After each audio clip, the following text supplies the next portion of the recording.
Marty, can you hear us okay? I'm done. Yay! Okay, good. Well, welcome everybody to session 5 of the Governor's Data Center Advisory Committee. My name is Donna Silverberg. I'll be facilitating today's meeting. As in past meetings, we have in the room the committee. We'll do introductions in just a moment.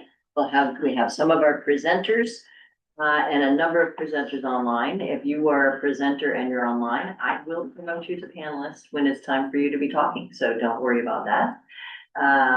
We've approached this as a data center university. So really trying to be looking at what do we know? What are the facts that we know? How do we manage all of that?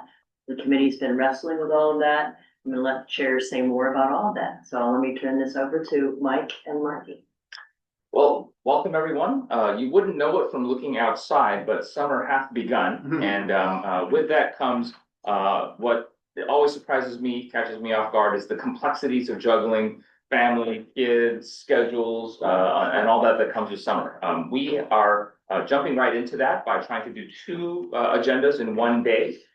So we are guilty of adding to the complexity as well. We're really excited today. Today is going to be affordability, incentives, revenue. We're going to be covering a lot of ground today, all of it important, but we're going to do our best not to speed run through it, to try to give it as much time as we can. But that said, we are aware that folks are juggling a lot. Margie is joining remotely, and I'll turn it to Margie to say a few words. Thank you, Mike. And I just want to say thank you to everybody online who has joined us throughout the duration of this process and here today. Really excited to talk about affordability, particularly energy affordability, and the groundbreaking work that the legislature has already accomplished in this, and to understand, where the gaps are and anything that the committee might want to recommend moving forward. I'm also really excited to learn more about state revenue and incentives. And so I'm really looking forward to the conversation today. I had the opportunity of testifying in front of the House Committee on Energy and Environment. And it was a good opportunity to kind of retread where we've been as a committee. So the governor convened the Data Center Advisory Committee in January of this year, and we put together a schedule to have 6 public meetings covering the issues that were included in the governor's charge, including revenue and incentives, which was added after the legislative session and discussion that happened during the short legislative session. So this is our 5th meeting today. We have one more substantive meeting coming up the last Friday in July, which I believe is July 31st. And in that meeting, so to date, we have covered 6 different topics at the close of business today.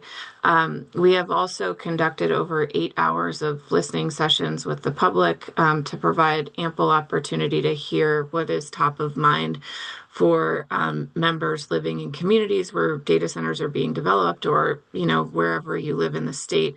And I just want to say, this is work that we don't do alone in a vacuum as a committee, and I deeply appreciate the engagement that people have provided thus far and the comments that people have provided thus far. We are leaving our July meeting schedule open to cover anything that we have not had the opportunity to cover in the first 5 meetings. And so we also just wanted to say, if there are outstanding topics such as diesel emissions as it pertains to backup generation at data center sites that you feel are really important for the committee to cover at this time, please send an email to the email address associated with our work, which is datacenter.ac@oregon.gov, and we'll put that email in the chat as well. But we would really like everybody's help, whether you work for a state agency or whether you're a member of the public or executive director of a non-governmental organization. We would really love to hear from you in terms of what you think it is most critical for us to cover in that meeting in July. And we also wanted to flag that we are holding an additional meeting in August 4th, where the committee will begin to kind kind of distill what we have learned to date and start to put together outstanding questions that are necessary for us to build a larger body of research around as we move into our deliberation process. So I just wanted to lay that out for everybody that's listening today, and for committee members in the room, certainly. And I feel really grateful to be doing this work at this particular time and to be doing it in community with the committee members and the support staff and members of the public. So thank you. And with that, I will turn it back over to Donna. Great, thank you. One of the things I want to just thank the the Business Oregon, who has been hosting us here in the room in a space that allows us to have this data center university feel. They're not able to host us for August 4th, so I will get back to the committee of where you all will be convening to have your deliberations, but we'll find something comfortable and that helps you with your conversation, okay? So as Margie and Mike said, today's agenda, we focus on energy affordability in the morning.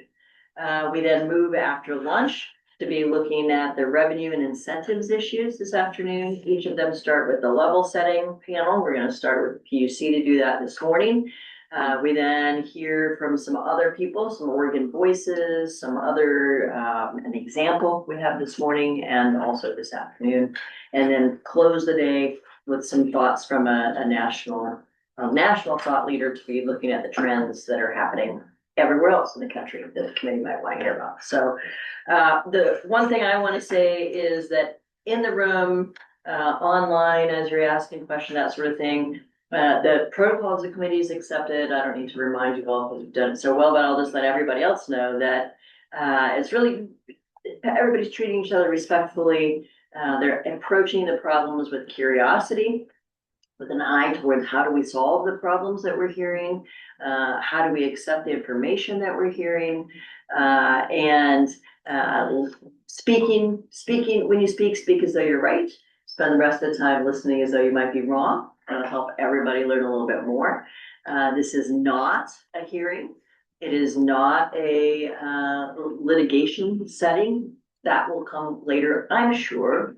As someone who went to law school, I'm sure there will be litigation at some point, right, Dan? But this is not that. This is really an opportunity to have good conversations and discussion about the issues that are in there. So I just want to say that. Margie mentioned how the public can be engaged. I just want to say right now that we're not sure today. There was a little bit of a glitch with the email getting to the staff people who usually inform us for who wanted to speak today publicly. I have two people on my list. I have Dirk Knutson and Dave Stockdale. Thank you very much for helping me on that. I wrote down Dave. So if there are others of you that thought that you had signed up online and you're here joining us now, that wanted to speak during the public comment at 3:30 today, please let us know in the question and answer posting there, and we'll get that and make sure you're added to the list. We have space for 15, currently have 2. And let me apologize in advance. Behind the scenes, the datacenter.ac Oregon.gov. You'd think that email would just come straight into our inboxes.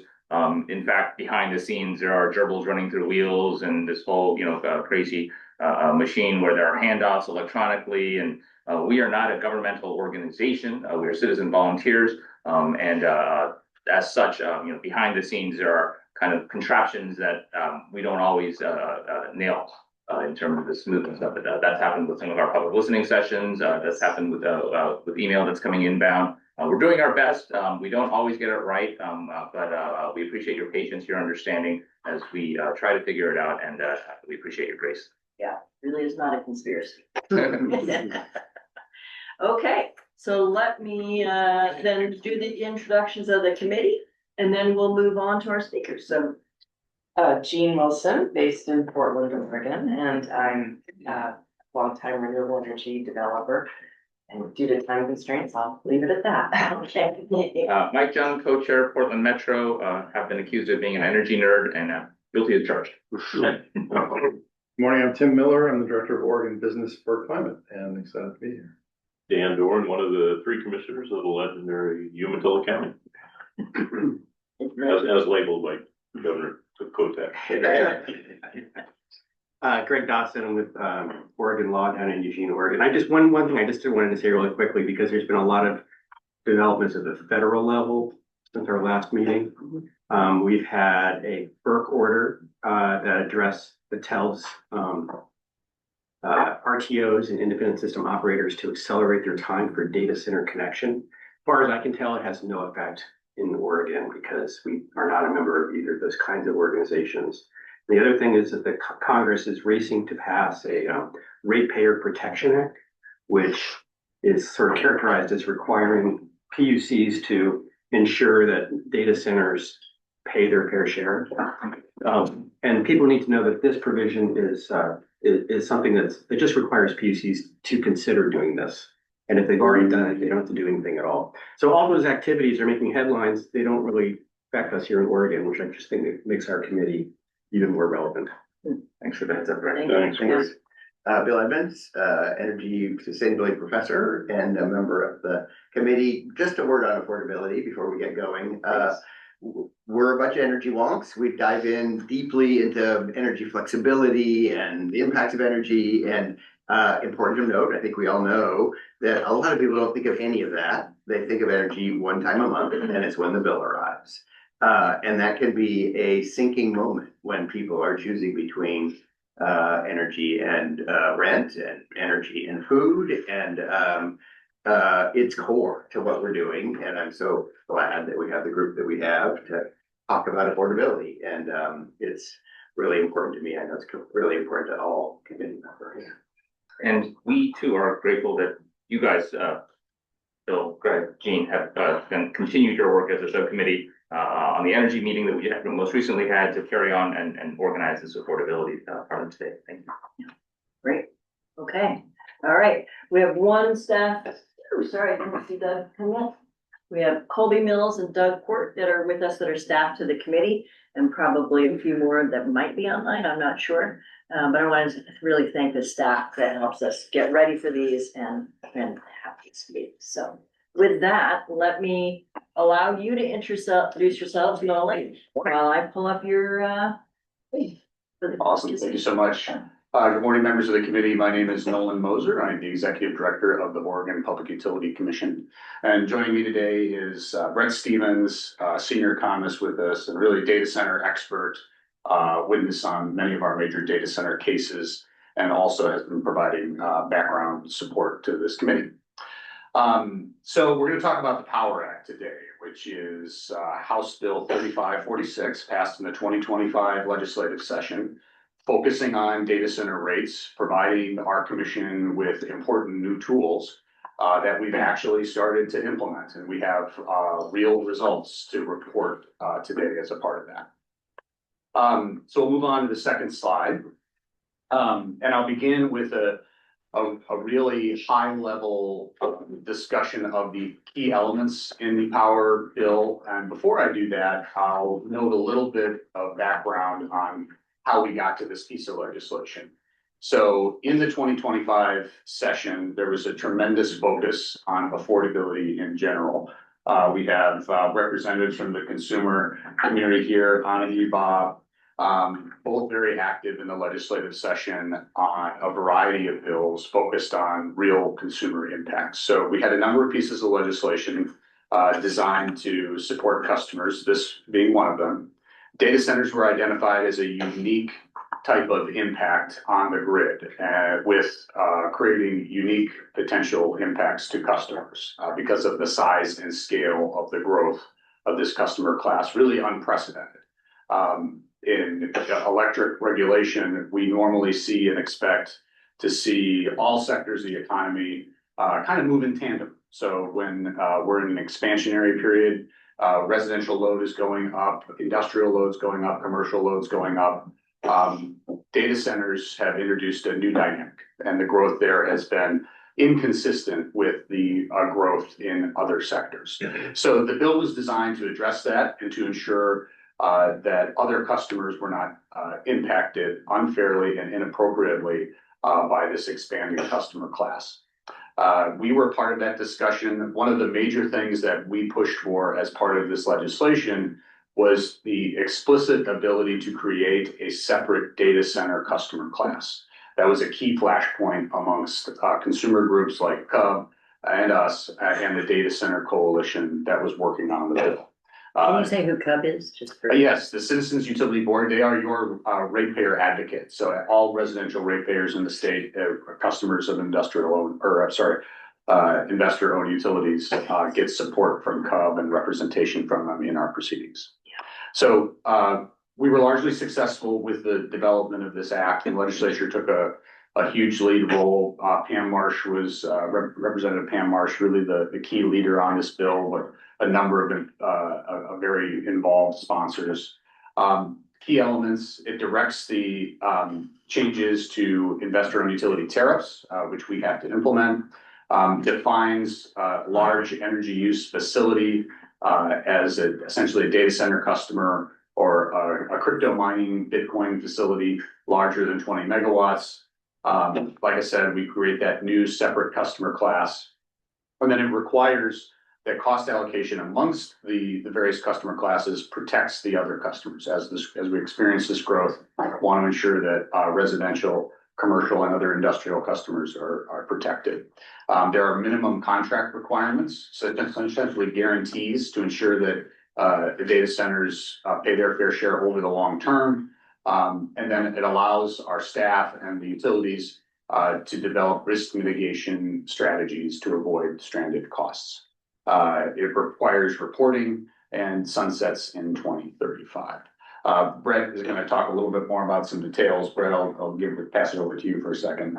Yeah, so I really just want to, on the slide prior, want to make sure we have a definition of stranded costs, right? So if you have an accounting background, right, a stranded asset is an asset that unexpectedly loses its value or its usefulness. And in the context of the Power Act, really what we're trying to protect against is, building out a generation or transmission infrastructure for a data center customer. And then in the future, if they, especially the medium term, they end up leaving the system or reducing their load, those assets will then be underutilized. And because utilities have to recover their full cost of service, if the data center isn't there to put that bill, other customers will have to put the bill, right? And so those are the kind of protections that we were really trying to get in place in the Power Act and then implement subsequent dockets.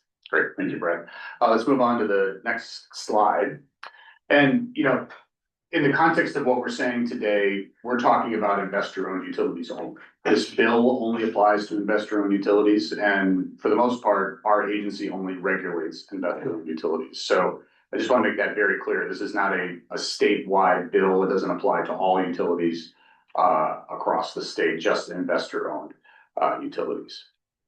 No, could you clarify just for everyone, which utilities are the investor-owned utilities? Absolutely. So our electric utilities, investor-owned electric utilities in the state that we regulate are PacifiCorp, Portland General Electric, and Idaho Power.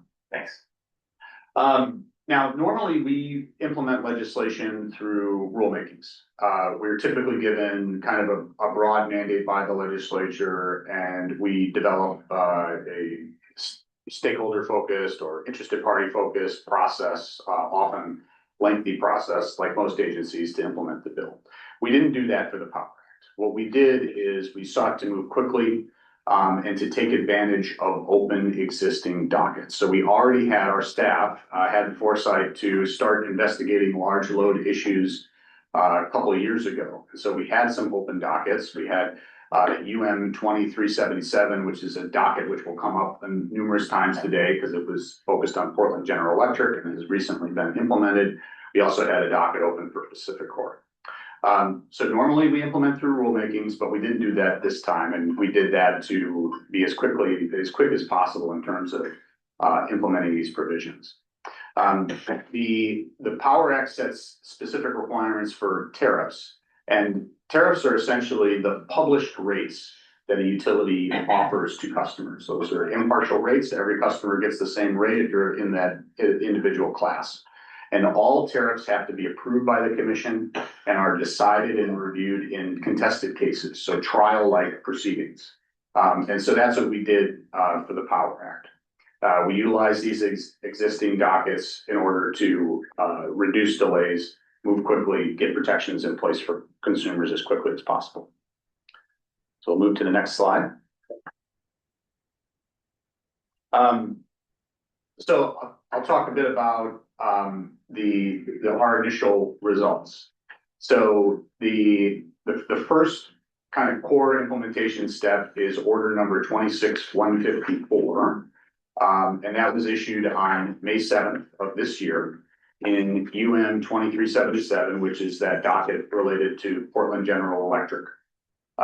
Very broadly, I'll do a high level overview and Brett, who's the real expert, will get into the details. It does four things. So it creates a reallocation of costs from residential, commercial, and traditional industrial customers to data centers.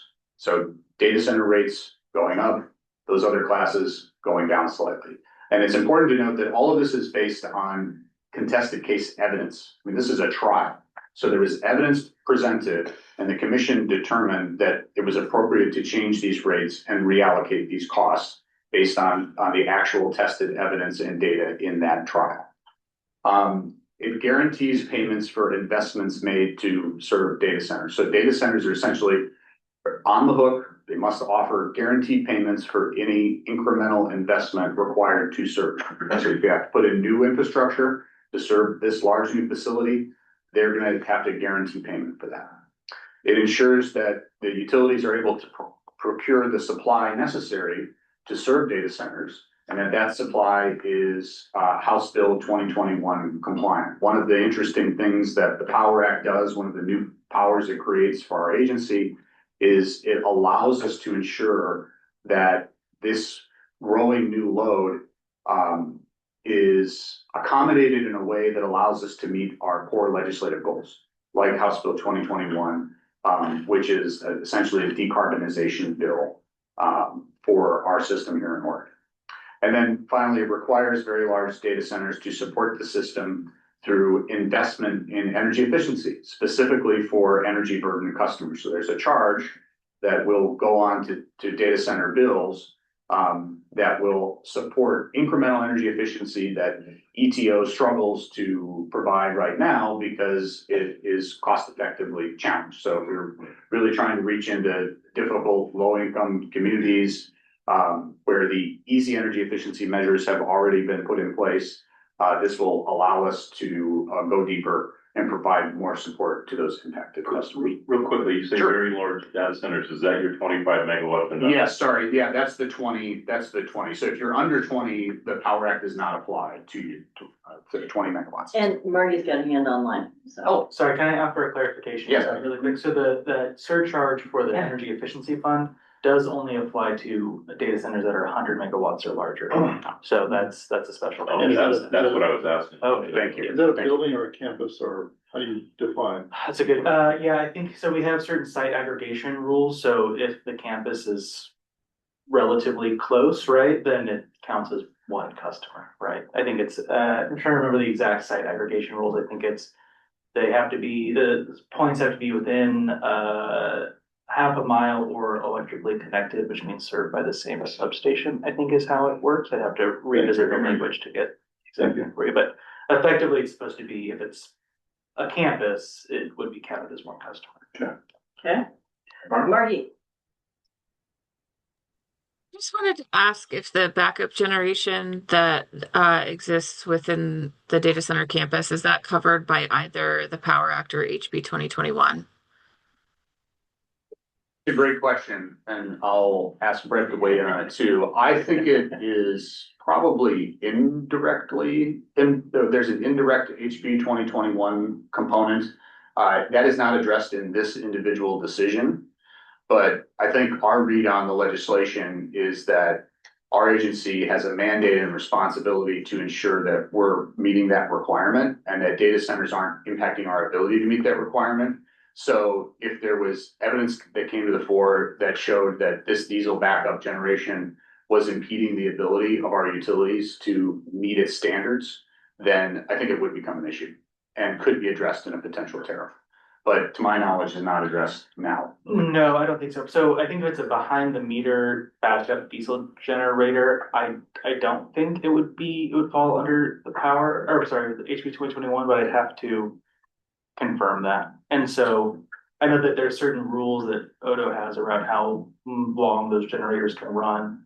But yeah, I have to. Yeah, I think you, like I said, you'd have to show that the ability of our utilities to meet the mandate was impacted by that backup generation. But if they were using it not for backup, but if the utility were calling on that power to augment the grid and send that power back onto the grid, that diesel generation would be counted as emitting, I would hope. Yeah, I For the think utilities that's what overall I'm saying. footprint. Yeah, I think that's a good point. Yeah, that there is an argument that could impact the ability to comply. And if it did, if that argument was credible as deemed by our commissioners, then the commission could take action. So, hey, just as a I'm sorry, Don, just a clarification, you said it would be tariff impacted. Would it be tariff impacted or penalty impacted? Well, that's an additional layer of implementation question, so that the commission would first have to determine, hey, we have a HB 2021 problem, and then they would have to determine how to fix it. And what you're suggesting is one of the ways and potentially. I'm not suggesting anything. Yeah, no, I know, I'm sorry. Yeah, I don't mean to phrase it that way. With the implication of that is that there could be a number of different ways to address that. Like, Okay. as you said, it could be addressed through penalties, it could be addressed through other tariff requirements. Okay, I was just. More clarifying question. Yeah. Nolan used the word trial earlier. In that sense, do you mean an adjudicated proceeding like all the other ones that the PUC does, or is this a different sort of trial? Correct, yes. So we have different types of proceedings at the PUC. We do a lot of business and public meetings. That's not a contested case, not a trial-like proceeding. Rate changes are typically done in a trial-like proceeding, on a contested case. So that means that we actually have evidence on the record. Brett creates testimony, Bob creates testimony, that gets tested by the utilities and other parties, they interrogate them on it. And then the commission weighs that evidence and its accuracy for making a decision. So, thank you. All right, let's press on. Great, all right, Brett, you got the Next slide. Slide, yeah. All right, and first I want to apologize. We're gonna be on this next slide for a while, and I'm gonna say a lot of things, so feel free to stop me mid-slide, if you have any. Seatbelts on. Exactly, yeah. So yeah, the last slide, we were kind of looking at a high level of what came out of UM 2377. Now we're gonna get into kind of some of the specifics and how the exact kind of mechanisms that accomplish those outcomes. So we'll start with the cost allocation side of things. And so, for ensuring a fair allocation of costs, the commission adopted two primary mechanisms, the peak growth modifier and the energy growth modifier. And the peak growth modifier handles the allocation of costs related to generation and transmission investments. And the way these costs were traditionally spread was by customer class usage characteristics. So, for example, if a transmission asset was built, the cost would have been spread to each customer class based on their contribution to peak demand, because transmission capacity is generally built out to meet peak demand. And that methodology worked for many years. As Nolan mentioned, in the past, customer classes kind of grew or shrunk together, right? But that doesn't really hold anymore. And so now, a single large data center can unilaterally spur the need for a new transmission line or for the enhancement of an existing transmission line. And if we had applied that old, cost allocation system to this new kind of paradigm, non-data center customers would end up paying for the vast majority of this new investment that's being made specifically for maybe one single data center customer. And so the peak growth modifier solves this problem by allocating growth-related assets based on which classes have been growing recently. So, for instance, if PG needed to build a new battery to accommodate data center load growth, it would spread those costs based on each class's contribution to the growth in peak load over the past couple of years. And so, for instance, if data centers were responsible for 80% of load growth, for peak demand growth over the past couple of years, they pay for 80% of that battery indefinitely. And there are some kind of nuances there, and we can get into those in the Q&A section, or if you guys have more questions about that, we can definitely get into them, but I'm gonna leave it at that for now. And then the energy growth modifier is a similar type of mechanism, except it deals with power costs instead of transmission and generation assets. And so power costs, just to level set, are things like what the utility pays for natural gas for its natural gas power plants, or for how much it pays for third-party generation on the market.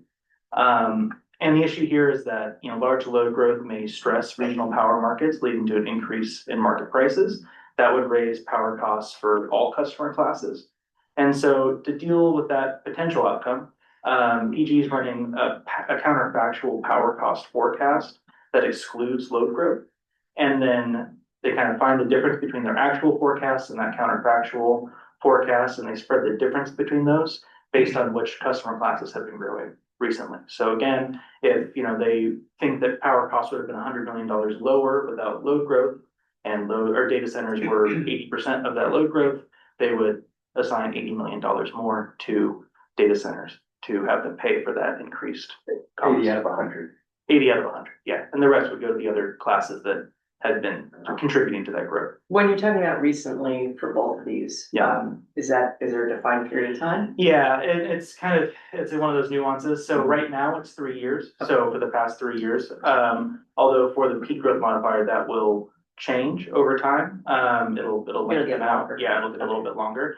And then for the energy growth modifier, it's an open point of discussion right now, I would say, in the AUT for PGE, but right now they're just looking at 1 year worth of growth, and we're kind of arguing that there should be kind of a longer time span as time goes on. Do you look forward as well with peak growth modifier? or- Yeah, we look 1 year, we include the test year, so that's a funky, we include, when they're forecasting, we include the year that they're forecasting for.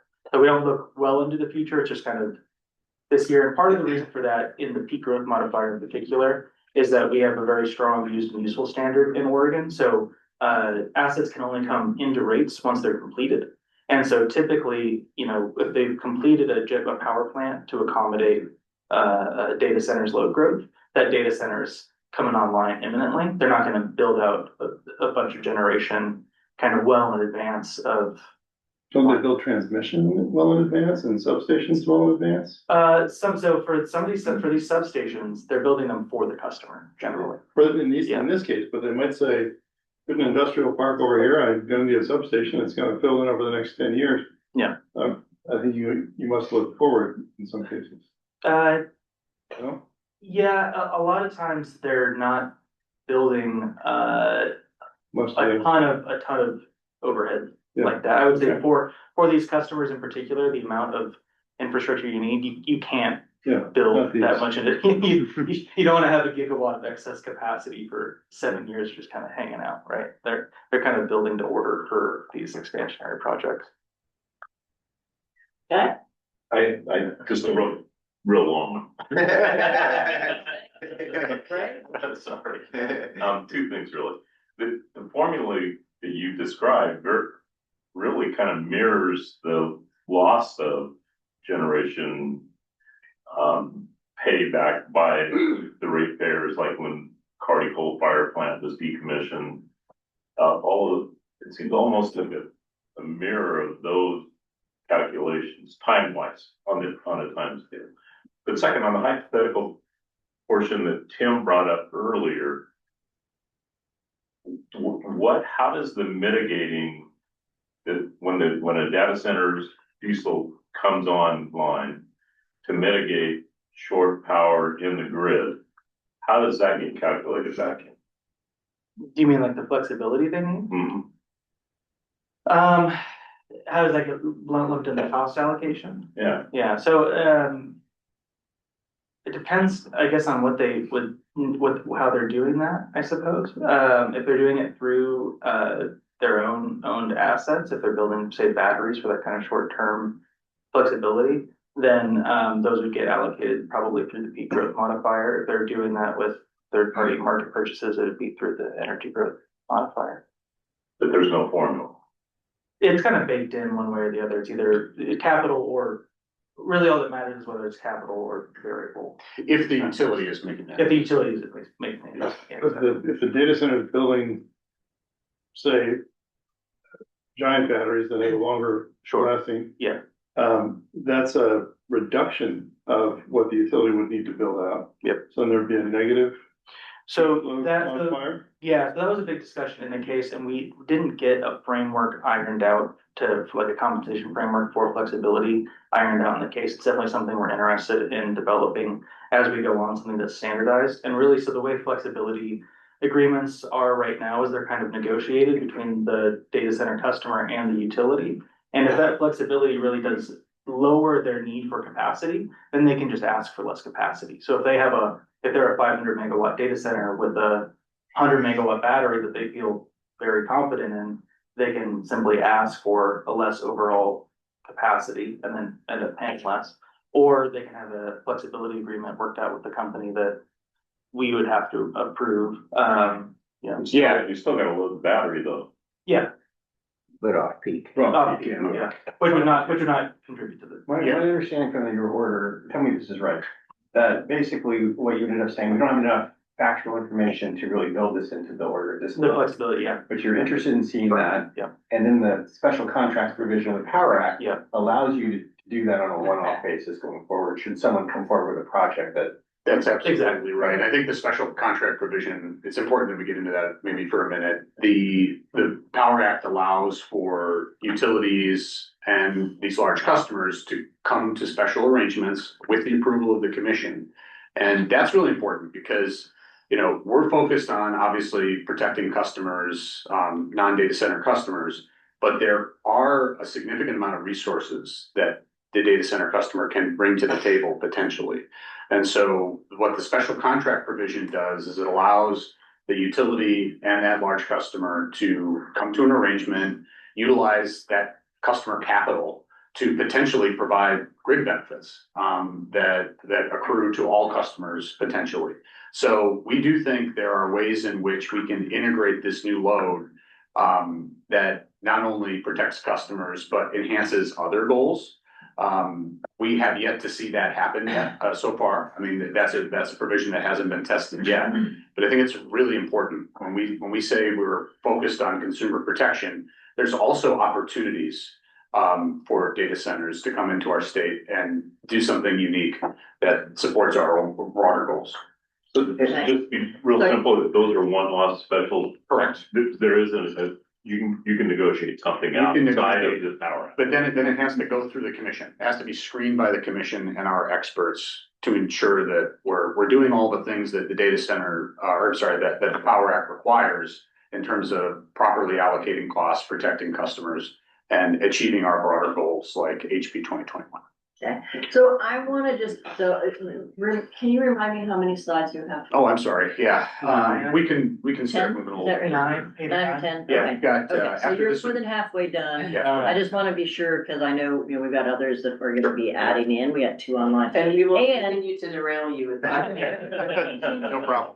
You weren't kidding. This is an academic forum. I feel like a referee in the World Cup, right? I gotta throw the yellow card soon, or someone's gonna get hurt. Well, we love these questions. So, Tim, you have had your tower up for, so I'm gonna let you go, but then we're gonna get back to them moving along, okay? So the frameworks we were just talking about we're not quite sure how we're gonna deal with flexibility in those investments.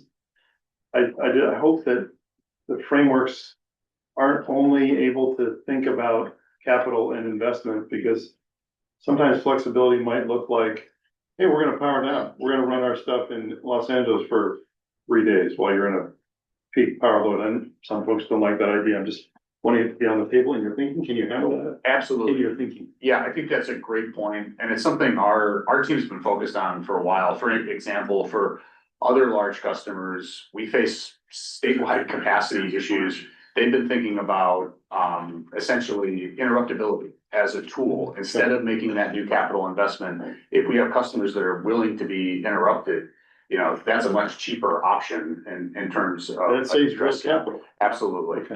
Yeah, I really appreciate that emphasis. It's something also that I'll just note, as far as our approach to the governor's executive orders on energy, we're really doing some expansive things on the residential and commercial side on demand response and demand reduction there as well. So just want to point to that. So that's a key area of focus for our agency. So maybe we can go to the next slide, Brett, if there's, unless there's. Oh, no, there's a lot more on this one. Okay. That's right. All right, so just to wrap up the cost allocation bit there, so, the goal basically of those two mechanisms is to make sure that, these kind of quickly growing data centers or large customer classes in general are paying for the marginal costs associated with their growth. I mentioned that the peak growth modifier really only tackles transmission and generation facilities. Distribution is left out of that, and that's just because we have a framework set up to where data centers will just pay the revenue requirement of their distribution facility straight up. So if whatever cost they cause on the distribution end, they pay for that on a customer level. Is that this distribution substation or below the substation? Yeah. It's pretty easy to allocate that. Yeah, Right. because and these customers are so large, they essentially necessitate their own substation, and that's where that 20 megawatt kind of cutoff really comes from. Is that the kind of you need your own at least substation transformer type level. Okay, so moving on to the stranded asset protection. So really what we try to do here is kind of set up a system of protections that work well together. And I'm going to abbreviate this a little bit, but we have, I think, the three main components. We have many more, but these are the kind of the three main components that I think work really well together to prevent against stranded assets. One is the minimum demand charge. And so essentially when a data center customer comes to the utility, they're going to ask for a certain level of capacity, say 500 megawatts. And the utility is going to build infrastructure for them to accommodate that level of capacity. And then the concern, you have is they say they need 500 megawatts. There may be a leasing, a data center that's just, leases out space, and maybe they don't get full subscription like they thought they were going to. Maybe they're only half subscribed. And so now they're only using 250 megawatts of capacity. We have this local transmission upgrades that are being underutilized. Maybe we have generation, a little bit less concerning on the generation side, but that's being underutilized. And that's a big concern, because if they're not using it, then they're not paying for it, and or someone else is, right? And so what we have here for the minimum demand charges is we say, it's basically a take or pay provision. So if you ask for 100 megawatts, you're going to pay as if you consume 90 megawatts, no matter, if you consume less than that. So if you only consume 50, you pay as if you consume 90 to make sure that there's no either inter-class cross-subsidization or intra-class cross-subsidization, where those costs are being spread either to other data centers that are consuming what they said they were going to consume, or to other customer classes in general. So the take or pay is 90%? Yep. And then I'll layer it on with contract length. So we have a contract length framework that scales with data center size. And so it's a little convoluted. I made it up so I can say that. So the minimum contract length that's in the Power Act is that the Power Act says it has to be a minimum contract length of 10 years. But it doesn't specify, that it can be longer than that. So what we said was, if a data center is 20 megawatts, they'll have a 10-year contract, but then that minimum contract length increases by 1 year for each 10 megawatts of capacity they ask for. So a 30 megawatt data center would be required to sign at least an 11-year contract, and so on and so forth. Up to 220 megawatts, they sign a 30-year contract, and anyone larger than that just signs that 30-year contract.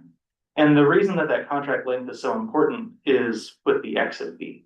So if the customer leaves the system before their contract is over, they're subject to the exit fee. And the exit fee has them pay out their minimum demand charges for the remainder of their contract. And so if they sign a 30-year contract, they exit the system in year 15, they're on the hook for 15 years worth of minimum demand charges. And then they also have to pay for the net book value, plus some other things, of their distribution assets that they had the company essentially built for them. And again, there's some nuances there. If another customer comes in and utilizes that, the equipment that they left behind, they can get refunded for that if it's within a certain time period. They can also, if there's another customer nearby that wants to take their capacity, they can offload some of that capacity to them. if those assets can be reutilized by that other customer. So there is some flexibility there. But essentially, if you ask for capacity, it's built for you. You agree to a contract length, all of that is binding. You're paying for that for the contract length. And yeah, so you're really on the hook. You can't just get up it. Is 90% of the cost spread over those 13 or 14 or 15 or how many years it is? Is the So full it's- cost in there? So it's not necessarily the 90% of the cost of the assets. There's a transmission rate for the class and a generation rate for the class that's based on the cost allocation to the class. And so if let's say they're a 100 MW data center, they're gonna pay, and let's say that the transmission rate is, $2 a kilowatt or something. They would, even if they consume 50 MW, they would pay 90 MW times $2 per kilowatt. And that would be their transmission portion of their How bill. much have they paid back? I think he's asking about the exit fee. Oh, Well, short of the exit, I'm assuming they don't have to exit, we plan for, we spread over 14 years. Mhm. They leave on 14 years in 1 day. How much have they paid back? those assets. Yes. I think it's hard because we're not necessarily tying particular assets to a particular customer, which is part of the issue with PGE service territory in particular, because all of the data centers, well, not all of them, but a lot of them are siting in one particular area, a little bit west of here. And so if 6 data centers site simultaneously, right, is that transmission asset, for that one customer? It's hard to say, and that's why we utilize this peak growth modifier system, is to kind of say, these assets were built for growth. These customer classes were growing, and so we're gonna assign you kind of a prorated portion of those growth-related assets that were built around the time you connected to the system and causing that growth. So it's hard to say, how much of it they're paying for, because we're not assigning those particular costs to those particular customers.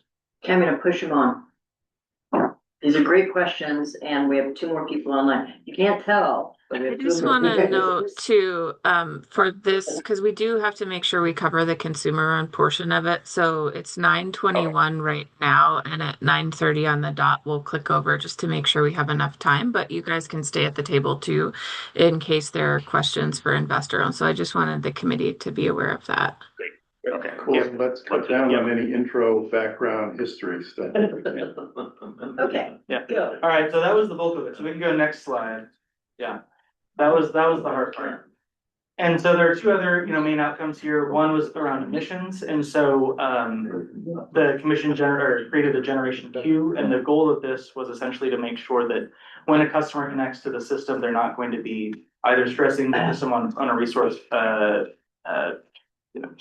resource adequacy basis, or in terms of HB 2021 compliance. So essentially, when the customer, asks to connect, the utility will assess their impact on their emissions. If they're gonna really challenge their HB 2021 compliance, they're gonna tell them, hold on, we're gonna go procure some generation or build some generation. Once that's built, we'll move you up in the queue and get you implemented. And then the other thing is the special contracts, which you already talked about, and those special contracts are a way to maybe jump up in the queue if you're willing to maybe show out a little bit more for a project that can be connected faster. And then the last thing is the community benefits, which Nolan again already touched on, which is that 1 cent per kilowatt hour surcharge that goes to fund the targeted energy support program, and those go to fund, mostly non-cost effective energy efficiency projects, along with, critical home repairs and distributed energy resources for energy bridge customers. Quickly, you just said, jump the queue. So you've got a data center that's willing to put in, say, a 3-day battery or whatever. Say the mechanics of how you would jump the queue. Essentially, the utility has a lot of discretion in the way that the queue works. And so essentially, if they deem that it's gonna cost them, a lot less money or a lot less time, to build out your projects, they can reprioritize you based on what kind of special contract They will the queue, and after that, you create the criteria. Yeah. All right. Let's talk about the results for customers.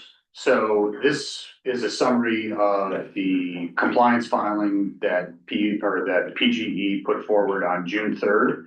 These rates, it's important to note, these rates are not yet in effect, but the commission is scheduled to decide on these rates on July 7th. So likely to be in front of them very soon.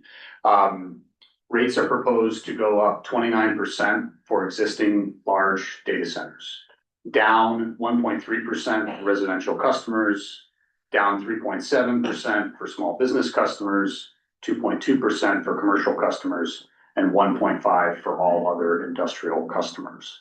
This is what people are going to feel after these rates go into effect.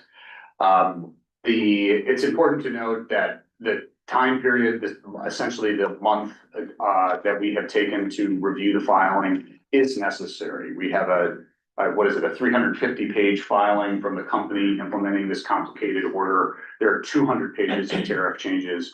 So Brett and the team needed to go through that in detail. So what we'll likely see, what we will see next week is a memo from our staff outlining the results of their review. And at least right now, these rates are looking properly calculated. So there will be some issues identified for the commission to review, but as far as I know, they are not tied to the actual rates.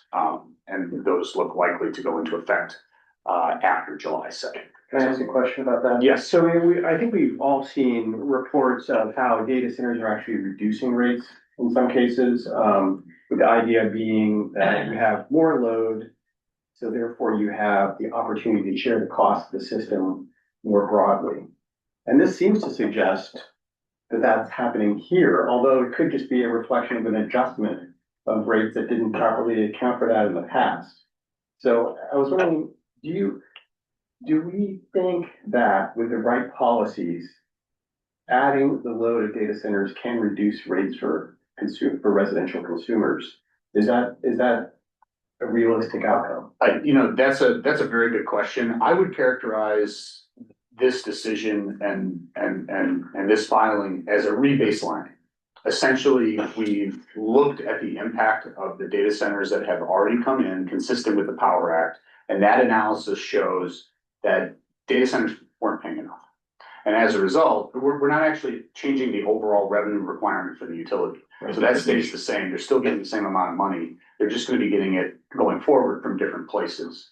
And then in theory, going forward, that revenue requirement is going to stay the same until we get to an actual rate case. So, Brad, I don't know if you want to speak. Yeah, I can talk on it a little bit more. So yeah, I think that with the way that we've set this up, the main goal of it is, again, for growth to pay for growth. And so if it works, which I really think it will, hopefully, but if that works, then really what'll be happening is they'll be paying for these marginal costs. And then for the embedded costs, the admin costs, the kind of fixed costs of the utility, or, even other supplemental programs like the wildfire mitigation costs that we have, those will be spread over more customers, and those, especially those adjustment filings or those adjustment rates, might decrease for other customer classes, especially if you're, if you're assigning those marginal costs that the data centers are causing directly to them or to that class of customers. So I think there is a world where that can happen for sure, but it definitely does require this sort of a framework. Okay, let's go to the next slide. I'll try to get through it quickly. So next steps, like I said, we're going to complete that compliance filing. It's really important to note that it is likely this order will be challenged. So just know that we're almost certain to get an appeal of this decision. PacifiCorp is next. We have a schedule in docket UE for 463. It's outlined here. But we're really getting into that evidentiary phase where Brett and Cub and other parties are going to be putting forward their argument and evidence on what PacifiCorp should be doing to address these new loads. And with that, finished up just before 9:30. Well done. Thank you for your time. So, yeah. You guys did A great. ton of work you guys did in a remarkably short period of time. Yeah, really. Well done. Yeah. Well, thank you. And we also have to thank our stakeholders who participated just as diligent in our docket. Yeah. Thank you. Great. Thank you. Okay, more questions while I get our next one. I'm gonna stop sharing this. You all are welcome to stay, but you can back away. That's fine. More questions, thoughts from folks here? There's my number 2. Well, I mean, the obvious thing that's interesting about the order that was just described is that they're looking, is that the policy goals that are being pursued are affordability, but they're also, and they're low affordability, also clean energy. And then achieving both of those with financial mechanisms for energy efficiency, which is just it's an interesting suite of policies all at one role, Including the community bill. and community benefits. Yeah. Yeah, although I mean, I don't know how much attachment, is the 1% to the real need and the real opportunity in energy efficiency and that reservoir of load as an opportunity to address the overall growth. I mean, 1% is maybe a start. Is that a way to characterize that? I think that's accurate. Yeah, it's a start. All right. Okay. All right, and we are joined here by Roger Gray. Roger, thanks for being patient there. If you want to unmute, there you go. Perfect. Yeah, quick sound check, okay? Yeah, it's fantastic. Can you hear us okay? I can hear you all just fine, thank you. Okay, wonderful. Well, thank you for joining us today, Roger. I'll let you introduce yourself and then just jump right on in. A quick introduction is what the committee asked for, abbreviated, and then right into your thoughts, if you would. I'm going to go as quickly as possible because I want to give Robert plenty of time. Can we go to slide 2, Donna? Yeah. Okay, that's my background. I'm not going to read it, but I'll just share with you a little bit of perspective. But with 40 plus years, these new large load issues are really, I want to just characterize it as, it's nothing new. We've dealt with oil refineries, mines, aluminum companies, and water pumping plants. I've dealt with those in both California and the Northwest for a long time. And it's what's changed is the not just the scale, but the speed at which it's coming at us. And these two important factors. There was a lot of discussion from the OPUC staff, which was great, on rate making. It's important to consider two giant cost buckets in utilities. This is a very simplified rate making. There's, I call it the transmission and distribution or infrastructure budget or cost. And then there's the energy supply. Over my 40 plus years, and this is where rate making and this cost allocation issue really comes into play. Transmission distribution has generally for 40 plus years been escalating sort of with inflation or even below inflation. Now, more recently, it's going up more rapidly, like 2 and 3x inflation because of tariffs and supply chain issues. That's a big bucket of cost. The second big bucket of cost is the power supply. And again, the marginal cost, long-run marginal cost of power supply versus the average cost, which is used for rate making typically. I've seen over that 40 plus years, the marginal cost be well below the average cost, and today well above them. When I say today, not literally the spot price today, but the long-run marginal cost of supply today is well above the average cost. And this is where the rate making issue comes in. If marginal cost and average cost equal each other, rate making really is simple. You just divide it all and allocate it out pretty simply. It's when the policy issues and public issues and issues like we have with data centers today really come into play when the long-run marginal cost is well above the average cost. And that's what the situation is today. And that's why this is so sticky. So that's why I just want to frame up the issue is that really is the essence of the issue in a really simplified thing. But we have dealt with it effectively for a long time, particularly on the COU side. So let's go to slide 3 on COU characteristics. The OPUC staff, can't remember which gentleman used it, but growth pays for growth. That is well embedded into not only BPA tier 1 and tier 2. BPA tier 1 is the hydro and the nuclear plant. I call it the cheap stuff, the legacy stuff. It's really inexpensive. It's fought over, but the COUs fight like cats and dogs over it. It's fully allocated. And tier 2 there was a lot of lessons learned in the 2000 to 2001 energy crisis by BPA, and they developed this concept of tier 2. It's basically a marginal cost price signal, long-run marginal cost price signal. So that's been in place for the COU community and BPA for a long time. The COUs generally face the same growth pays for growth situation we have for a long time. And importantly, the COUs have full rate making authority locally. And this is really critical because it's not a one size fits all situation. Sometimes they have maybe incremental transmission capabilities to expand. Sometimes they don't. And that's one of those big infrastructure buckets I talked about. Some of the COUs, particularly the ones that have dealt with data centers, have developed either data center load policies or large load policies.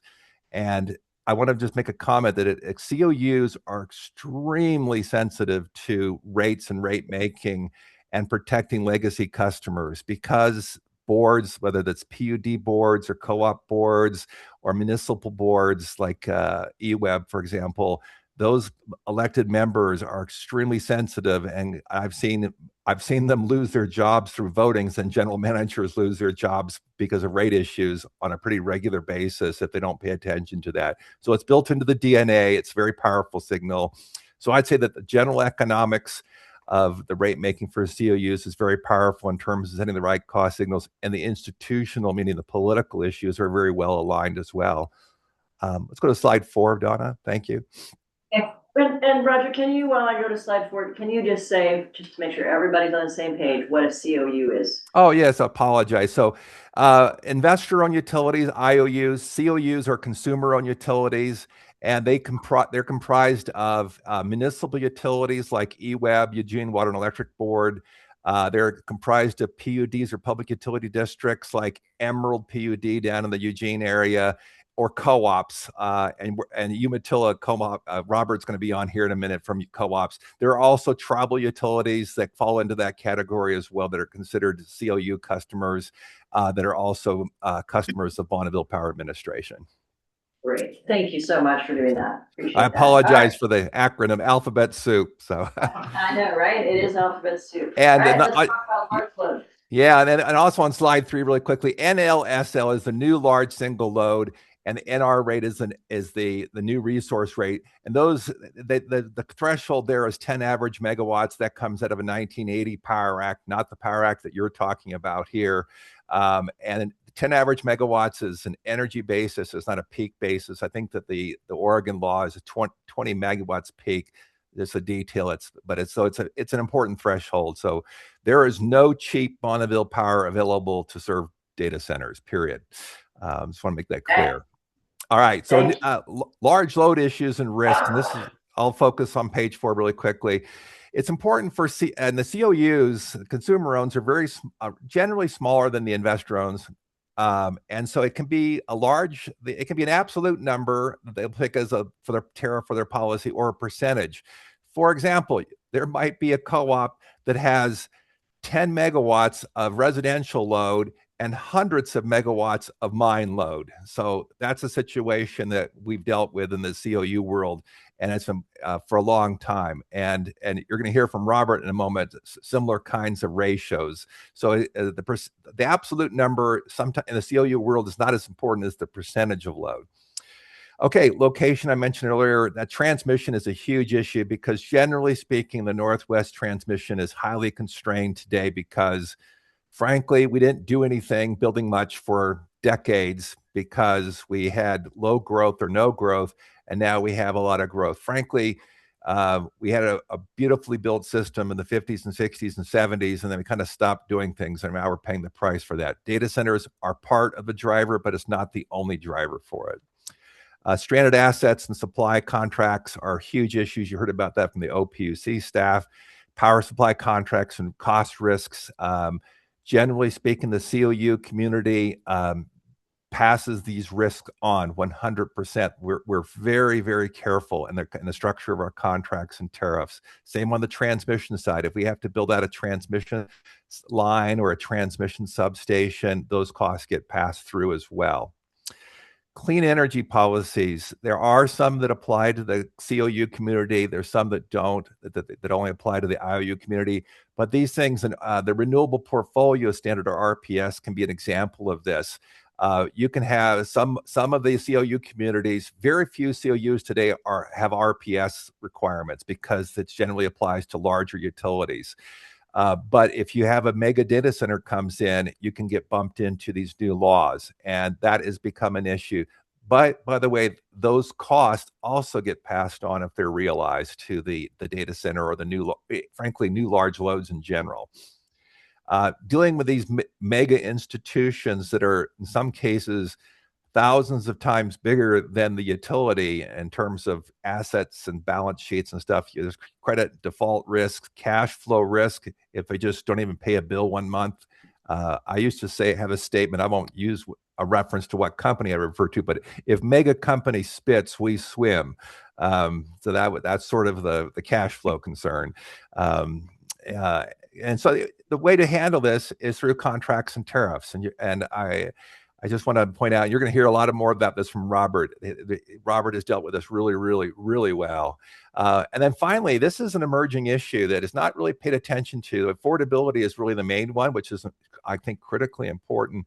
But reliability, resource adequacy, and also emerging NERC issues. That's the North American Energy Reliability Council. These data centers are even if they're creating new kinds of issues and challenges, and those also have to be paid attention to. I don't want to focus only on affordability because these reliability, resource adequacy, and NERC issues are really critical in the Northwest. We are so close to rolling blackouts on a uncomfortable basis. We're having near misses in the Northwest too often, in my opinion, and we need to pay attention to these issues. Donna, let's go to the next slide, please. And just kind of wrap things up here. Some takeaway perspectives really quickly. The rate-making authority of COUs has been central to mitigating this risks, and I think remains the primary tool to mitigate the risk. The BPA contracts and the BPA statutes are very powerful, and they send, I think, appropriate signals. There may be some need to look at the clean energy policies. I'm starting to think about this, but the state might be able to help in the COU world to deal with these, I call it the stair-step situation of how these policies can affect a COU. Data centers, and this is really critical, data centers, there's no one-size-fits-all outcome, like good or bad. It really depends. I think that the COU community in general really is driven by their customers or members. Members is what the co-ops use in that world. And we try to be good neighbors with our counties and cities that we serve. And so if these data centers, or frankly, large loads like a mine or a food manufacturing facility, whatever it might be, if the counties and cities and local people want these things to happen because of jobs or property tax revenues or whatever, I think that's our responsibility in the COU community to help where we can, but also to protect the customers and members of the COU as well. Finally, I'll leave you some suggested reading and resources on the subject about whether data centers or how to mitigate risks. Brattle has a great study. That's a link there. E3 just a few days ago came out with a great outcome. It's a nationwide perspective. They even have an Excel spreadsheet tool, which I think is really, I used it a little bit. I think they capture a lot of this average cost, marginal cost situation really well, and all the major issues. And then finally is Robert Eckenrode. I think that he does this stuff on a regular basis on a scale that's unbelievable. So I'll stop there because I want to make sure we leave plenty of time for Robert. Thank you very much. Thank you very much, Roger. Oh boy. Now, so I'm tempted to just move to Robert and then have you save your questions for Roger. Because I'll stay online if that's so. Let's give time to Robert, please. All right. Yeah, let's make sure we hear from Robert and then we'll come back. All right, because I don't want to miss that opportunity. So if you can bump Robert up for me, please, Robert Eckenrode. And I will get his presentation. There you are, Roger. Full here in the room. He's just put himself to the side. While we're switching, Roger, thank you for taking time out of your retired day to come educate us. I appreciate it. Exactly, right? Robert. Yeah. That and that. Okay. Robert, as soon as we can see, there he is. Here he comes. Good morning, everyone. Thank you. Donna, will I be able to select the slides? Just tell me when to go forward. All right. It'll be a little complicated with some animation, but I want to thank everybody and appreciate the opportunity to speak to the Data Center Committee. If you go to the next slide, I want to review the ratepayer protection that we employ at Umatilla Electric through consumer-owned utilities. Certainly, the local governance is an advantage. Flexibility, I don't want that to be confused with the operational flexibility that's often brought up with data centers. This is the optionality, the flexibility, and the ability for our organizations to adapt to the changing environment. And of course, autonomy. Next slide, please. Okay, yeah, sorry. Yeah, here you go. This is a quick overview. As Roger talked about, we are highly sensitive to power cost. 86 cents of every dollar, 86% of every dollar goes to power costs, right back out the door. We operate off of 9%. We strive to plan for a 5% margin. We seldom achieve that. And the nice thing about the consumer-owned utilities, any margins we generate go back to our members on an equitable basis. Next slide, please. There are this is an important part of our community impact. We asked, is our community aware of UEC's rates are 30% lower than the national average? This is the communication to make sure we're engaged with our ratepayers and our members. This is very important for all of us. Next slide, please. So there's three things I want to talk about, break this conversation up into infrastructure investments, rate impacts, and power supply strategies. I'm here to talk about affordability, how it can work, how the data centers provide a dividend for our organization and our ratepayers. So next slide. Sorry, Robert, before we go much further, can I just clarify for folks who are listening in? Could you just say 2 words about Umatilla Electric Cooperative, where you're located, who you serve, just so folks can put you on a map mentally? Sure. I'm Robert Eckener. I'm the president and CEO of Umatilla Electric. We're based in Hermiston, and we serve parts of Umatilla, Morrow, and Union County in Eastern Oregon. I think we'll go into sort of your experience with data centers, but I just want to make sure folks know that this is not hypothetical. They are actually serving data centers. And have been for a while. Yes. Yeah. Yes, and I hope to demonstrate this through data, not through philosophy and strategy. So next slide, please. So this is the capital cost assignment. These are some of the main components, the investment of capital. Ratepayers don't want to pay for somebody else's improvement, somebody else's growth. We're going to talk about rate impacts and power supply strategy. Next slide, please. Yeah, there we go. Sorry. So this is the investment of Umatilla Electric in our system. If you had a book value, this is the growth since 2010. Data centers came in 2012 approximately. You can see a gradual slope increase the few years. There was a second wave of data centers around 2016. You see the impacts of the pandemic, and then here recently in the last few years, this sizable increase. This has all been managed with reliability and cost containment. If you go to the next slide, please.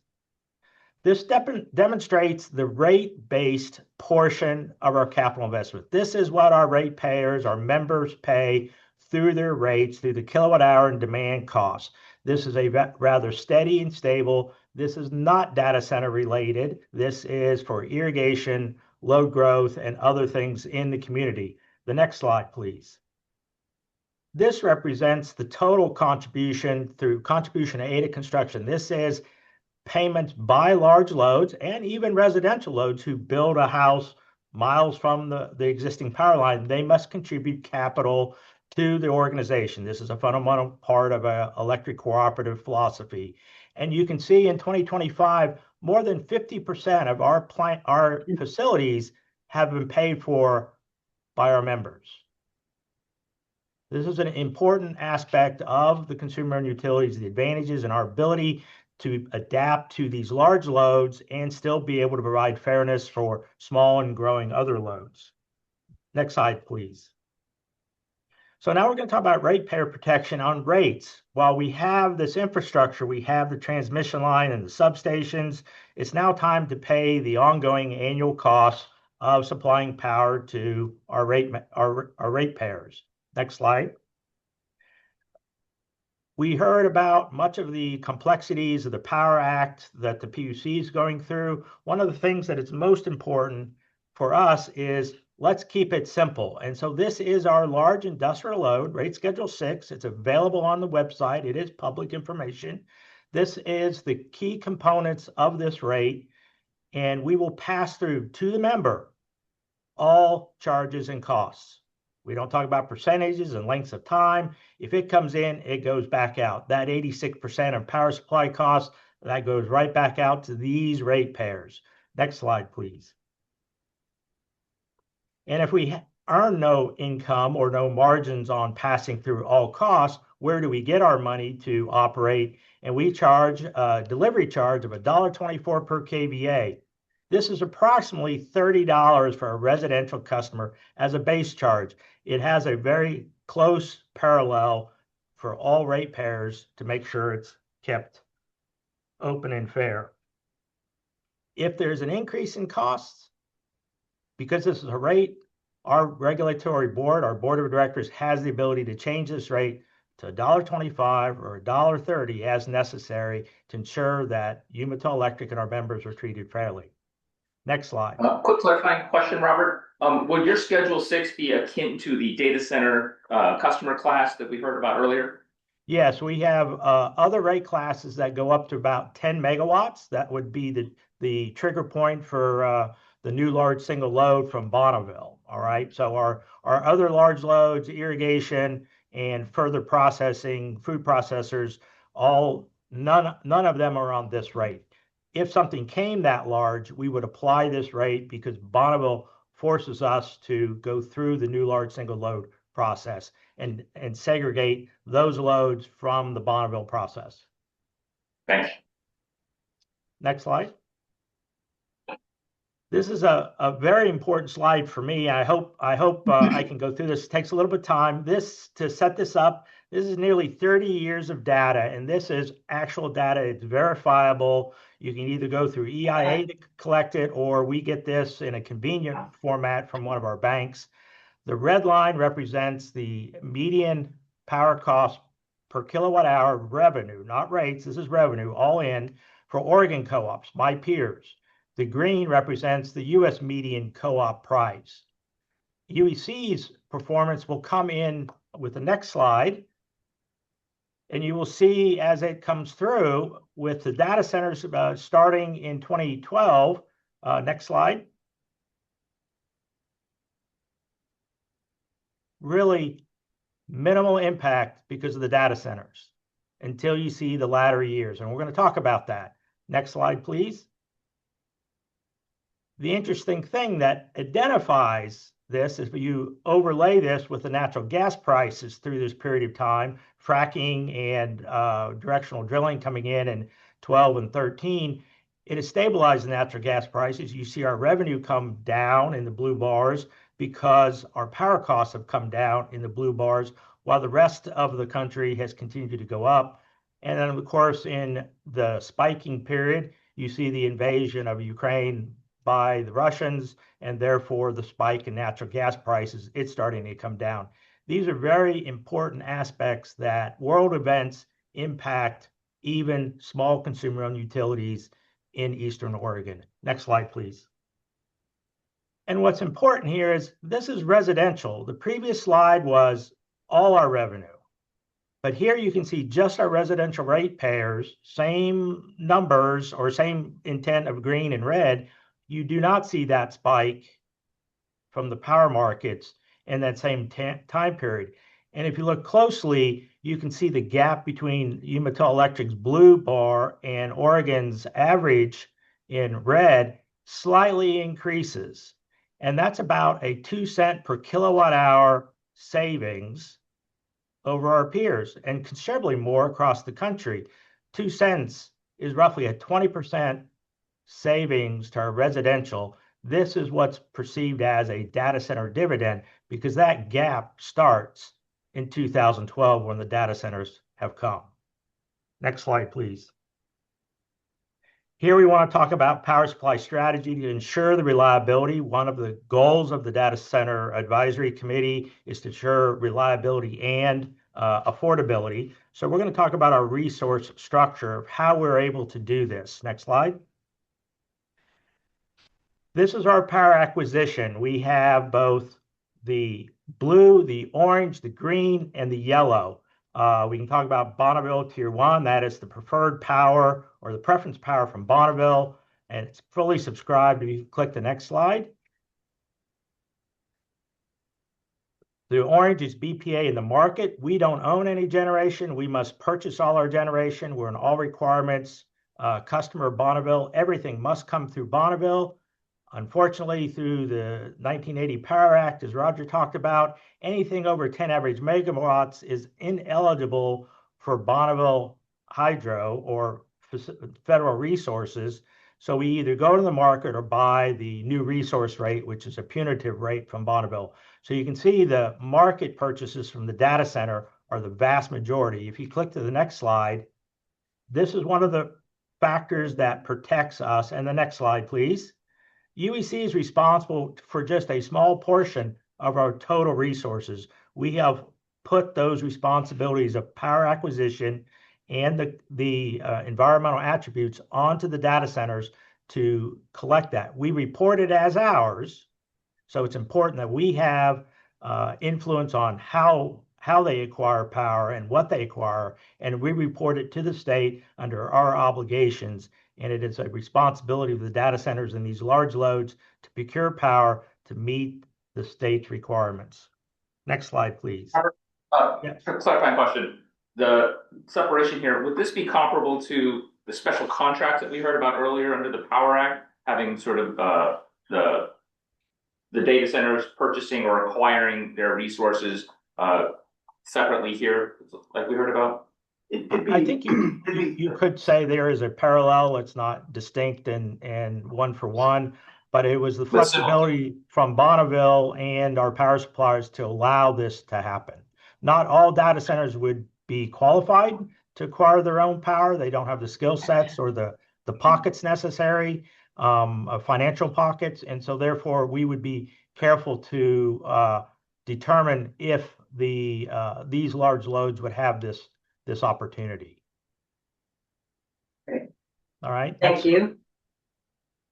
So this is a similar graph to what you saw. The last picture was for 1 year. This is over a period of time. Again, the data centers coming in 2012. You can see we were fully subscribed with legacy power. It's not eligible for the data centers. We have grown through the first couple of years through 2016. It's our legacy growth, our irrigation and residential, and some limited data centers. The very first ones fell under the Bonneville threshold. And then you can see the yellow has grown rapidly through 2012 to represent power that is not eligible for Bonneville and are into the market. So it refutes any comments that the data centers are taking the low-cost power, the data centers are getting the cheap power. That's simply not the case for the consumer-owned utilities working with Bonneville. Next slide, please.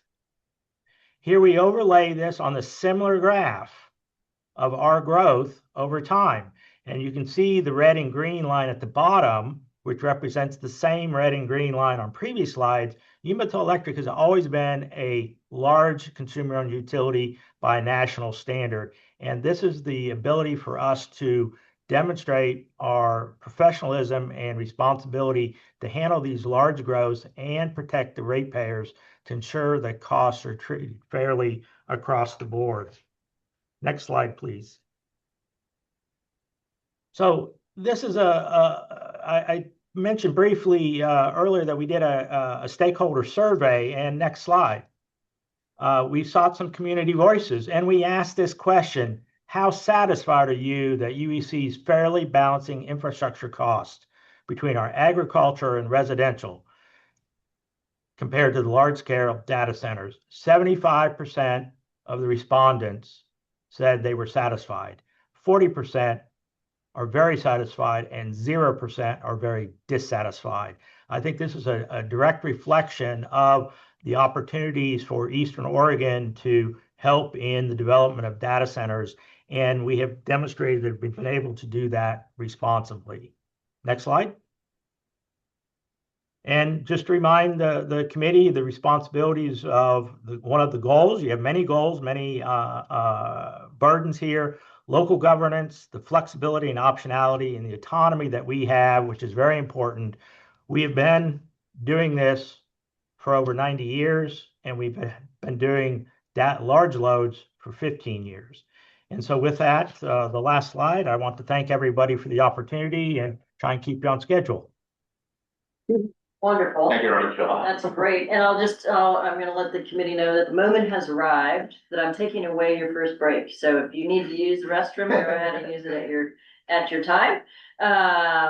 Robert. And I would thank you say, so Donna, much. we can actually keep to the schedule now because we don't need that extra 10 minutes. So we can just transition to the next panel unless there are any questions from folks. We can also, We got three that have. I just want to be, I want people to be aware, we have a full day ahead of us, so we can also take some of the questions online. So be disciplined about what you need to ask now, please. Yeah, okay, so be disciplined, recognize that Bob and Ani are waiting here patiently, we appreciate that. We will move to you in just a moment, all right? So if I recall, it was Tim, Greg, and then Bill.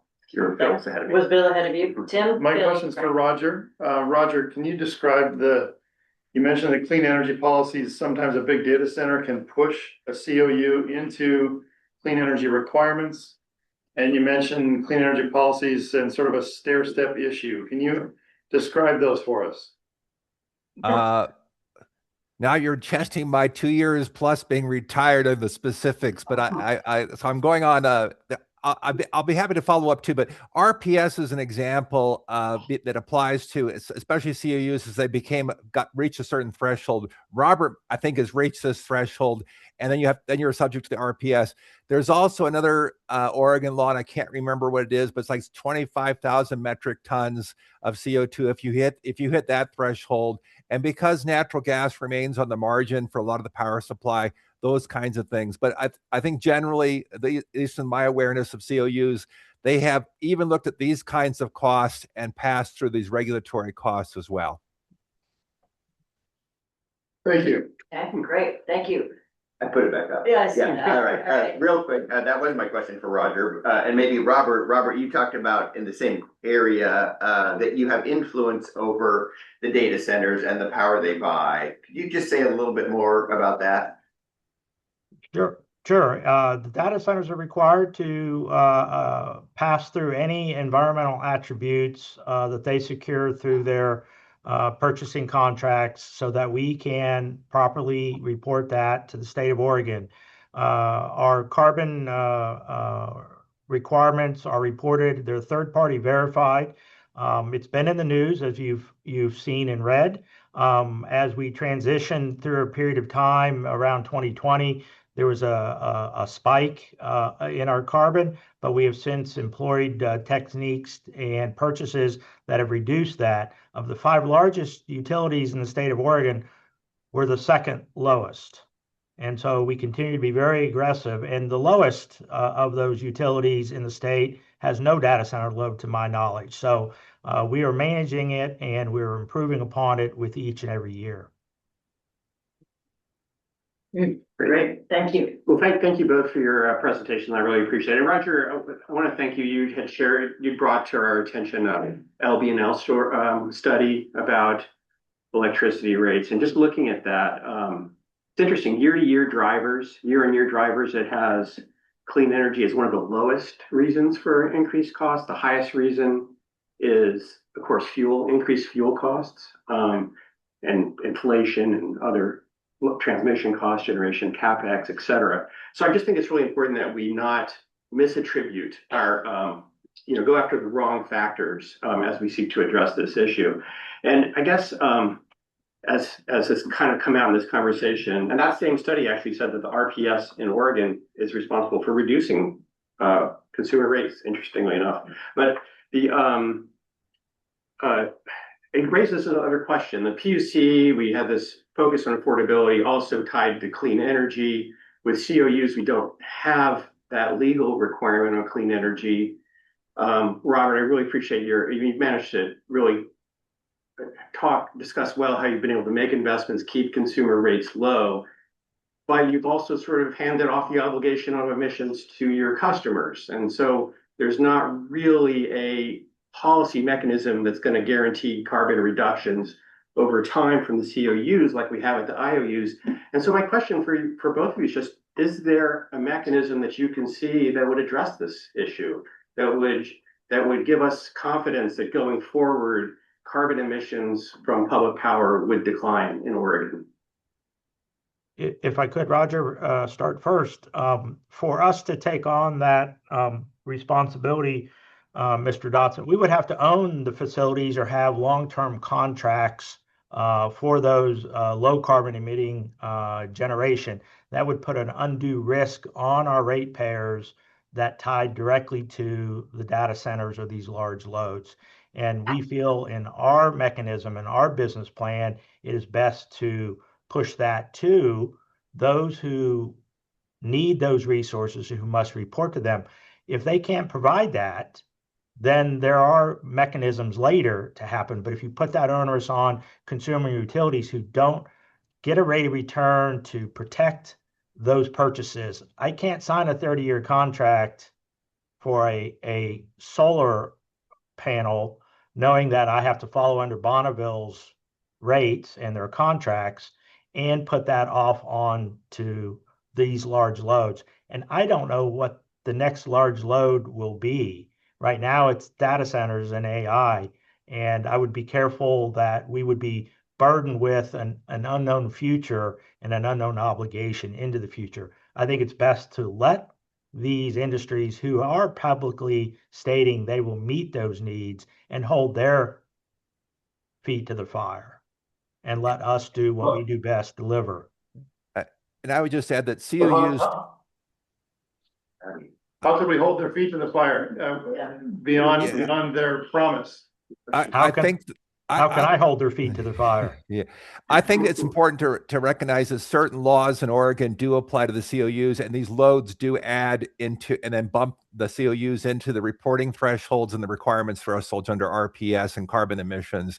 And the mechanism that Robert describes of how he passes it off it isn't to eliminate the obligation. It's to make sure that in his case, his members don't hold that obligation at risk. So that the holding the feet to the fire is still taking place in terms of carbon reduction. It's who's having to pay for it is what's being managed there.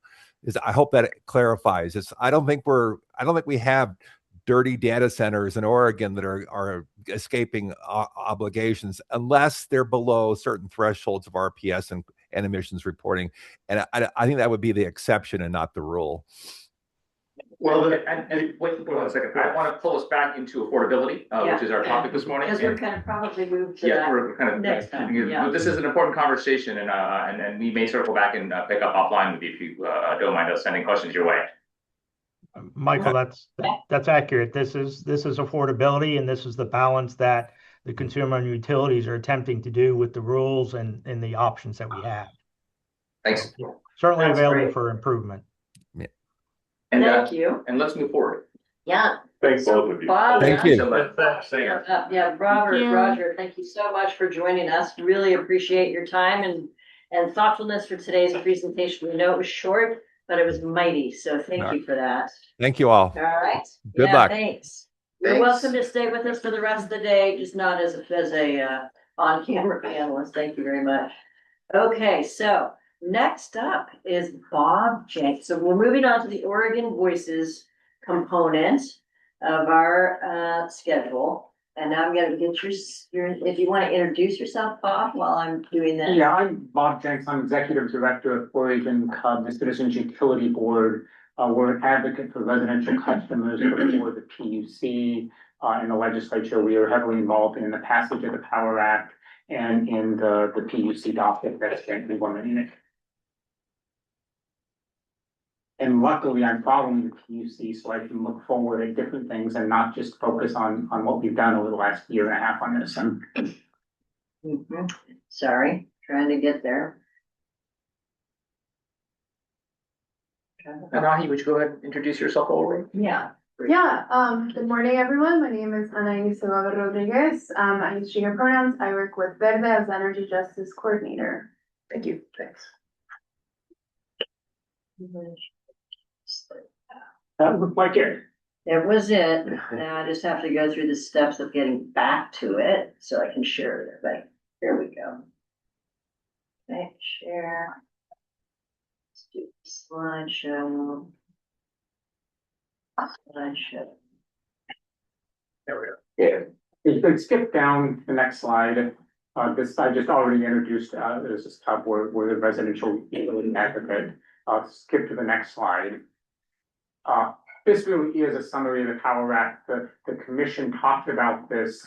The one thing I do want to highlight though is it really is about assigning the costs of data centers, the cost to the utility of the data centers that are recently put on the utility. And the costs of data centers within the energy market could go beyond that. Can you go to the next slide? Mhm. We're moving fast. You are. Well done. Ultimately, electricity is a commodity and it's subject to the law of supply and demand. So if you have an increased demand across the Western data center, that's going to affect the prices, particularly when there's barriers to new energy from transmission. There's all kinds of barriers to expanding the energy supply, and so new demand pushes up prices. And our utilities every year, to keep their supply and load in balance, make thousands and thousands of transactions within those markets, within a bilateral wholesale market, within the day-ahead market, within the energy imbalance market. So there's lots of market transactions, and those market transactions happen at a higher price because of the increased demand on the system. And that's one of the things that are affecting the utility prices. Next slide. This slide starts with looking at 2 days of Bonneville load as a good example of sort of the shape of this is the shape of the load, and prices against supply and demand. As the load goes up during the day, prices go up. So this looks at 2 winter days, and you can see there's a peak in the morning, and prices go up to serve that peak. And this one of the things to note on here on the right, I have a line where a battery. If you have a 4-hour battery, you can eliminate the highest cost portion of the day. And if data centers all across the territory did that, you would really start to save significant amounts of money. There would be a real savings from those batteries, reducing the cost of the prices of power in the market. There would be a real benefit. And the PUC talked a little bit about this.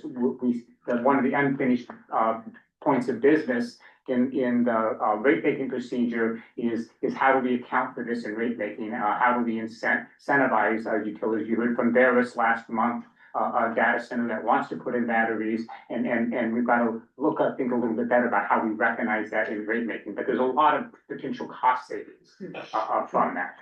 I should keep looking at my notes also as I do this.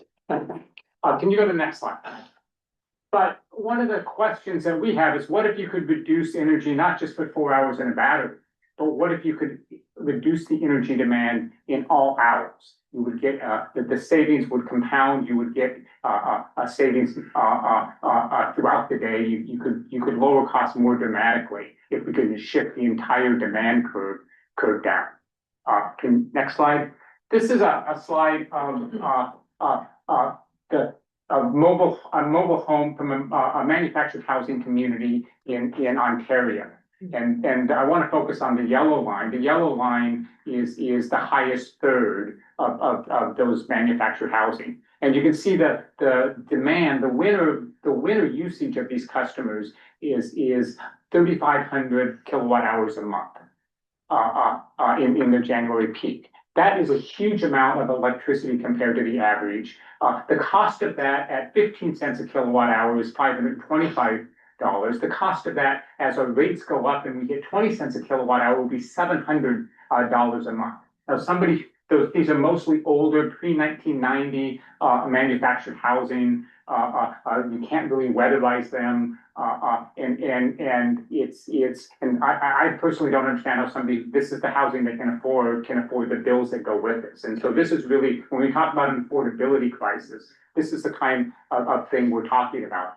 Oregon does have a manufactured home replacement program that's going on, that's working on these, that takes money from from the Energy Trust in IOU territory and from Bonneville in the COU territory, and then grades that with other available dollars. There's not enough available dollars. And the end result is we're doing a handful of these a year, but in some communities, 25% of the housing is manufactured housing. So we're doing a handful, but it's going to take us decades to really solve this problem at the rate we're going. The Energy Trust, so perfect. The Energy Choice implementing the program that you just mentioned, is that the same recipient of the funding that the Power Act identified as a flow through? We haven't set, the commission was setting this sort of, this is going to happen right now. I don't think we have any 100-megawatt data centers in PGE's territory that would be paying that fund. So I think we haven't really worked that out. They're putting that surcharge on. I think they said the order will be appealed. I agree it will likely be appealed. So I think we're a ways from there. I would recommend that we do this through the Energy Trust of Oregon and their expertise. They participated in that manufactured housing program, replacement program. That might actually be run by housing and community services or something else. I don't know that they run the whole program, but they contribute funds to it. I see. Okay, just trying to connect those dots. Great. And next slide. Here's an example that's even worse. This is Pacific Power's low-income customers with high energy use. You can see these customers are using as much as or almost 6,000 kilowatt hours a month in the winter. Their bills are over $650. Now it's important to understand that $662 dollar bill is after the application of low-income discounts. So without the low-income discounts, the bill would be higher. And as rates go up, this is going to continue to go higher. And they're using 5 times as much electricity or more than an average house. And if we could bring their energy down from the 5,000 down to just a normal house, there's immense energy savings available in our low-income communities where we haven't, with our energy efficiency programs we've been running. And I think that's an important point. The Northwest leads the country in energy efficiency. Only in the Northwest do you find places where the average household energy use has fallen. It's fallen by more than 20% in Oregon. The rest of the country, the average household energy use is increasing. So we've done incredible jobs with energy efficiency, but there's a group of folks that are left behind.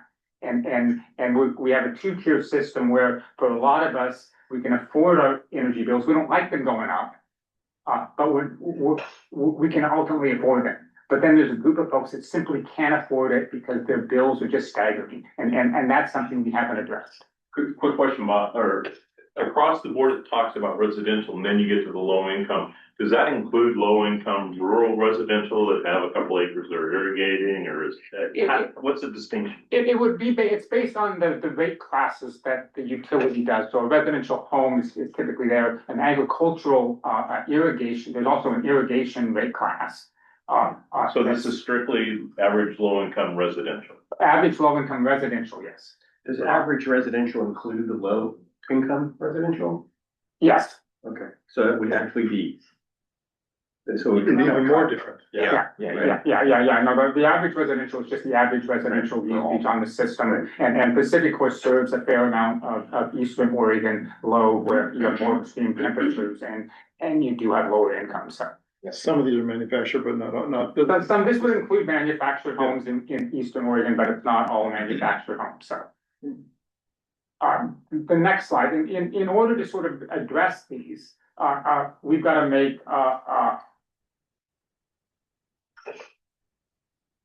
it requires home repairs, weatherization, heat pumps, and other upgrades. For manufactured home, it's really home replacement. These are also eligible for funding from Energy Trust in IOU territory, from Bonneville in COU territory. So there's funding available, but the funding can't solve the problem alone. So the additional funding is needed to do it. The PUC's done a really good start with this 1 penny or 1 cent surcharge on the 100 megawatt and larger data centers in PGE's territory. That's going to make a difference. That's going to affect this program. But we need to think about how do we really address it on a larger scale. And that's where from our viewpoint, we think we ought to start thinking about this as capacity. Yeah. If you do this, you free up capacity on the grid. And by freeing up that capacity on the grid, that allows data centers to get, potentially get service. And it's not as exciting as, advanced geothermal or sort of newfangled nuclear reactors. It's traditional technology. We know how to do it, but it's available today. It's already connected to the grid. We don't need new transmission. What I've been trying to do is get good numbers so I can we've got good numbers about sort of energy savings. We don't have good numbers to translate that into capacity savings, and we think about data centers in terms of capacity. But it could be something like doing 10,000 of these homes would free up 10% of the capacity needed to serve a 50-megawatt data center. So when you start to think about these numbers, it really is something where addressing this problem can be part of how data centers get service. Yeah. Bob, would it be fair to characterize the distinction that you're making as the 1 cent per kilowatt would be sort of like a compliance thing, and what you're describing could be an alignment of interest where if the data center puts in more, they get a greater benefit, something of value to them? Yeah, no, exactly. You can look at one as sort of a tax for a public purpose that offsets some of the costs they're putting on the system. And the other is as part of service. Now, we need to figure out more about the methodology of how, what are the savings for this? And there'll be additional savings in terms of, the cost of low-income discounts will go down if people's bills go down. The cost of uncollectibles and sort of debt at the utility will go down. So there's some additional benefits that could be included in these calculations. We need to do more of that, and then we need to figure out how within utility rate making could we accommodate this capacity and credit data centers for the capacity they're investing in. So there's work if we want to do this. But can I go back to your investment slide? Yeah. Bob, I don't see like rooftop solar or any of those type of investments. This is first just dealing with trying to lower the bill. You can expand this into rooftop solar. You can expand this into other distributed resources. So because we've seen data centers do that in the community and. And that to me is also helpful. Rooftops, you don't want to put rooftop solar on a low income, high usage home with 5,000 kilowatt hour demand. You got to first weatherize it. So in many respects, the first thing you want to do is get a heat pump. You want to get insulation. Oftentimes that requires a new roof. So this, to me, some of this stuff happens first when you're dealing with low income homes, and then you can put rooftop solar on that home. But those things also fit very well the same program. It's about how do you get capacity from a distributed source within your community and have the biggest impact on that stuff. Thanks, Buck. Okay. All right, Tim, do you need to ask yours now, or do you want to ask it now? No, it'd be great. Do we know much about the cost of, could we do these things instead of upgrading a transmission line and building a new power plant, right? How do we trade off the cost of those? And I think from a data center perspective, speed to power is maybe the concern. A lot of this could be done very quickly. If we can't build a transmission line inside of 10 years, this may be a quicker path. Yes. So set aside the time. Cost wise, can this be, some of these can be low hanging fruit that are close on cost or no? If they were close on cost, we probably would have done it before. So these are higher costs than traditional energy.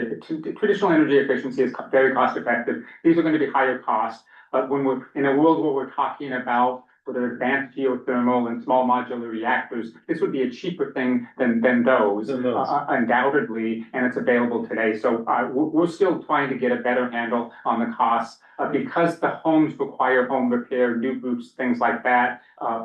This isn't sort of walking in and buying a heat pump and blowing some insulation in the roof. This will take more cost. This is tens of thousands of dollars per home, but it's all reasonable. It's technology we know how to do, and I think the costing will work out well. We haven't, and we're working on that. I didn't have cost information to present because I don't want to present things that aren't accurate here. But we need to get better handle on the cost of this and the cost in a capacity context not in an energy context, so we can compare it to other sources of capacity for the data centers. But I think there's real potential to get not all, but a significant amount of the capacity needed from data centers by attacking this problem that's gone that we haven't been able to address. Because our traditional models haven't really valued that peak cost issue as holistically as we could, right? Right. With this Yes. model, you can shave the peak. It's a whole different cost paradigm, right? Yeah, and part of that is because if you're a consumer, the savings is an energy savings, not a capacity savings. No, But for energy but you're also planning, saving the you- peak. Right, but for energy planning, we plan for the capacity for the Yeah. peak. So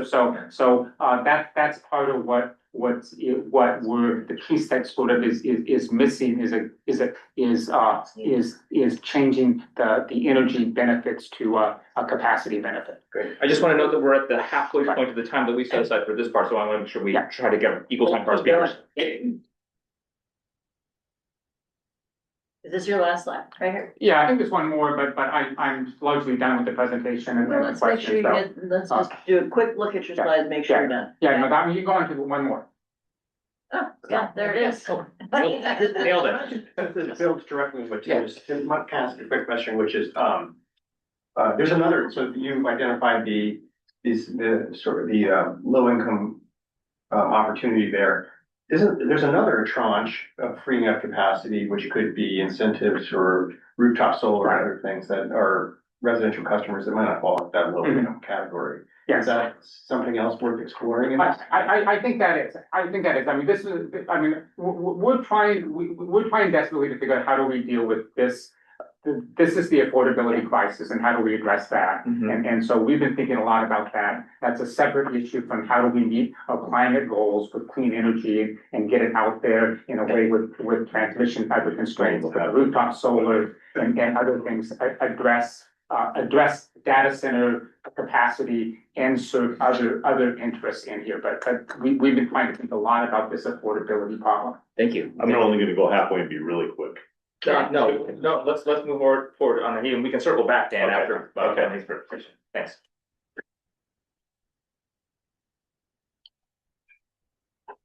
Okay. So again, just to kind of start us off again, hi everyone, my name is Anayi. Sorry, next slide, please. And just to kind of give a quick introduction about who we are, what we do. So Verde is a nonprofit that's located in Portland's Cooley neighborhood. So we build environmental wealth through resilience, but we also work in coalition with nonprofits from the Eastern Oregon, Southern Oregon, and the coast as well. So the programs available at Verde are the home and heating, cooling programs, community solar. We offer environmental group called Vidas Verdes, and we also do advocacy, which is part of where I'm from. Next slide, please. Thank you for being with us today. Thank To help you. pass that along. And so I want to start us off with a workshop that we held on June 4th at the Verde office where we talked about data centers. And initially I came in, slides prepared, ready to talk about, graphs, data, and just got really lost in like the policy one. But when I asked a simple question, who knows what a data center is? No one could answer me. Silent. They had zero idea what a data center was.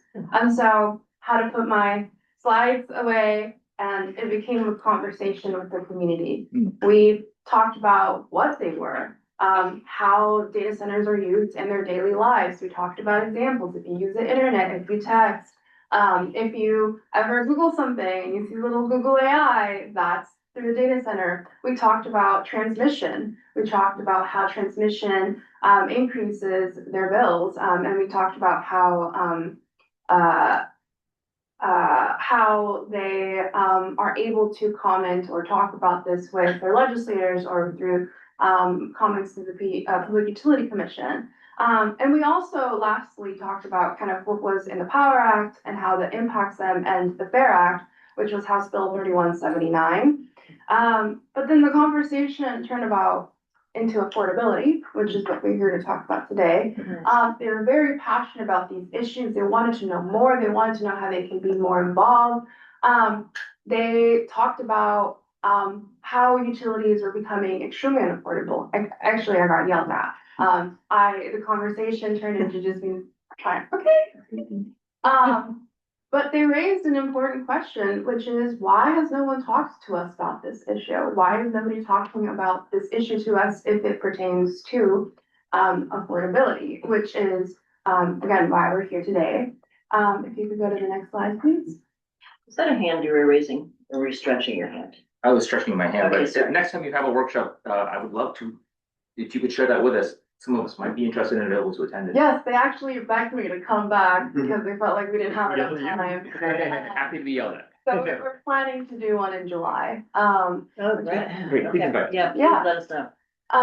And so we talked, a lot of the people that we work with are, they have PGE and Pacific Power. They serve 2/3 of residential ratepayers in the state of Oregon. So it's kind of what I'm focused on here today. But we talked about how they are being forced to pick between paying their bills or paying for food or rent. A lot of the community members that we serve have are multi-generational, so they have 3 to 4 kids, and sometimes their oldest kid has a wife or a partner in their home with an additional kid, and that's just due to affordability. That's the best way that they can afford to maintain housing.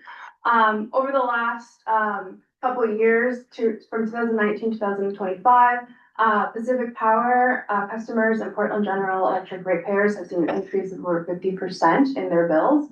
Actually, they just had an increase this past April 1st, which is about an average of $8 a bill if you're a Pacific General customer. For Pacific Power, they had their interim rate increase denied, but the Pacific Power rate case is still ongoing. Next slide, please. And that's all rates, all rate classes. That's residential. That's a cumulative rate change for residential. Oh, okay. Yeah. And the sources are also cited at the end if you guys would like to take another look. Thank you. Great, thanks. And for people online, if you have not joined us before, people in the room, if you've not joined us before, all of the presentations will be uploaded next week. So you'll have access to all of those wonderful citations. Thank you. Awesome, thank you. So here's some of the quotes that we're hearing from the community. These are actually Rogelia Martinez Perez, actually has gone to Salem to testify and advocate for the rate increases that have happened, and how she's really struggling to feed her family. We have heard from even folks who live in quote unquote middle class neighborhoods mention that their neighbors are struggling with utility payments. And as we saw before in the last slide of the increases, on the slide, on the graph on the right, you can see how, and to Bob's point about utility users, residential ratepayers using less energy than they have before, Portland General is still seeing a higher annual revenue per kilowatt hour than some of the other counterparts, like the PUD, like the COWS, which is the publicly owned, and compared to the national average as well. Slide, please. And as we talk about kind of how energy is becoming unaffordable, I think disconnections are also a really important thing to talk about.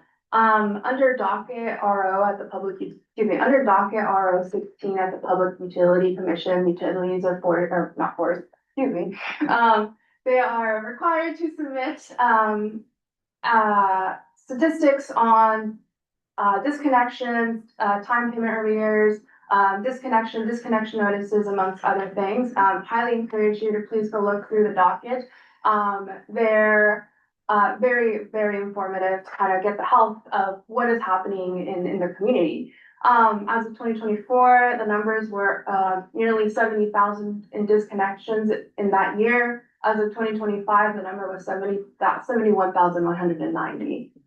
For the Q1 disconnection numbers that came out this year, which again are filed under docket RO 16, the total was 9,839. That is 9,839 households who have gone without energy. We know that disconnections are linked to higher rates of stress, higher rates of anxiety, higher rates of mental illnesses. We know that food goes to waste. People who are have medicines like insulin, they're struggle to find places where they can keep their insulin cool. We know that it's also linked to negative health outcomes as well. On the picture on the right, is Soledad Molina. She has also been an advocate with Verde over the last 2 years.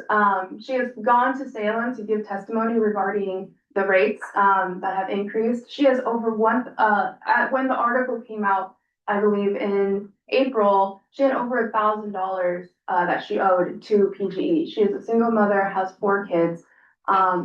And despite all the advocacy that she has done, going to Salem, writing in the UM 2211 docket, which is for low-income programs, and being on a low-income program, and I think she also has applied to be on the community solar program, which gives back credits in the bill. She still cannot afford to keep her energy on. And she actually reached out to Verde it was the winter weather storm where it was really icy and people didn't have power. If there was anything we can do, we kind of went through the checklist with her. She had already done the things that she needed to do.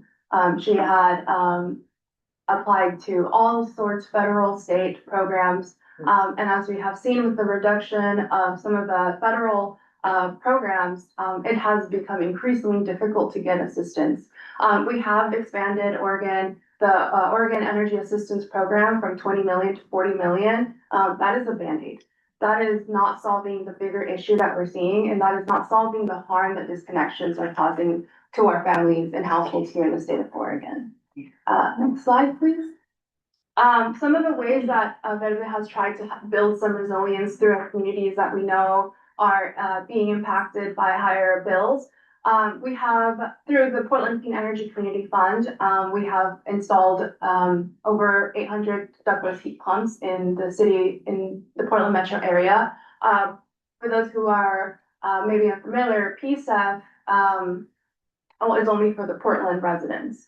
And so therefore, sometimes we have folks from Gresham, Rockwood, Clackamas County reaching out to us, asking if we can install these ductless heat pumps that they heard from their neighbor. We cannot do that, unfortunately. And sometimes it has been the case where we'll go to houses in North Portland, and we had an elderly couple that was still using oil to keep their house warm in the winter because they could pay as they went, rather than paying all at the end of the month because they were on the Social Security.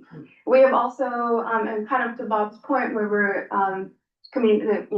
rooftop solar. Some of the homes we've been to have holes in the roofs, and that is why weatherization is really important. Yes, we can install a ductless heat pump, but if the hot air, cool air is leaving, we're not solving the issue. Some homes, especially multi-generational homes, are seeing savings of up to $1,000 annually. That is $1,000 that they can use for medication, food, or other things that they might need. Can I ask a clarification about that? Do you know if those savings are based on going from gas to heat pump or from electric resistance to heat pump? That is a great question. That is so most of these statistics are from Portland Clean Energy Fund, so I'm not totally 100% aware. But in our experiences going into homes, a lot of the times what we're doing is we're taking out, for example, super old, extreme like infrastructure, gas, really inefficient, those heating systems that are on the wall. I can't remember. Resistance baseboard. And we're installing ductless heat pumps instead. What we're hearing is that they heat up the house faster than they did before and cool it down way faster, which from a customer standpoint, that is, you cannot, that's great. It's amazing. You've already sold them the idea. Yes. And so that, next slide, please. So this is our last slide. So some of the recommendations, I think one thing is very clear. It's not it's a fact. Rates are going to continue to increase. They're going to go up.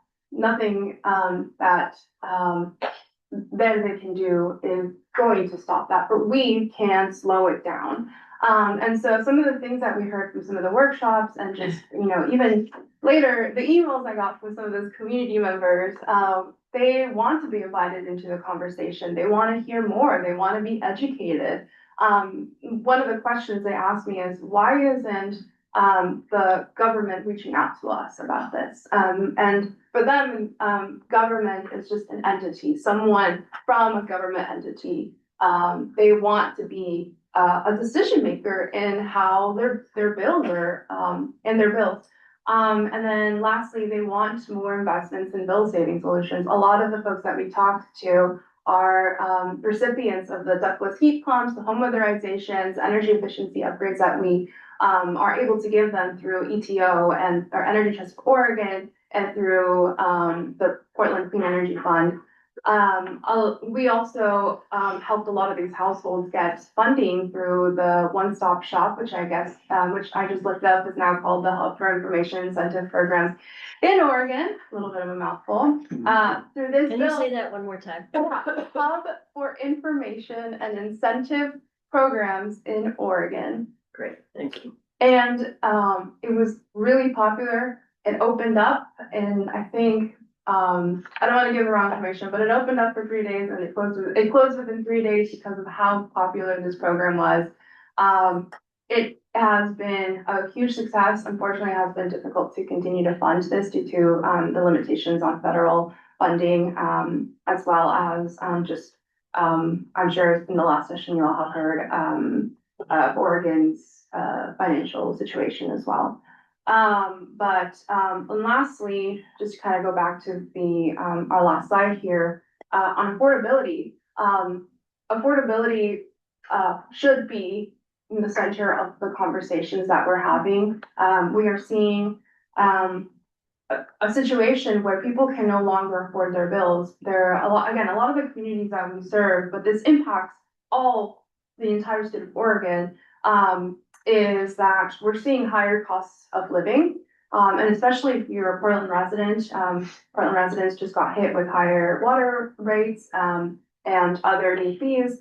And that will be starting January 1st. And for Portland General Electric, again, the rate increase that happened April 1st. They are really struggling. We are losing our middle class. We're losing our class that typically would move up to higher income. And we are seeing that reflected in who is reaching out to us. We are having families who have typically higher, what is considered like higher income, reach out to us for assistance. And so we should be conscientious about our messaging and also about how we talk about these issues and continue to keep affordability at the center. I do want to, sorry, can we go back 2 slides? Sure. Sorry. Just before I forget. So for the disconnection numbers, I do want to note that for January and February, we did have a moratorium in place.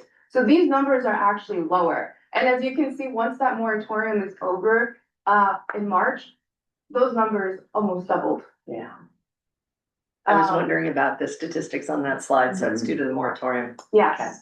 So we know moratoriums keep the power on. We know moratoriums save lives and medication and food. So I just wanted to note that before I forgot. Thank you. Yeah. Thank you. Okay. Good. We appreciate the citations to the Yeah. evidence, all that. Where are the citations? Thank you. Thank you. Quick question for both of you.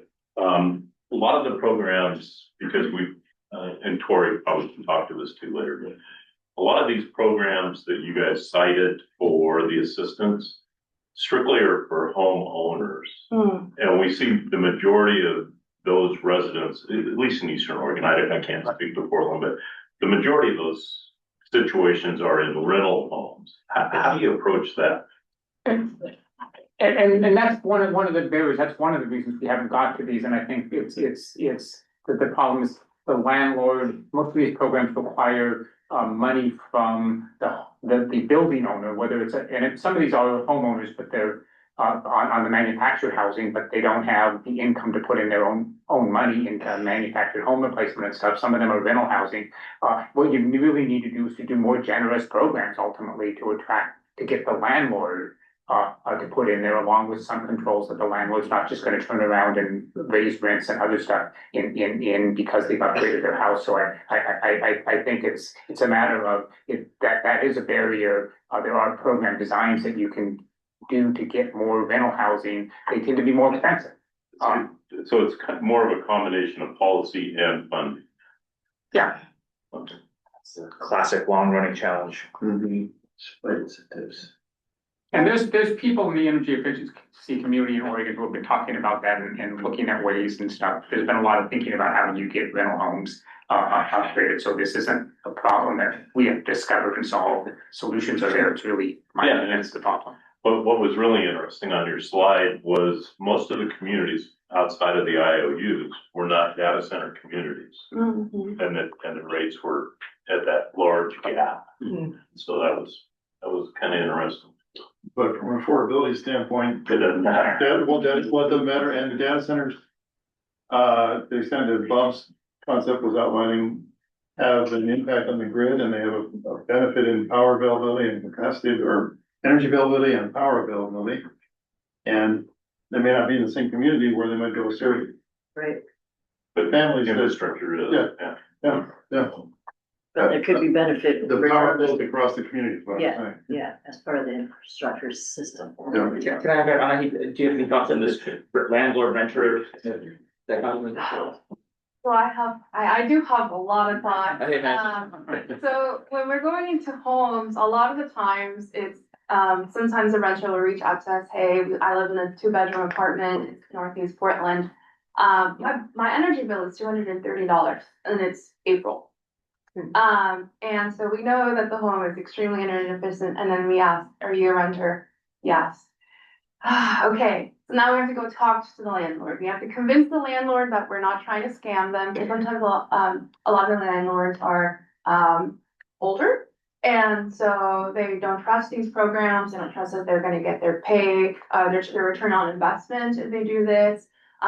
They think that that we're just you know, trying to scam them essentially. And so it's really difficult to work with landlords. They have to be really open-minded to this. They have to be really open-minded to a bunch of strangers coming to their rental properties and just installing a bunch of stuff that they're worried that it's going to break in the next, by the time the next renter comes in.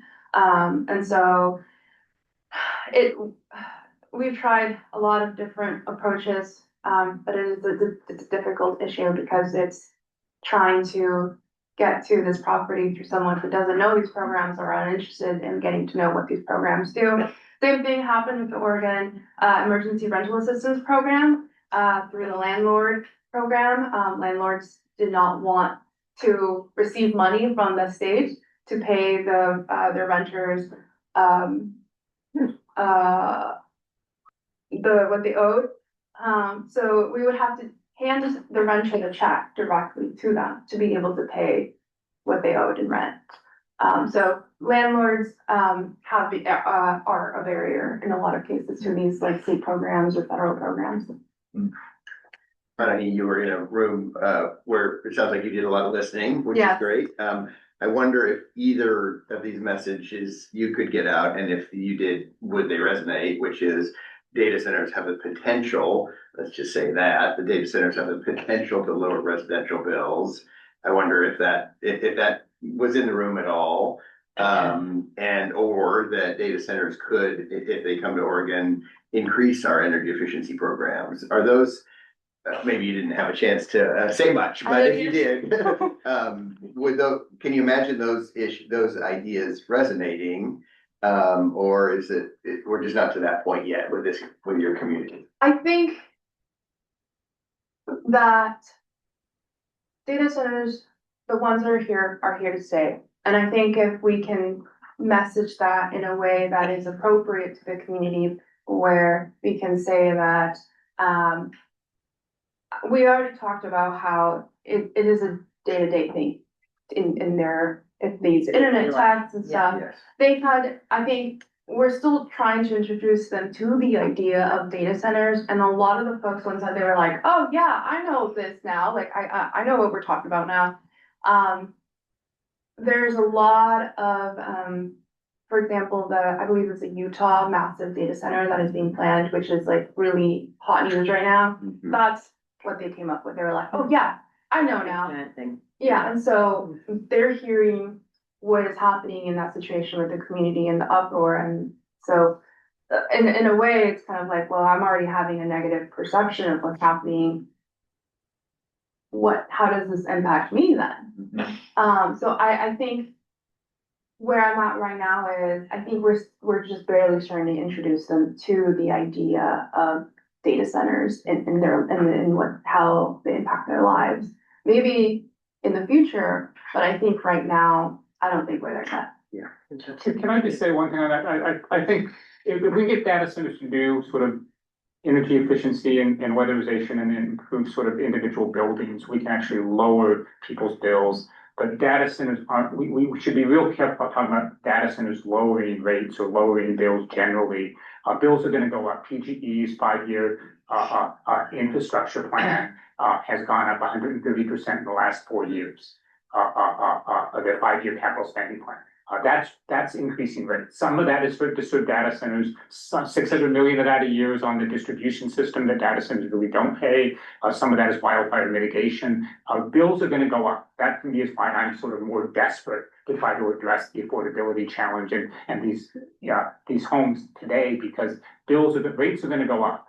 And data centers, there may be a way that by spreading the fixed costs around data centers, make them go up a little slower. Mm-hmm. But we really have to be careful about using language that suggests data centers are gonna lower people's rates and bills, because other than energy efficiency programs, I don't really see that happen.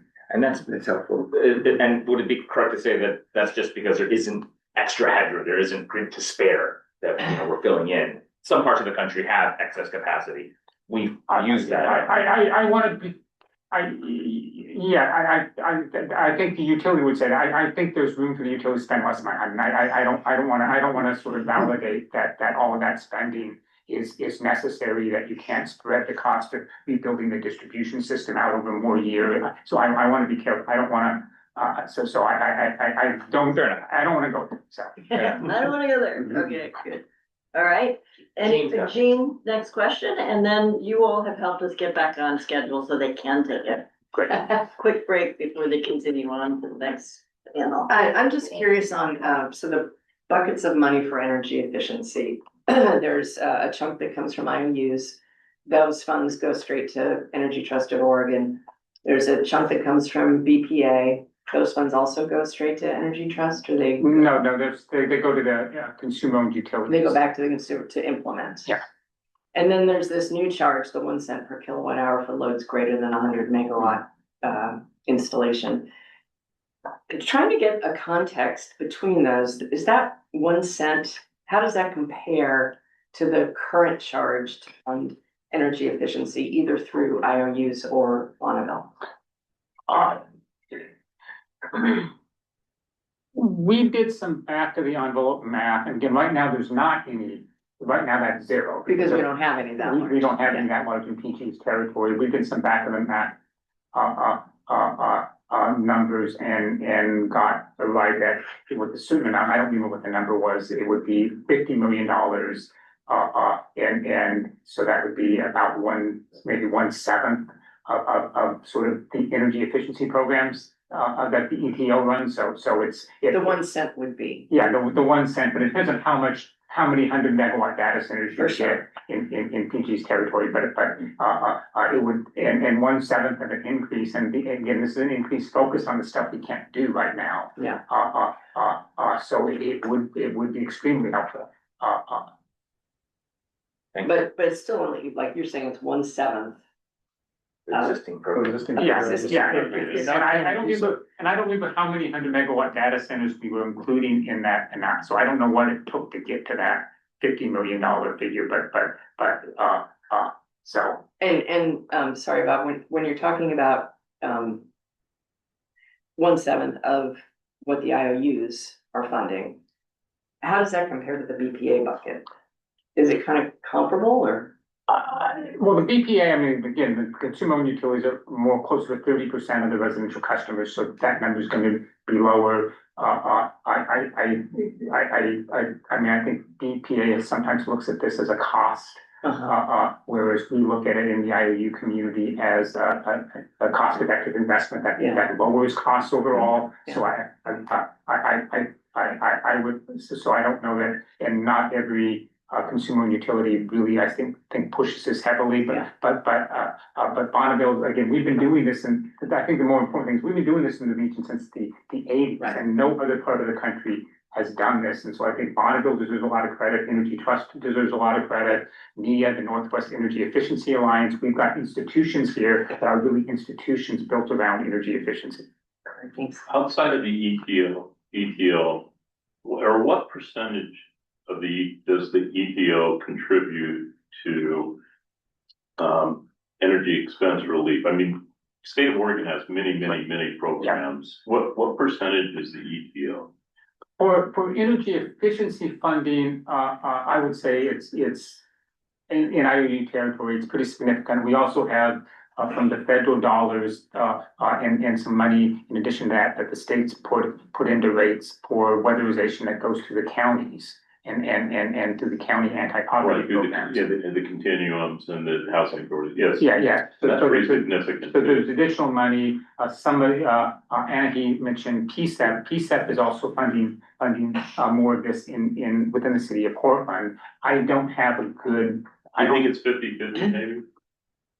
With IOU territory, I think it's probably great. ETO is probably bigger than 50%, but I don't know that for sure. All right, fantastic. Thank you so much, both of you, for being here. If you wouldn't mind staying a little bit longer, we're gonna take a short break, folks. So we'll start right on time at 11, if that's all humanly possible. So if you want to go now, and I'll keep saying what I'm gonna say. We have one more panel after this, which is the thinking outside the box on affordability. We've got folks that are online that'll be joining us from US, from the Regulatory Assistance Project, which is a national. And then there'll be some more time for some conversation after that. So if you all can stay for that. If you can't, I'd be glad to. I'm gonna put you on, I'm gonna put this on here. And I'm gonna give you 5 minutes starting at 11 o'clock. Thank you. All right. Everybody on this end was a little excited to get their first break in, I think, 3 sessions. So. Excited, 6. Your favorite really long university seminar. Thank you so much to folks who are joining us online, both the people who are here as panelists and the 98 participants that we also have online right now. So we are moving now to our next panel, which is thinking outside the box on affordability. Mark, I'm gonna let you introduce your group. I think you're the one who's introducing everyone. Is that right? Jay will do a brief introduction, but I do not have permission to share my slides as of yet either. Oh, let me get that for you. Thank you. Well, while Jay's talking, I'll get that for you. Yeah, I'll see. I'll try and get us started here, and welcome. Really pleased that you've invited RAP to be here. I'm Jay Griffin, the executive chair of the U.S. program and former regulator from the Hawaii Public Utilities Commission. See, there's a lot of feedback. Joined by 2 excellent colleagues to share some of our perspective and experience on the topic of data centers. Mark LaBelle is a principal in a research strategy hub and has literally written and helped edit the book on cost allocation for utilities generally. So you have one of the nation's leading experts on the topic. And Louisa Eberle has joined us. She's a senior associate with RAP, and since joining us a few years ago has worked almost exclusively on this topic. She's a senior associate with our Midwest program. Jay, before you jump in, it's good to see you. Can you tell us a little bit about RAP? Thanks, Michael. RAP is a 30-year-old non-government organization. We're founded by former regulators to support public interest in regulatory commission decision-making. We now have currently grown into an international organization. We have about over 100 people and about 20 in the US.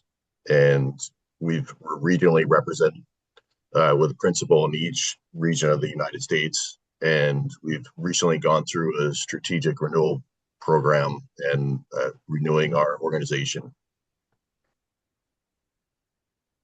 It is the brain trust of regulators, as I can think of it. That sounds like it.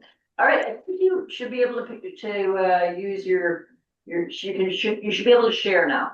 If not, I've got them here, so you let me know. Boom, boom. Just like And that. we're in. How's that? Good. Beautiful. Awesome. All right. Thank you, Jay. And thank you to the committee and all the great presenters earlier.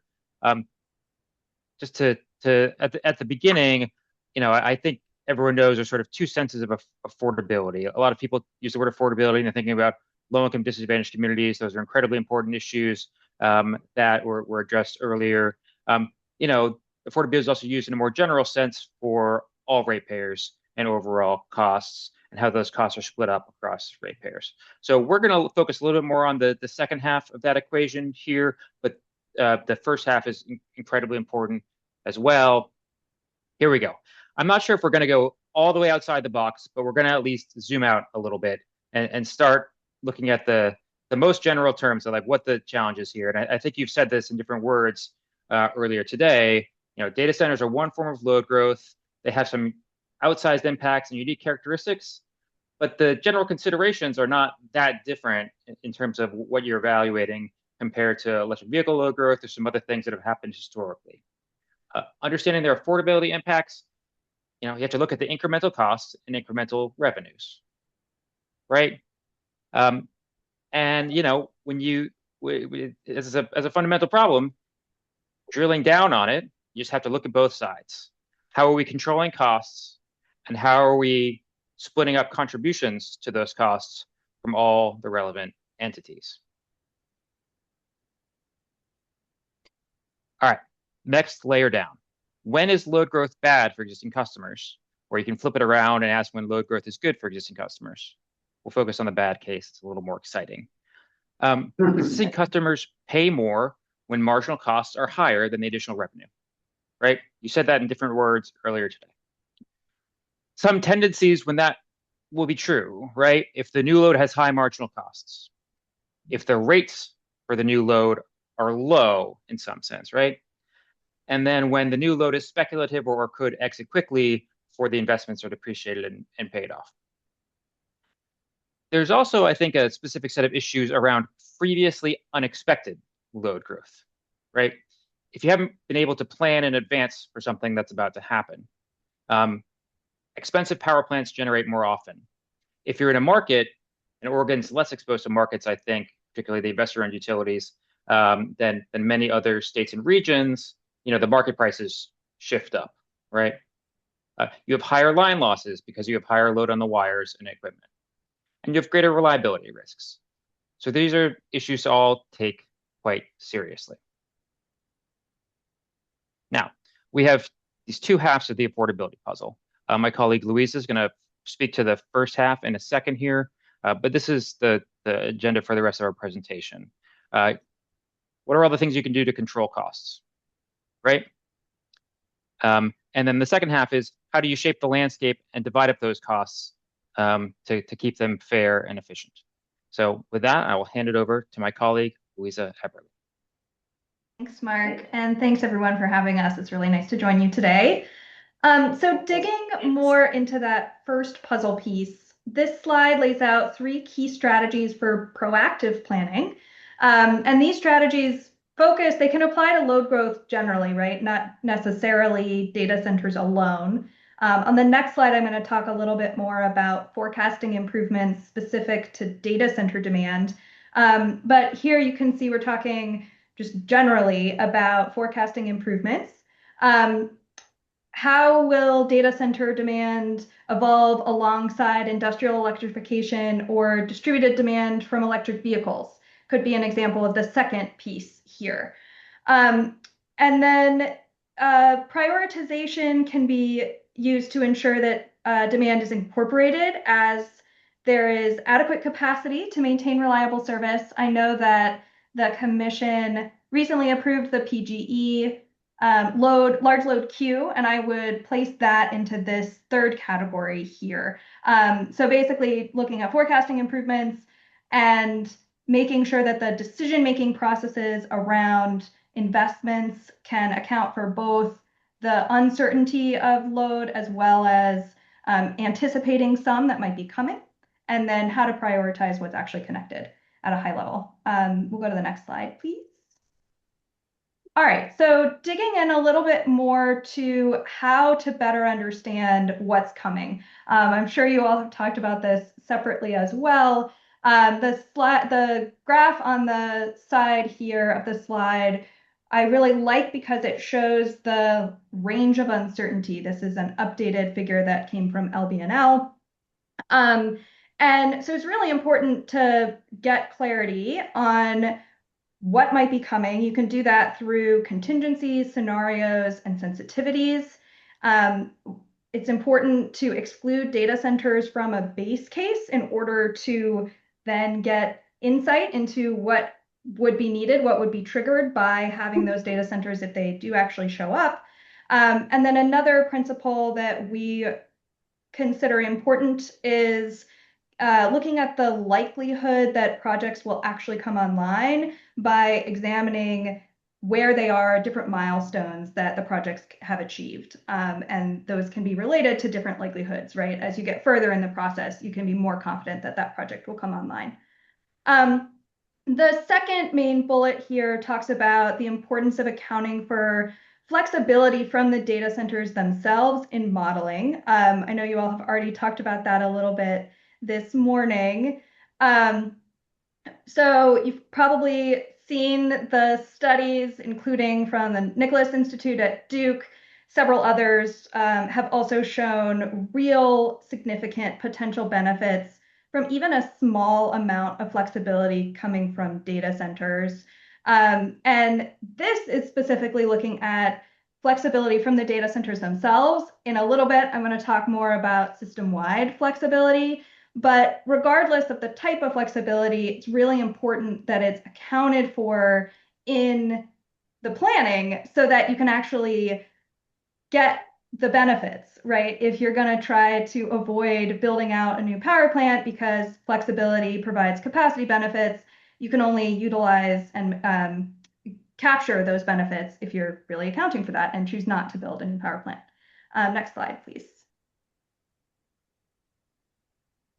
All right, so once you have some more confidence in what's coming, another key principle is to ensure that the resources selected are low cost and greatest benefit for customers.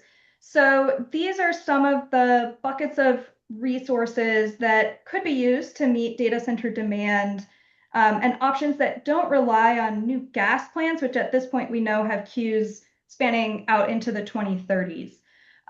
So it's important to ensure that planning and investment decisions are set up to consider these resources on equal footing. The first bucket here is to optimize the existing transmission grid. So of course, building new transmission is great, but can also take a long time. So this bucket really looks at how to get the most out of the existing transmission resources. Grid enhancing technologies and advanced transmission technologies are two of those different sets of tools. The second bucket is talking about, the same benefits for flexible data centers and zooming out, looking at getting those benefits from flexibility elsewhere in the system. So we're talking demand response, virtual power plants as potential ways to do that.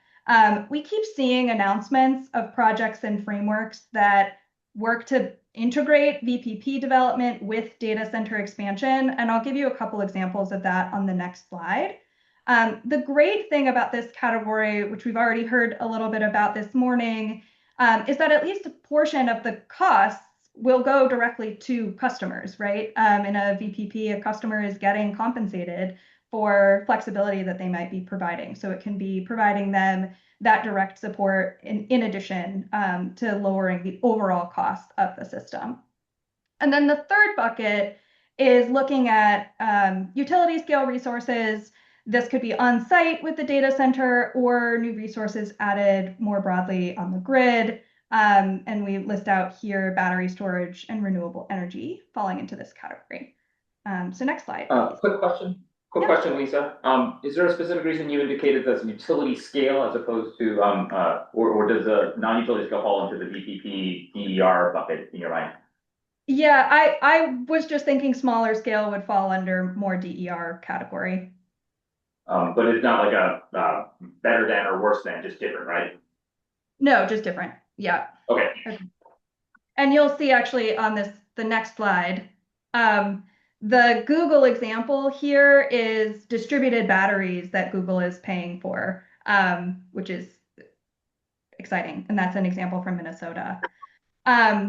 So the rest of this slide, you can see here on the left, some strategies and tools to unlock the system-wide demand flexibility. I'm not going to walk through all of these strategies, but just note that in general, we're talking about expanding transparency and consistency, increasing the integration of planning, and building on existing programs or pilots. And then these examples I pulled from outside of Oregon, just to give you all a sense of what else you might want to be looking at. So the example from Google in Minnesota, they're paying for $50 million towards expanding a distributed battery program that Xcel had already been operating and going into phase 2 of that program. In addition to that, Google is providing direct demand response, and they're paying directly for 1,400 megawatts of wind, 200 megawatts of solar, and 300 megawatts of an iron air form energy battery. Then we also just saw very recently that 3 of the major players in the VPP home battery and DER space just announced a framework where they're promising to deliver 6.2 gigawatts of VPP capacity in the West, which is based on appliances that are already in homes. Another example, Google announced a deal earlier this month where they will get 100 megawatts of VPP capacity through Voltus within the PJM footprint.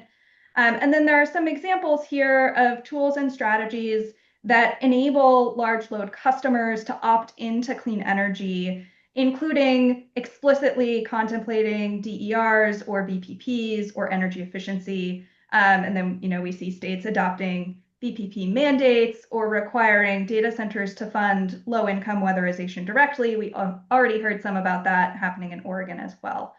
So the takeaway here is that innovation is possible.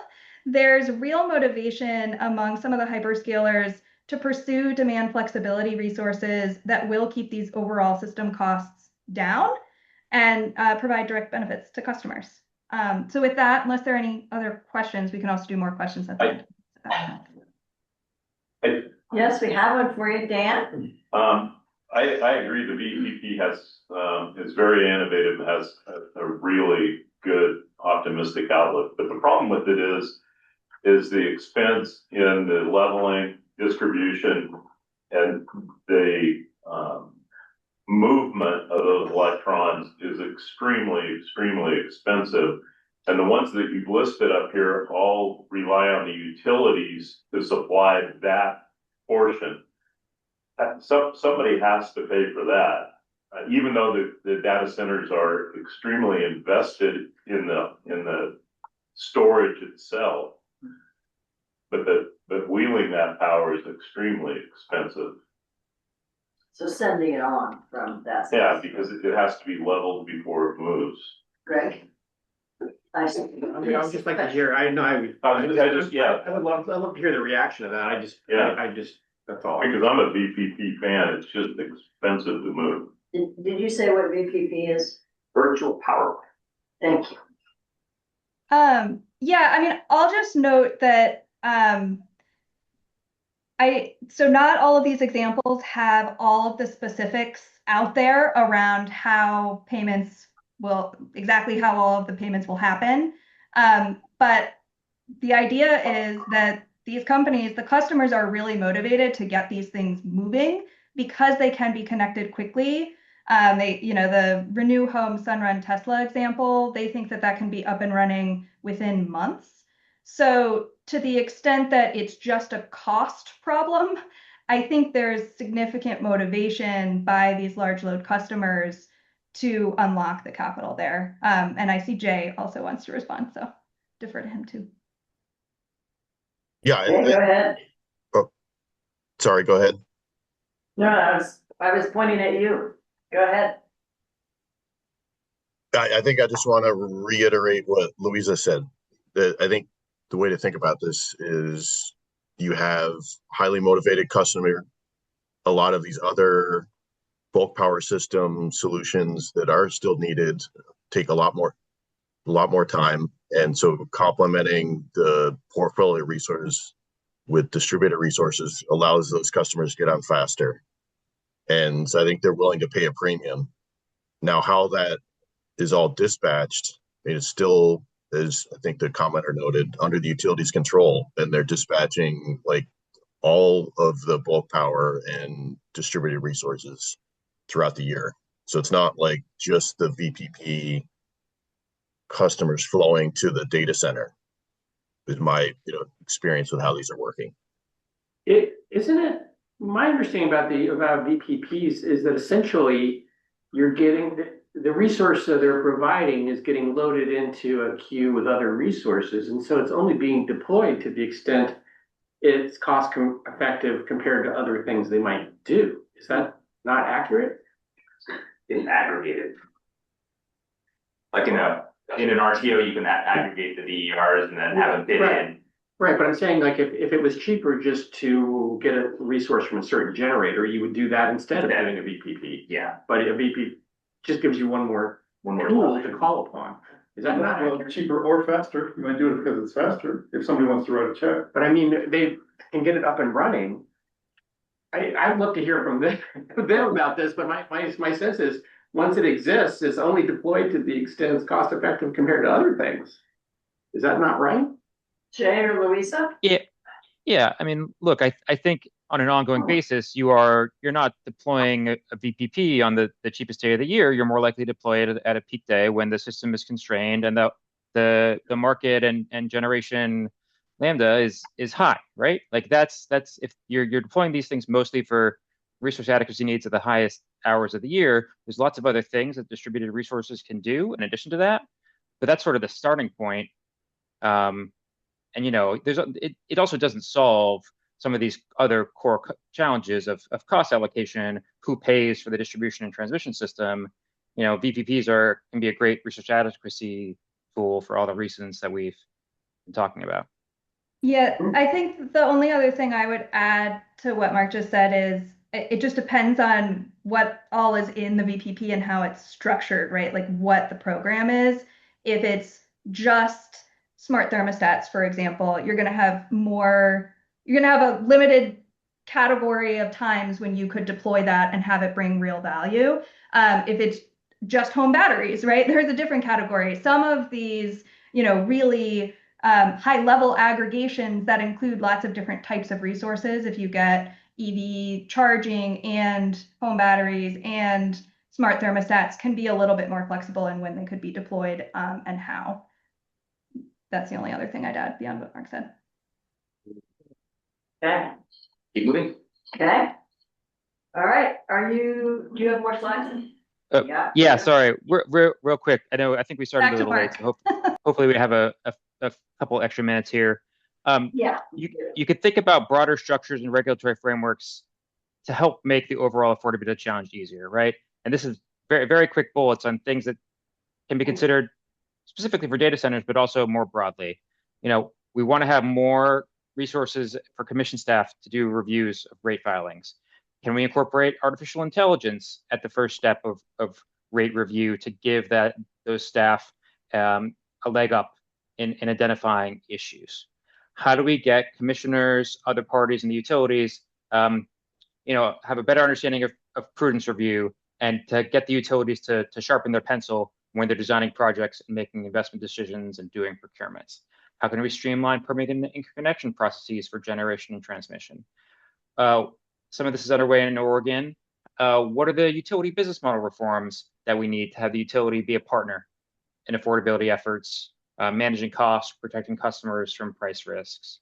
And then I know across the West, there's a lot of effort in terms of regional coordination and market integration, but all of these things together help Oregon and the broader region control their costs in the short and long term.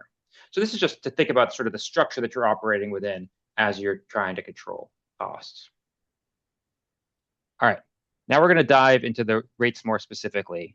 When you're thinking about a data center, as well as other customers, you can think about the whole life cycle of customer revenue. That starts when they submit their first paperwork and work towards interconnection, fees, deposits, contribution native construction, the monthly bills from rates and contract provisions, and then at the end of the life cycle, disconnection, the commitment terms, any exit fees or reassignment options for the capacity that the commitments that the customer has made. This is the revenue side that you're comparing to the marginal costs, right? And you should think about this whole life cycle. It's not just the net present value of this that matters, right? But the timing of the payments impacts risks to different parties as well. So thinking about how moving revenue recovery across different elements of this and across different customers changes how you think about risks.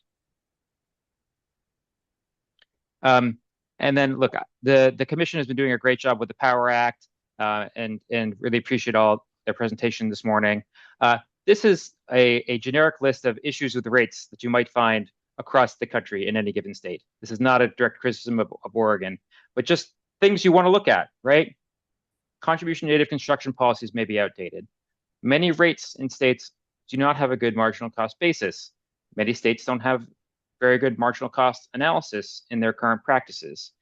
There are often major disputes about how we analyze marginal costs. And then taking marginal costs and then designing rates that have a marginal cost basis and collect the right amount of revenue is a major challenge. This is all to say that there are significant baseline issues with electric rate making in this country. The whole process is very difficult, and commission staff and all stakeholders have a very challenging job. We're doing the best we can every day and every docket.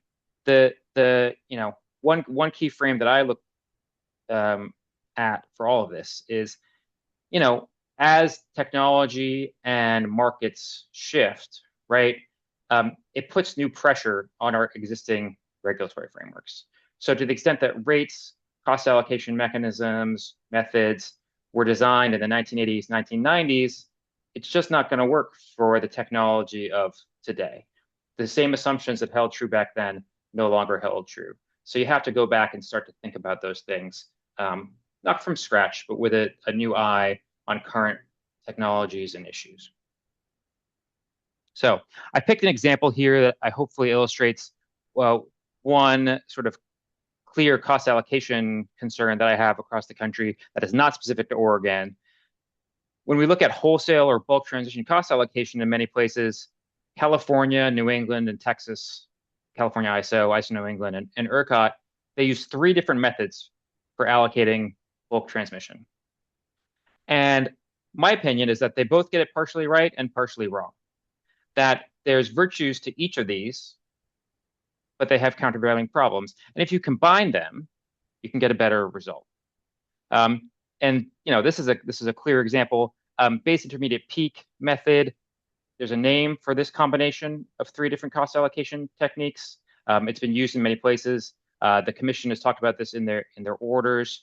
So this is just an example of how legacy transition cost allocation frameworks, have some virtues, but if you just look around, you can see how you can start to knit things together to make more sense in many jurisdictions. Mark, quick question. Yeah. How applicable is this to a place like Oregon that doesn't have RTO ISO? Yeah. So you have transmission and you have transmission cost allocation. So I did not do the legwork to look exactly what you do on transmission cost allocation right now. The commission did direct PGE to look at more advanced cost allocation techniques in the PGE order a month ago, whenever that was. And this is I think one of the more intuitive examples. The commission directed PGE to look at more sophisticated examples as well that are harder to show on a slide. But this is this is just an illustration of how just taking a hard look at your core cost allocation methods. Sometimes there's improvements that can be made. But conceptually, one could do this with like a vertically integrated utility, like the ones we have, as well as like a BPA infrastructure that we have to plug into. Yeah, the legal framework for how BPA has to do this might be different, but definitely for transition owned by vertically integrated utilities regulated by your commission, this is 110% possible. Thanks. Sure. Great. Okay. All right. Then real quick, advanced rate design. When you're doing the actual rates for data centers and other customers, there's lots of things you want to think about. This is my short list of 5 things.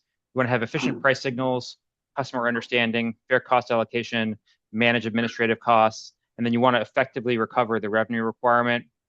So balancing these things is a key when you're applying actual rates, designing actual rates for the data centers. The Power Act, I think, is a great step forward in terms of reallocating costs across customer classes. But the interesting thing, in my opinion, at least, is can you make that rate a little smarter in terms of how it gives efficient price signals and automatically rewards flexibility for data centers? This does not. Question. Yes.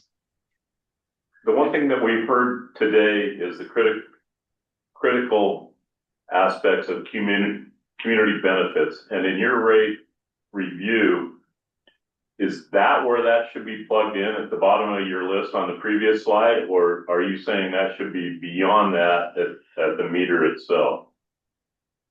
Oh, so this list is sort of like a traditional within the utility commission and within the box of utility regulation. Community benefits agreements and other things that have other land use implications and other more local concerns. That's not really what this slide is about. Is that fair? Okay. I'm just curious if that's a place you could actually slide it in, and so that it's consistent across not just data centers or large loads, but across the transmission. It's just like a jobber that sells diesel pays the state tax at the jobber level, not the guy that owns the pump. So I'm just curious if it makes sense or not. I don't know. Yeah. No. So I often do, I cut it for time. I often do a slide that zooms out to all the things that commissions and public policymakers care about, and employment and economic development are high up on that list. So I've rearranged and done these types of slides in many different ways, but you could definitely integrate that in here too. Thank you. Okay. So this is our last substantive slide, thinking about ways to make large load tariffs more efficient in terms of the price signals they get to manage their costs and be more flexible. So there's 2 things about this Sacramento rate that I'll point you to. They have a 3-period time of use rate that gives data centers incentive to shift their load. And not all of them will do this, right, necessarily at all times, but it lets them make the choice about what types of investments and behavioral changes they make to benefit the grid and themselves. And then they have this peak month demand charge that discourages the most costly on-peak use in the summer months. And of course, this is oriented around California, so it's June to September. So with that, we've already had some questions. Thank you so much for listening. Perfect. Okay. All right. So I think what I'll do, there have been some questions along the way.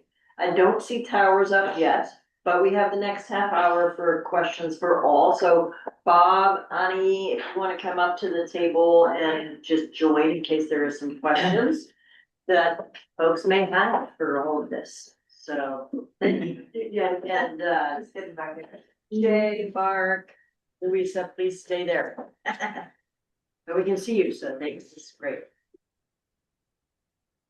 All right, Tim, then Bill, then Mike.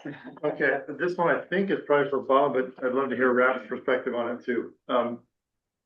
Bob, one of the things we wrestled with during the power session and have been thinking about broadly is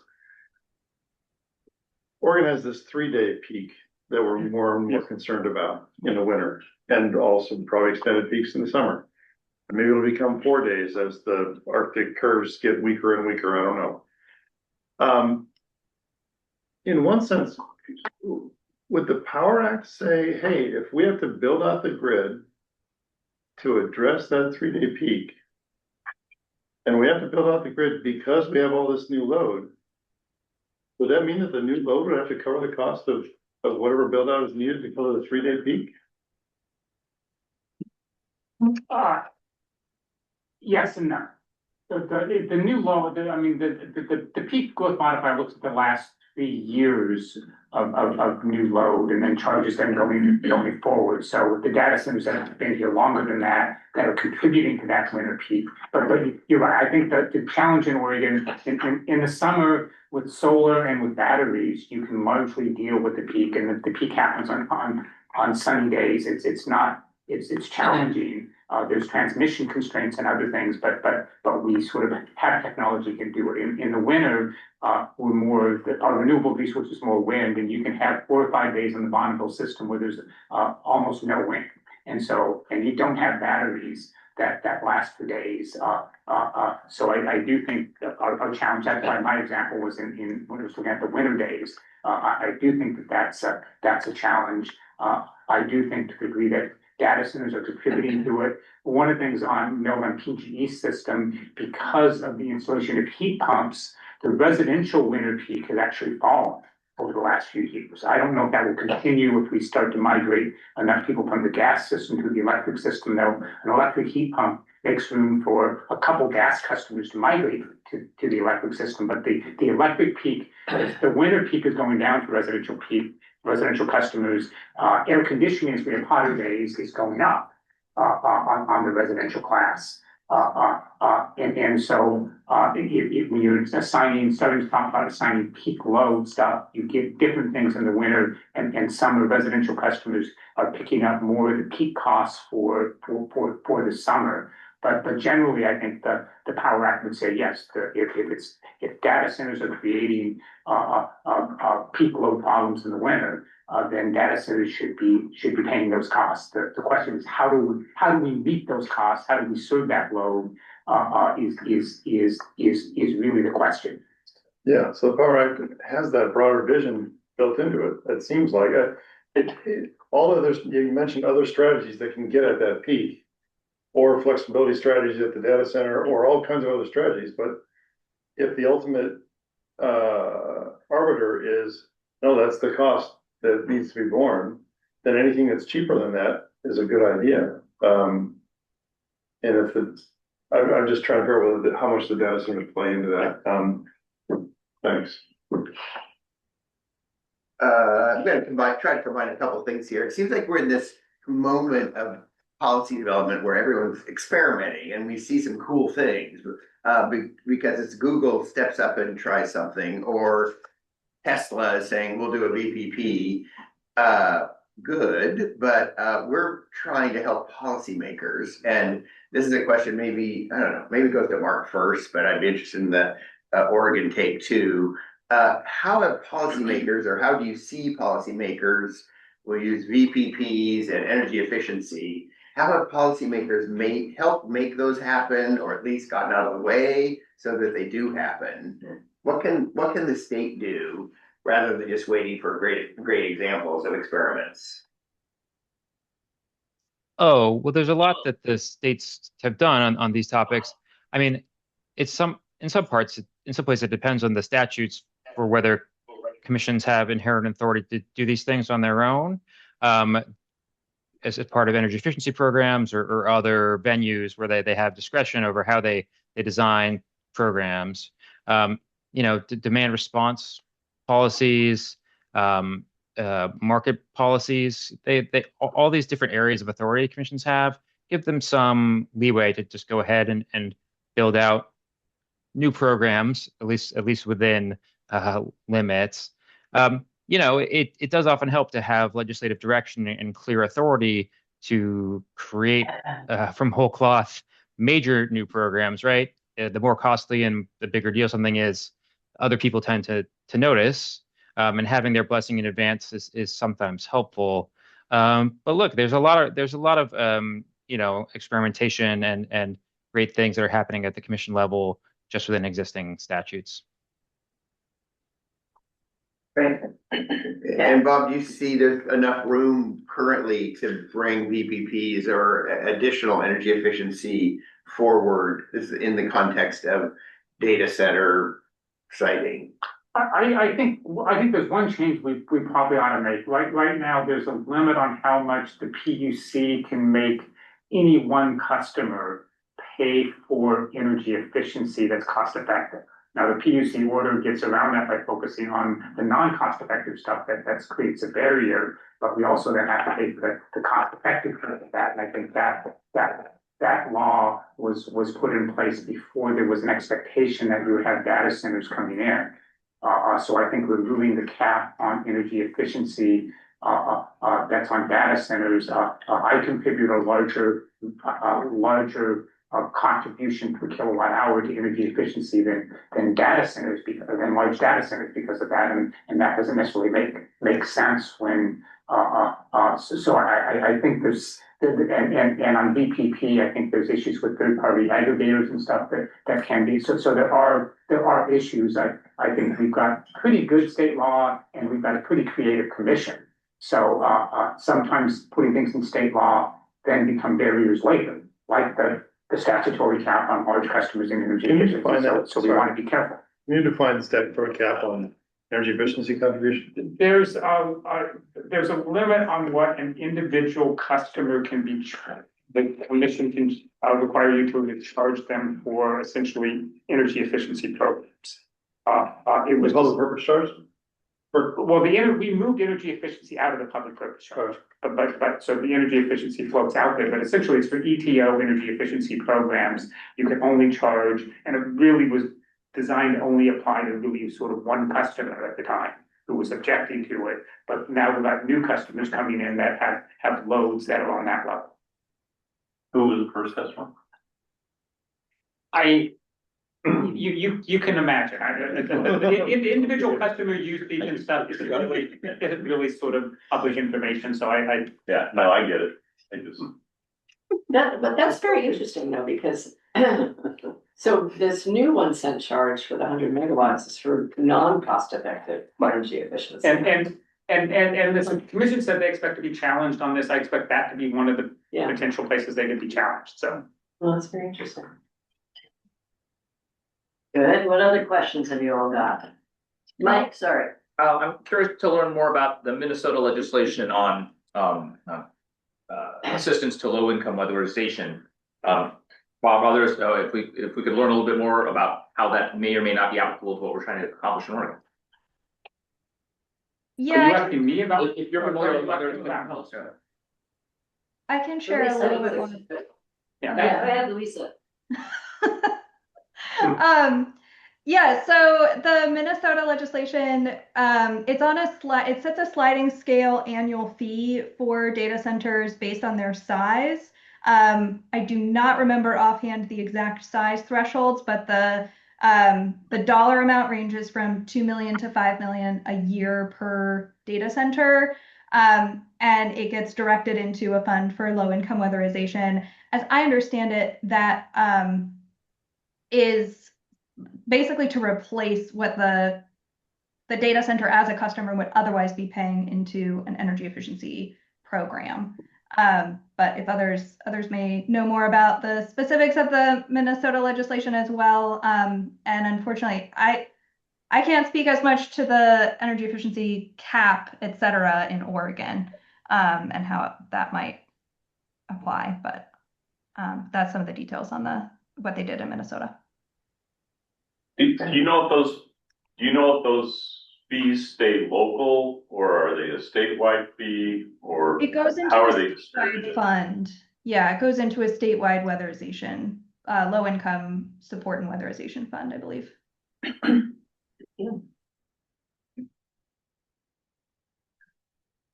See that? To me, you would want to keep those local to the, anyway, that was different story. Bob, are you familiar with it? Does it have any applicability to what we're trying to accomplish? I'm not very familiar with it. I mean, those numbers are probably less than what the commission, the 1 cent per kilowatt hour charge that the commission put in that applies to the larger data centers here. But I'm not familiar with it, so. I mean, this stuff in Minnesota only happened. Recently. Yeah, so. It did come up during our energy session. They mentioned it, but I didn't know more details. I'm saving it for affordability.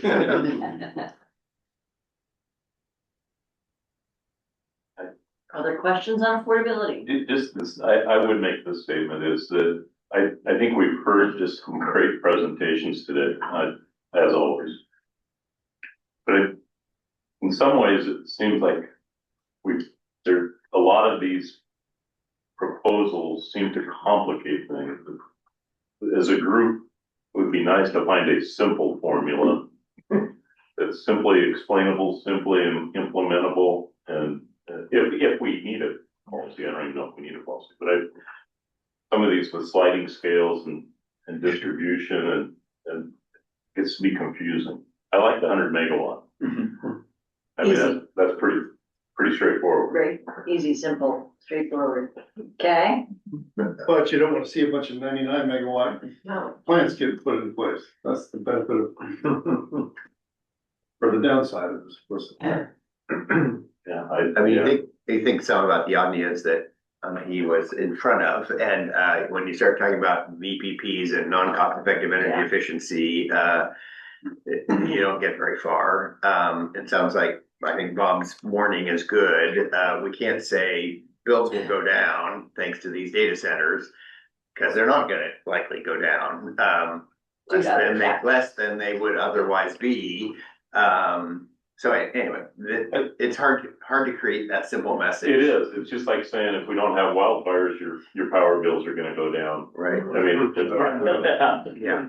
I mean, when we probe that a little bit, which is that, to what extent, to some extent, and I'm not sure how much, we talk about data centers and energy, but not all of the costs that are borne on utility bills are directly energy related. Some of it is wildfire related, for example. Absolutely. And some of them are, charges for, ETO stuff, which is great, but it's not, directly, consumption related. I'm just wondering out loud, to what extent is it worth further complicating a utility bill? I'm an energy nerd, and I take a look at my bill when it arrives each month, and I look at every single line, and there are lines in there that I don't understand very well still. Is it a good idea? Is it an open question, to add another line or two to try to make affordability work better if it further complicates the system and, it may introduce unintended consequences is something that I'll just put out there. Sometimes complicated problems have complicated solutions. And the bill is already complicated. We're not gonna. I do wonder, if you have thoughts about this, because I think, Bill, your point is a good one, that if there's a certain population to whom this matters a lot, and they're not hearing much about it, ideas that you might have for the committee to think about. Is there something statewide that the committee might? I think we really have to think about our messaging. I was actually just in a coalition with some of our other folks, some of the other coalition members, other nonprofits. Messaging is really important because at the end of the day, as an advocate myself who is out in the community, I'm the one that has to sit in front of these people who, whose husband, there's a family whose husband probably, got picked up by ICE, and I have to tell this mother who can't afford her bills, doesn't know how she's gonna take her kids to school because they're all different ages, and I have to get her excited about VPPs. That's a tough order. Yeah. Or I have to say, hey, sorry, we don't have any funding for your energy assistance, but we have EV incentives, right? Like that's a really, and like, it's great to have all these things, But the communities that I specifically work with are people who are making 30,000 for a family of four. And because of language barriers or education, they cannot, climb up this income ladder. I recently spoke about how like my community sees me as someone who has made it out, because of, the opportunities that I've had. And these are people who have given the chance to learn and be educated, to know about these topics, have really great information to tell you. There's things that we haven't thought about or probably haven't had an opportunity to discuss here, because they're the experts. They're the experts in lived experience. At one point in my life, I was low income, but I was a child. I didn't know that these things that were happening to me were not normal. And so they're the experts in what's happening in their lives, in their community. And it's hard to get excited about VPPs, talk about data centers, when they're working 40 to 50 hours a week and they have to come back home and feed their kids or clean their house, get the kids ready for bed.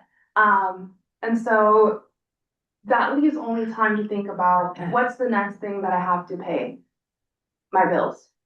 And that doesn't necessarily make it a bad thing that their focus, as I think, Bill, you mentioned that in the meeting, something that they think about once a month and are upset when it comes in once a month. I think it's just, this is because that's Sorry about that. the mental load they have on top of everything. And so, just thinking about, these are everyday working people, regardless of where they are in the state, whether they're in Umatilla County, right? When the bill comes in after they've worked 40 to 50 hours a week and not knowing where or how or why this bill is so high can be frustrated. Sure. And not knowing why that bill is so high is not a bad thing. It's just they might, you were saying you still don't know how some of your line items are, what they need. Can you imagine if English is a barrier? Yeah. Or even if the bill comes in, we have communities in Salem who are indigenous communities who come here on a worker visa to work the field. They speak indigenous languages and Spanish is their second language. And so, and even in eastern counties too, who farmers and stuff like that. And so these are the communities that we are forgetting. And so my message really is like really lean into affordability, lean into all that, because the rest can be, to be frank, tone deaf.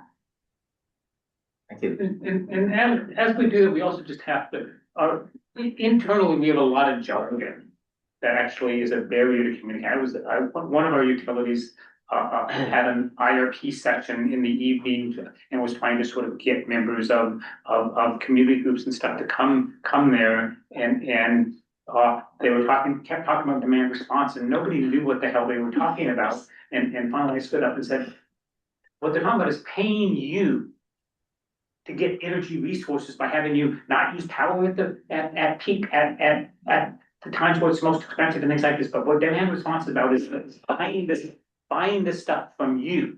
And so we've got to think about how do we, BPP doesn't mean anything, right? But the concept of what's behind BPP, of getting your resources from the community, and we can talk about those things.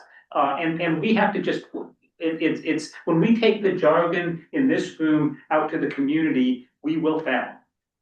But that doesn't mean we can't communicate what we're talking about in this room to the community. We just have to think about where are they coming from, and how do we do that?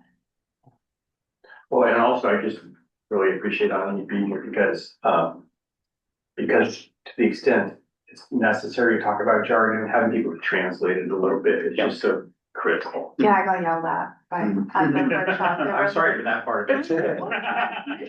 I'm like, and then I'll have to be like, son los cables, the big cables, and I'll have to use like, we also have, for example, like in Spanish, we like, we Spanishify the English language, so like the typical name for a bill in Spanish is factura, but I would have to say el bill de la luz, like, because that's how we speak now here when we're in the United States, but finding that right balance of having to bring down this information is emotional labor that a lot of nonprofits like Verde have to do.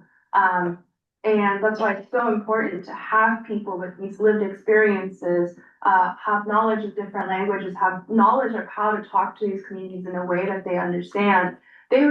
What I heard from the community with how they yelled at me was like, we need to know about this so we can tell you better what we need. And they said it in Spanish, but the gist is I need to do better at my job and how to explain. So if me, someone who does this for work, is still being taught by the community, I think if you are not a member of the community and don't have another language, there's still miles to go in how Oregon still has a lot to work on in terms of how to reach low income and BIPOC and Spanish speaking communities, which are not the same thing. Yeah. Good. He's gonna turn off. Thank you. What's that? Oh, thanks. Thank you for that. It makes it very real.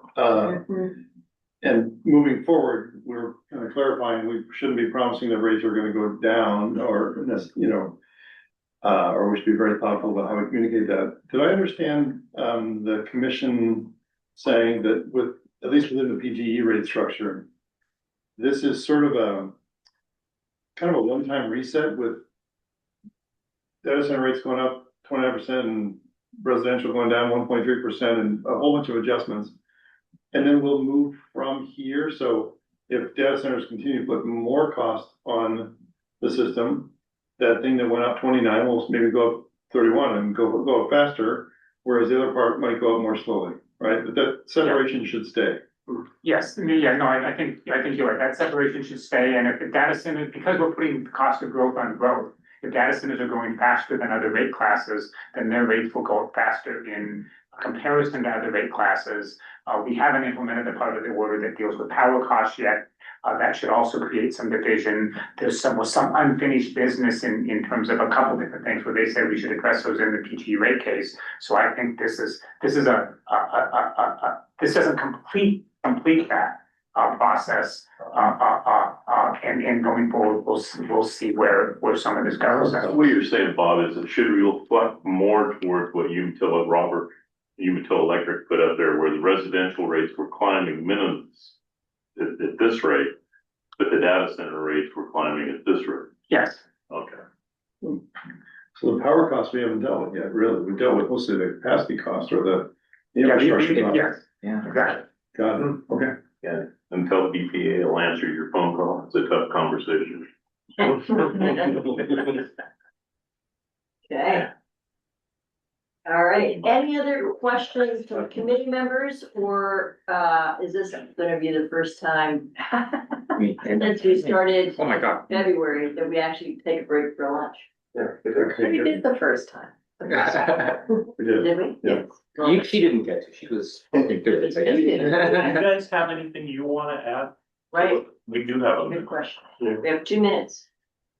Couple minutes. Yeah, I think I said, sorry, Bob, were you gonna? No, go ahead. Okay, I think, I really said my piece about like the messaging affordability. I think Tim is right and that rates are not gonna go down. And it's really hard to message that to the community when everything else is going up at the same time. The one that everyone sees visibly right now is gas. Yes, TriMet is an option, but there's a lot of folks who live in Gresham, Rockwood, who travel to downtown Portland or have to travel to other parts where maybe TriMet is not super accessible.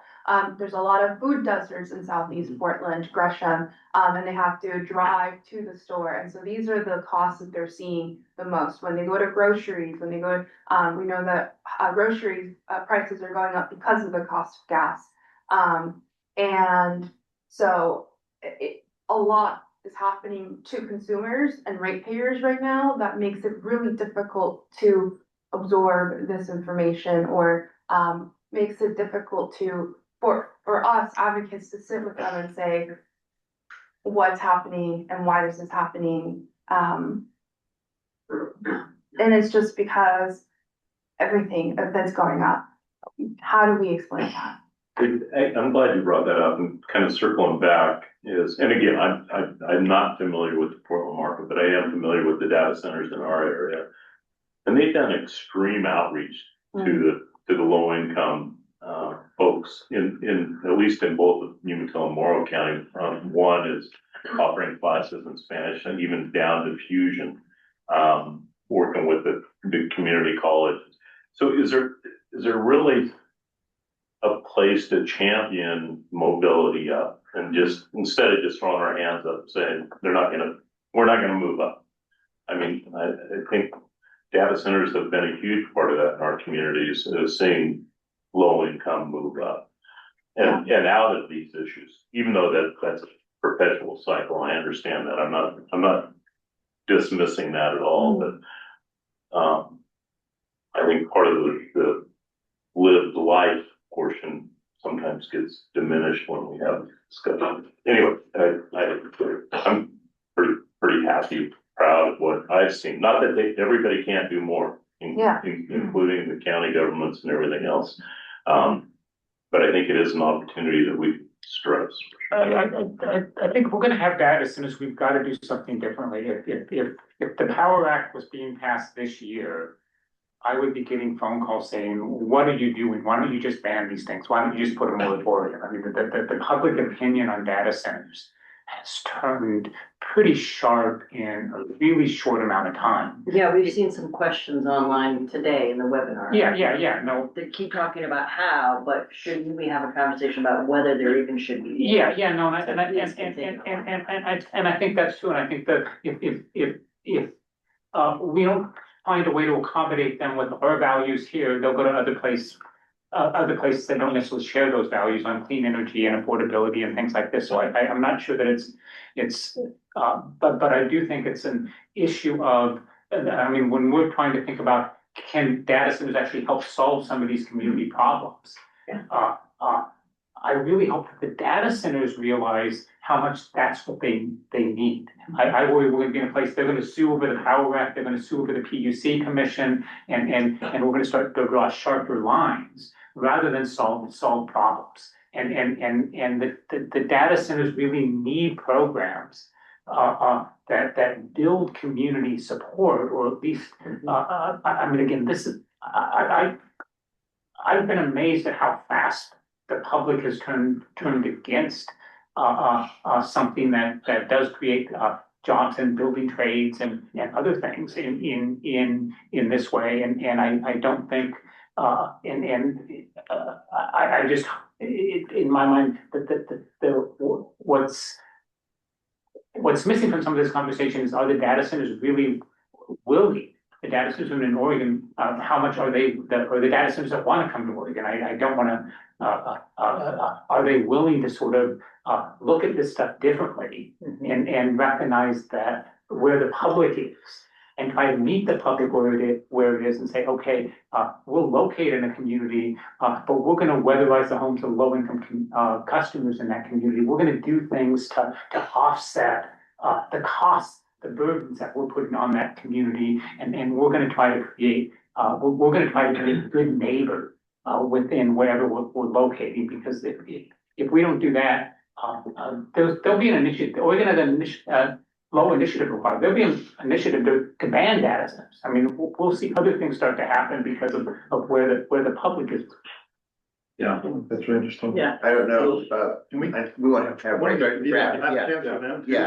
Last answer wrap, for sure, and, I don't know if you're watching, I'm sure you're watching, the public opinion, sharply declined on not just Oregon, but nationally, and, if you have any comments on that as well, in terms of, we're seeing some interesting data center examples, but we're also seeing lawsuits and, foot dragging. So anyway, you can comment on that or anything else you have as a last thought. So Mark, Louisa, Jay, wrap us up, and then we will take that break. Jay, I'm happy to go. Mark, go ahead. No, thank you so much for having us. I think we've seen that there's definitely been a little bit of a speculative boom in data centers, more people putting in bids and things that are real, and I mean this seriously, it's always the answer. Like finding the right balance is what you try to do, right? And all of us are trying, many of us, not everyone else is lucky enough to have an iPhone or some of these advanced computing devices. But so many of us do use them and are responsible for these developments. So finding the right balance societally is going to be the answer. And eventually, I think we'll have some broader national floor around this. We don't want to have races to the bottom where all these data centers go to the least restrictive states or countries, right? So, I think these are not easy answers, but I really appreciate your time and attention and having us. Thank you. Yeah. Thanks. Thank you guys for. Really appreciate all of you being here in person, online, however you could do it. So thank you so much for being here. We'll stop now for a break until 12:30 when we resume at 12:30 with the revenue and incentives component of our conversation. So I will excuse myself in that I need to hit the road following lunch in order to make it up to Seattle for an important soccer game. It is not a World Cup game. It's my 14-year-old playing in a tournament. A little higher than. But that said, Bill was gifted tickets for that World Cup game by his sons. So I'm hoping that my going to my son's game results in something like that down the road. He's a World Cup participant. Yes, maybe. But I'll stay plugged in online.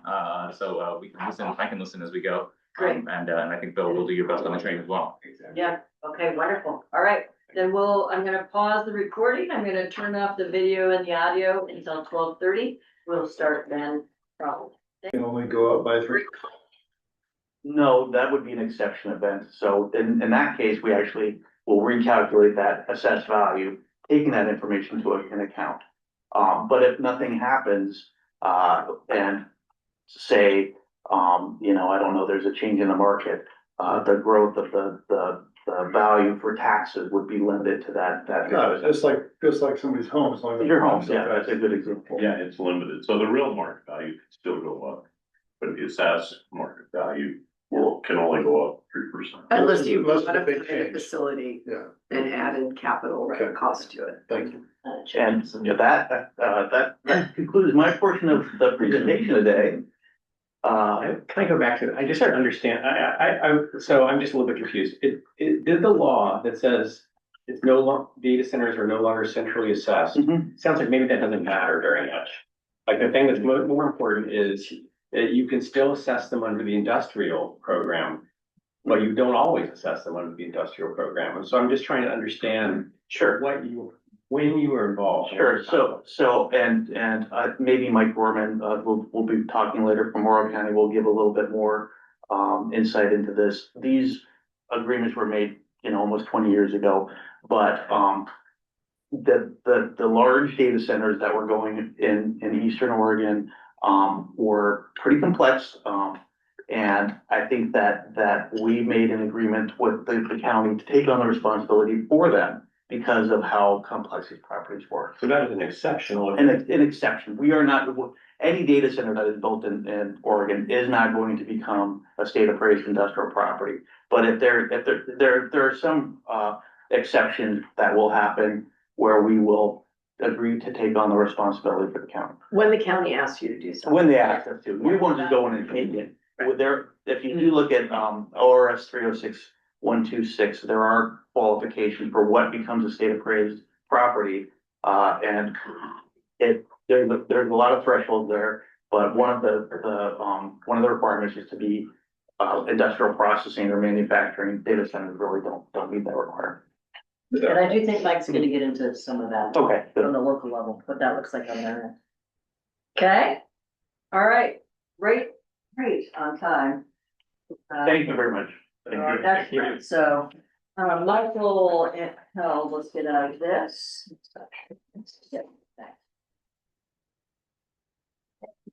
Thank you so much. That's right, this looks like yours. That's us, it's ours. Okay, and then for this. I have a way to do that. Yours.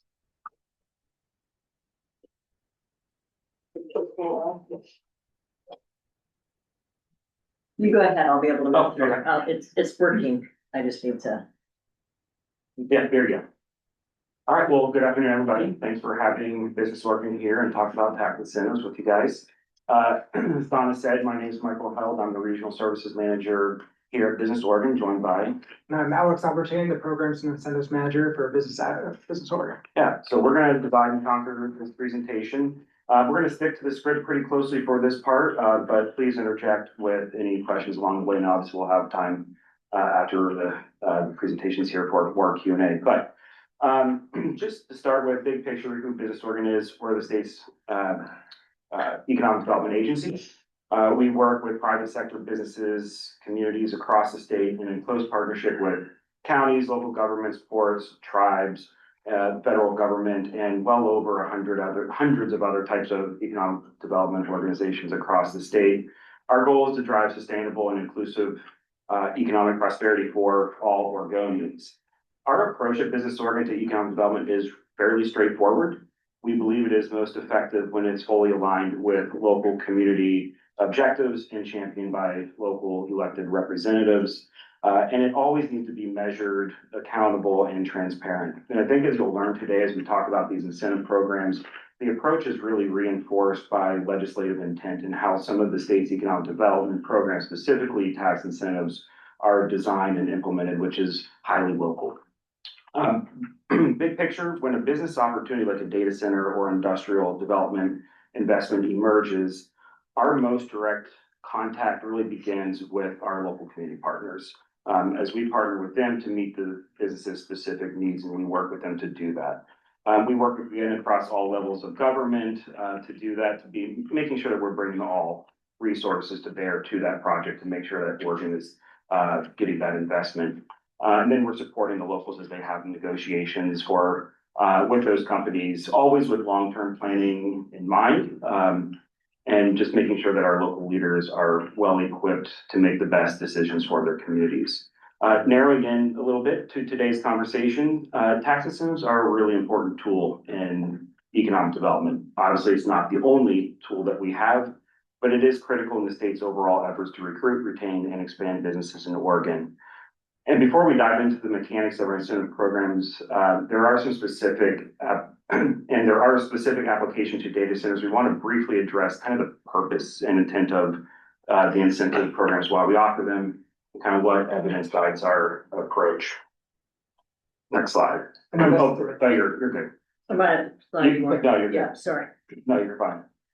Okay, so to kick this off, we really want to start with what we're seeing and what we're trying to achieve.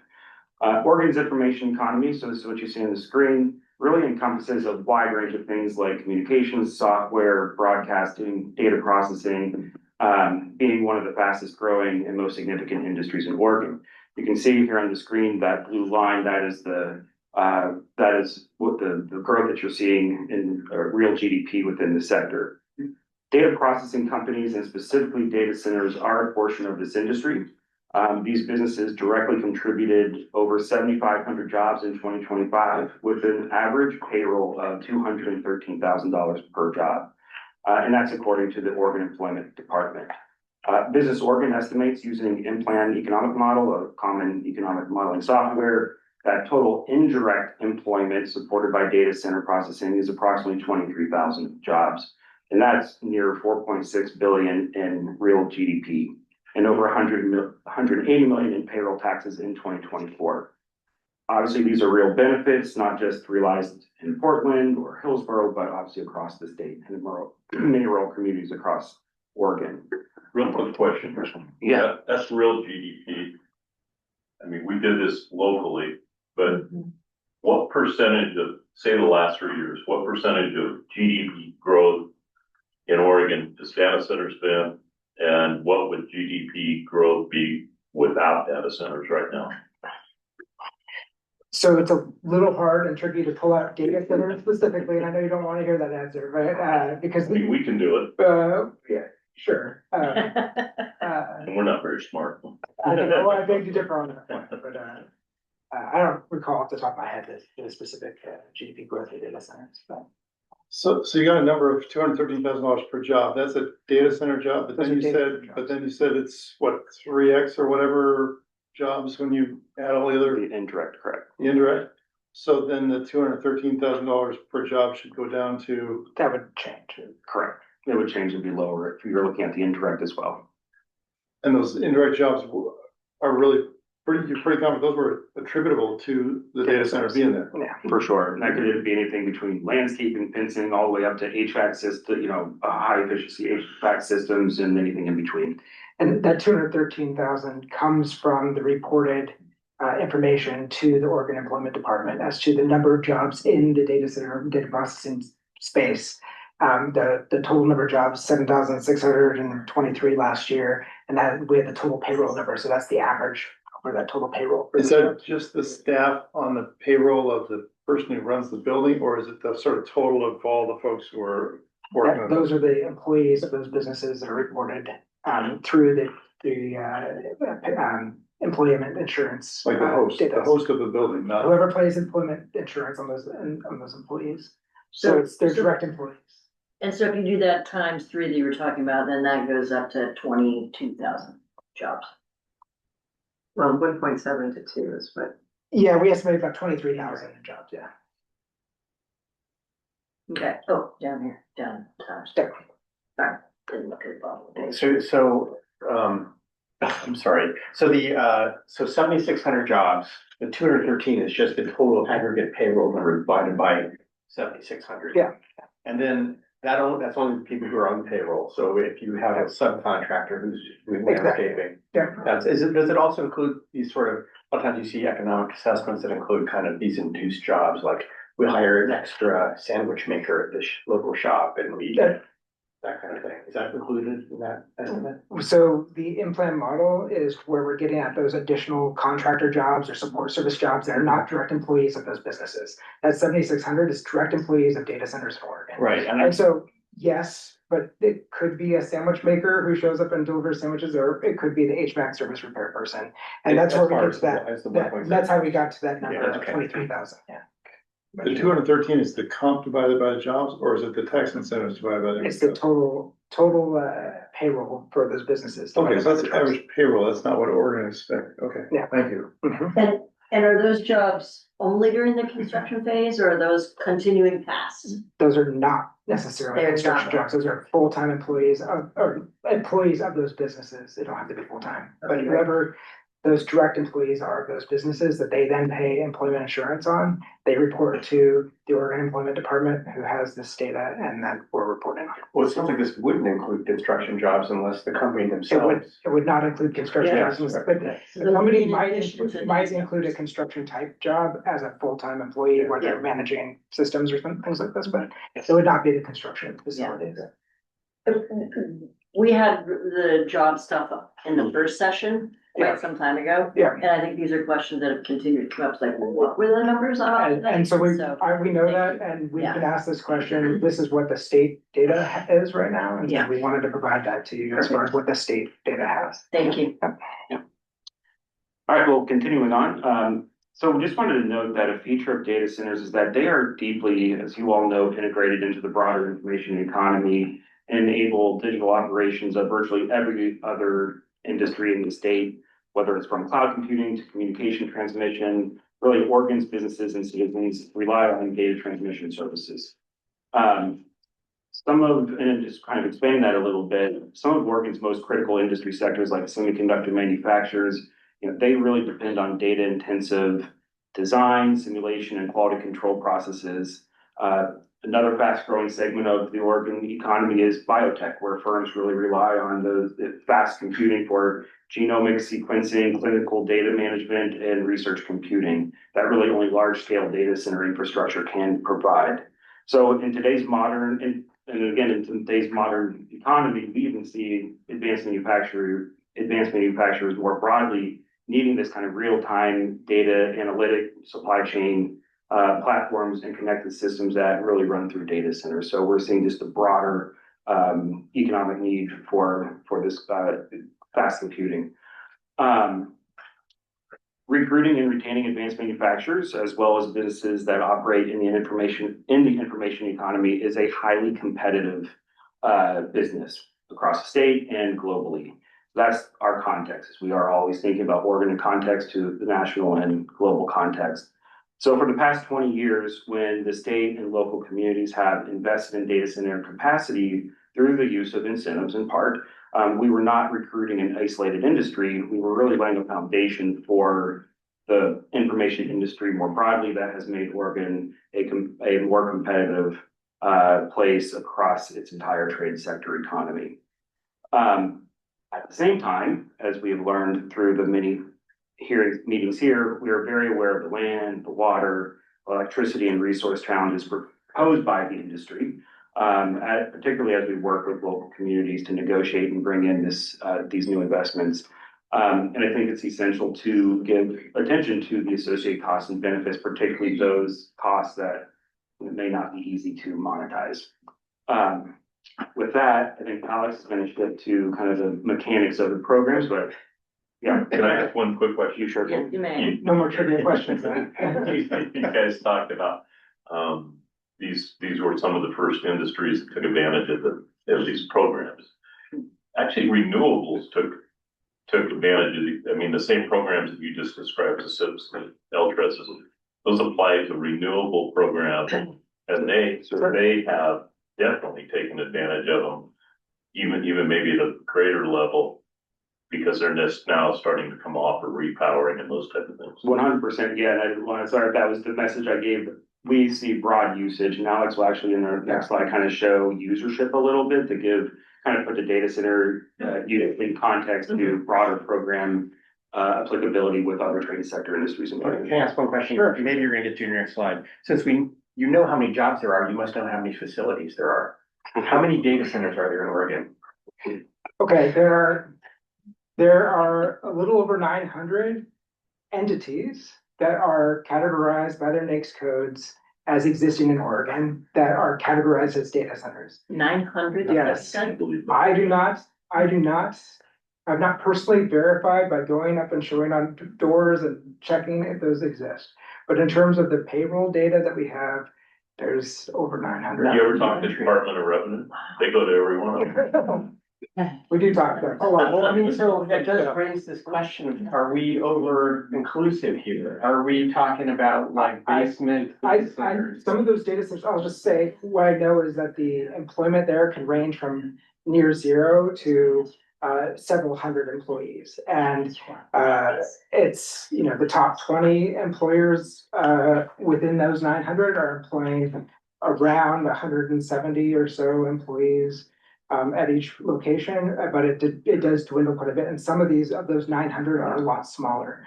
And so this gets into how businesses are categorized, what a data center truly is, definition of data center, and we will talk about that in our last slide. It's not 900 in this information bucket. You're saying 900 data centers. 900 entities that use a NAICS code that identifies them as data centers. Which is a subset of this blue line. Which is a subset of that blue line. The blue line is the full information economy. But our point about data centers is that they're deeply integrated into that economy, and that's what we included. Oregon is very, very deeply. That's a good point. It is.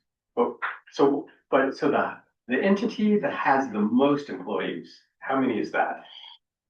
The challenge here is it's all business sensitive information, and so I'm trying to be very careful not to identify. Okay, so if you were to average the top five, you average the top five, what's the? I did the math before on the top 20. The top 20 is 168, I believe, employees at each location. So I don't know off the top of my head the exact for the top five. Direct employees. Direct employees. You said how many?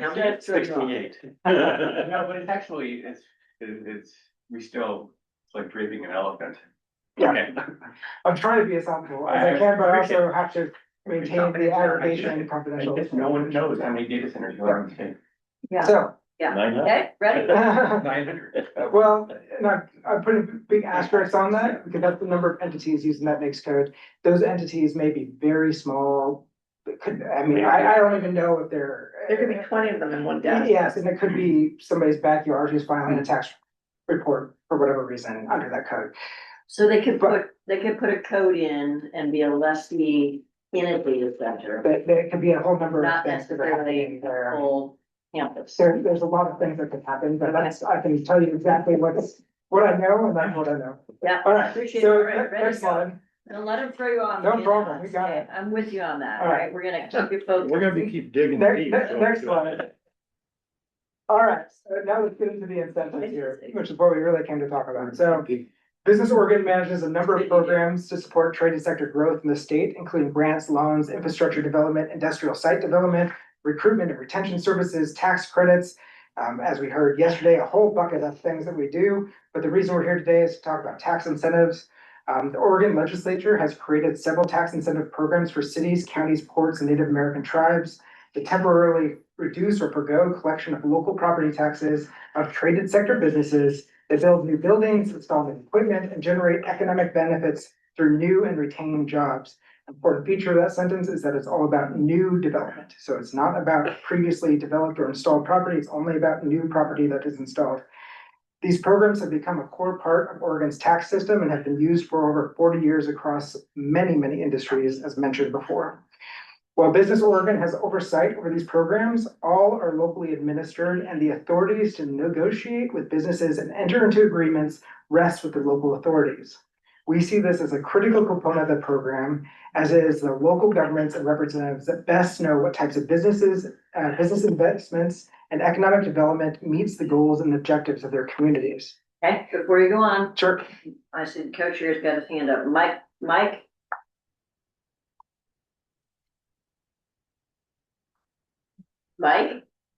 Are you there? Because we can't hear you. Hi, am I unmuted now? Yeah, you're unmuted now. Hi, yes, thanks. I just want to make sure I understand. Is a tax incentive more like a sale in that we're discounting something that would otherwise be paid in full, or is it more like a rebate where we're actually like giving money out in the form of a payment? So there's no money being transferred out of state or local revenues as a return, so it's not a tax credit. These are all received in terms of abatement or a reduction in the taxes that they would owe because of the value of that property is functionally assessed at zero for the period in which they have that approved authorization to receive the abatement. So and it's only then on new property. So at no point does a local jurisdiction lose money as a result of this. Their budgets do not get lower than they were the previous year by allowing a data center in. It's only the case that they're saying right now, we're not going to tax this data center or this business for this number of years on this type of property. In an exchange, we expect to get several important things. And what we have here on the slide about what we get from the data centers and what we get through these temporary reductions of property taxes are kind of threefold. It's new and increased private sector investment in those communities with all the positive attributes and some externalities associated with economic growth. There's new and increased jobs and economic activity, but they also pay taxes in the forms of corporate income taxes, the cap tax, payroll, community service, and school support fees, other agreed upon fees, property tax on the land value itself. Land value is never abated in any of this, as well as any existing property. So if there was a building there before, or if there was a building in a previous iteration of the tax incentive, they paid taxes on all of that. It's only on new installed property. Just from my point of view, probably the biggest benefit locally is the other agreed upon fees inside community benefit programs and outside of community benefit programs. I just want to throw that in. That's a fair point. So let me keep moving along because I don't want to burn time too fast. But, Could you actually, could maybe just so we're all in the same house. So property taxes are collected at the local level. Yes. They're capped at the local level. Yes. And I guess maybe others are going to talk about how this interacts with state budget. Do you want to set the ground for that, or should we let others talk about that? How it interacts with the state budget. So property taxes are locally collected and locally supply and support local funds. There are a number of areas, most prominently in the education space, in which there is a calculation done by the Department of Education to ensure that every student in the state has equitable resources. And so the state will step in certain areas, like in education, to establish an equitable funding scenario for all children in Oregon. As a result, data centers or any business that comes in that is not paying additional taxes, like they're not adding value to those school rosters or to the property tax that affects the schools. But even if money were to increase, that might mean that the state then provides less resources. And so the overall balance kind of negates itself in many levels. And oftentimes one of the criticisms is that through this system, the amount of money at the level stays relatively the same.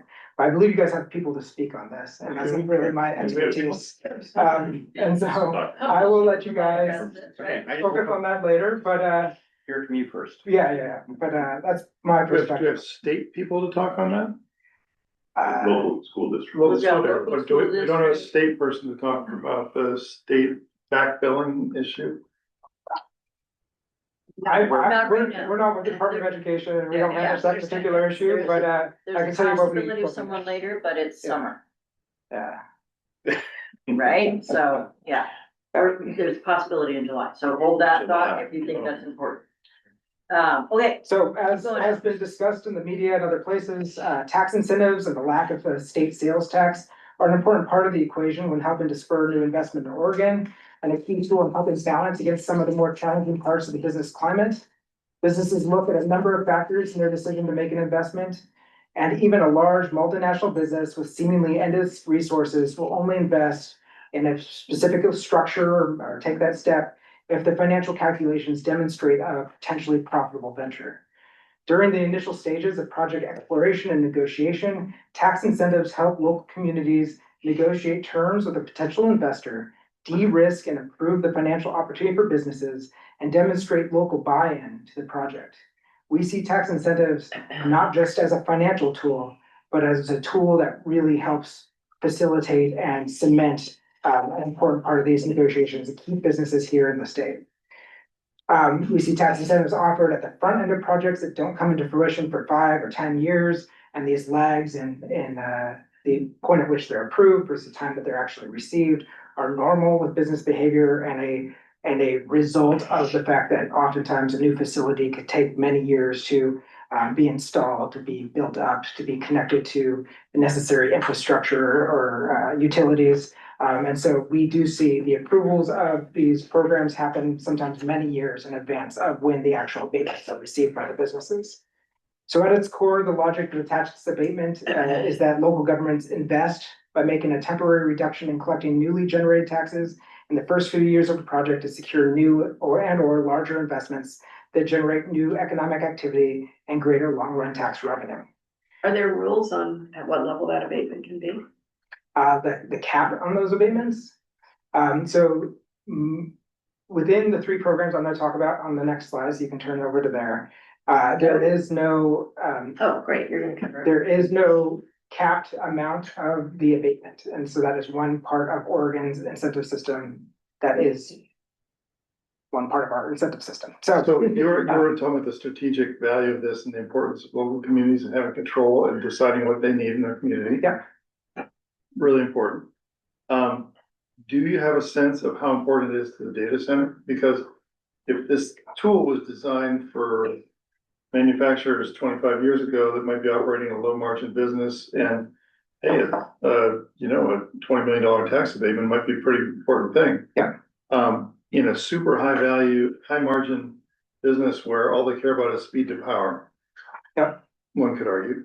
Do you have a sense of how important these are to data centers? Yes. So one thing to note is while we might not have a capped total abatement amount, a lot of these agreements and the nature of the agreements that happen are not full abatements. And so there's a limitation on the amount of time, there's limitations on the locations, there's limitations on whether or not those businesses continue to pay certain types of fees and they enter into agreements with our local partners. Sometimes those fees can eke up to 15, 25, 50% of the total abated amount of that tax incentive. And so the point I was trying to make in the last slide is that there is a financial advantage. There is a financial effect on the businesses on their decision making. They do project finance calculations. They have to find financing for the project. They have to figure out what their business tolerance is for the risks associated with the different locations. There's other factors about Oregon that we've talked a lot about the great factors that make Oregon a good place to invest. There are factors that make Oregon a more difficult place to invest. And having incentives can be a real financial tool. The degree at which you know that from a business is tough to discern because businesses are not necessarily keen to tell you that information as they enter into negotiations with the local jurisdictions. So that's why it's important to have strong negotiated agreements, have good state resources that we're providing to our local partners so that they have the resources to negotiate strong agreements.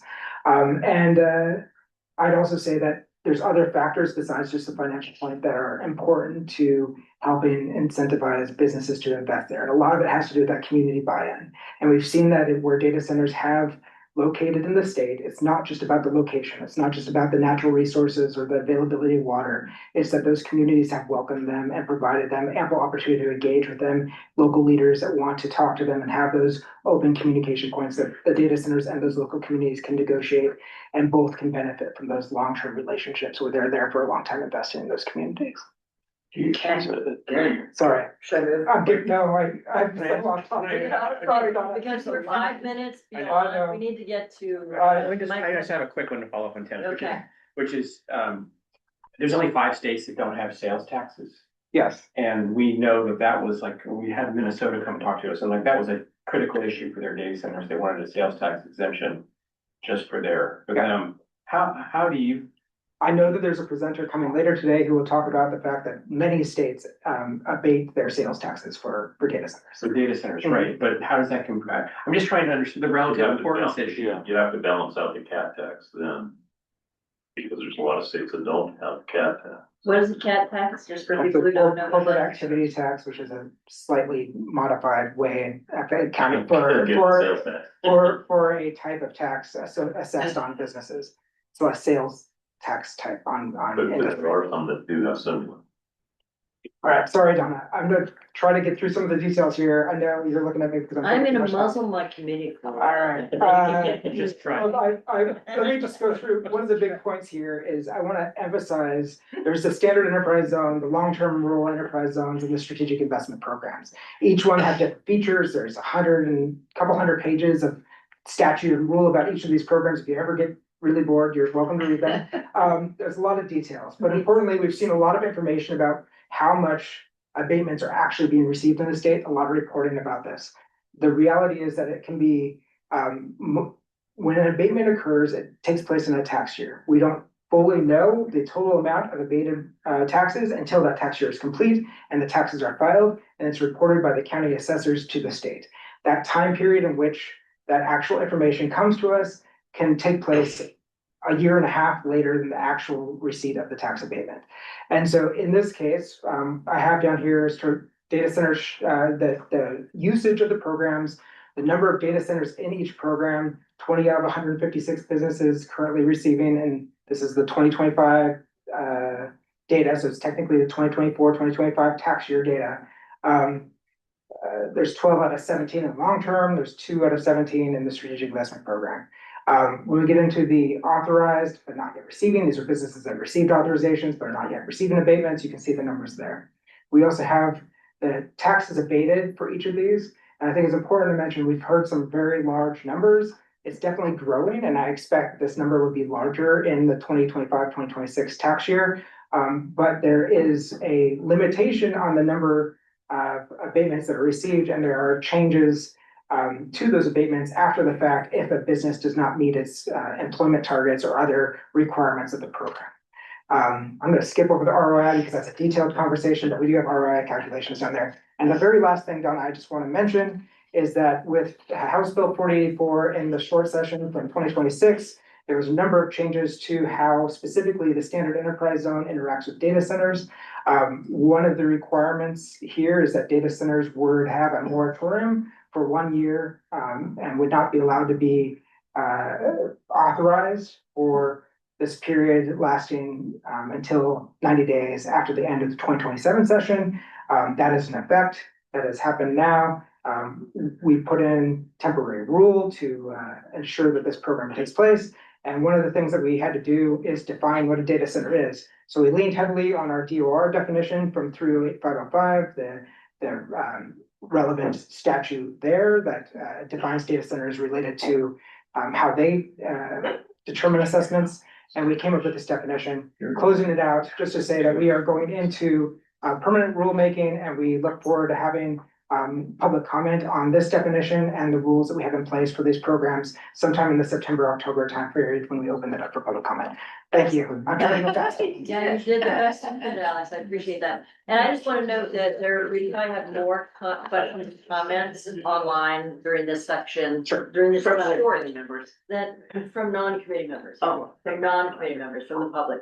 We're noting them all. So for people who are watching and making those questions and comments, we're going to note them. We'll share those that perhaps you get back. Yeah, please. You're in our offices. We're also happy to come back later. Yeah, if you want to say and hear what others have to say, that'd be awesome. So, thanks a lot for doing this. Thank you. Yeah, thank you.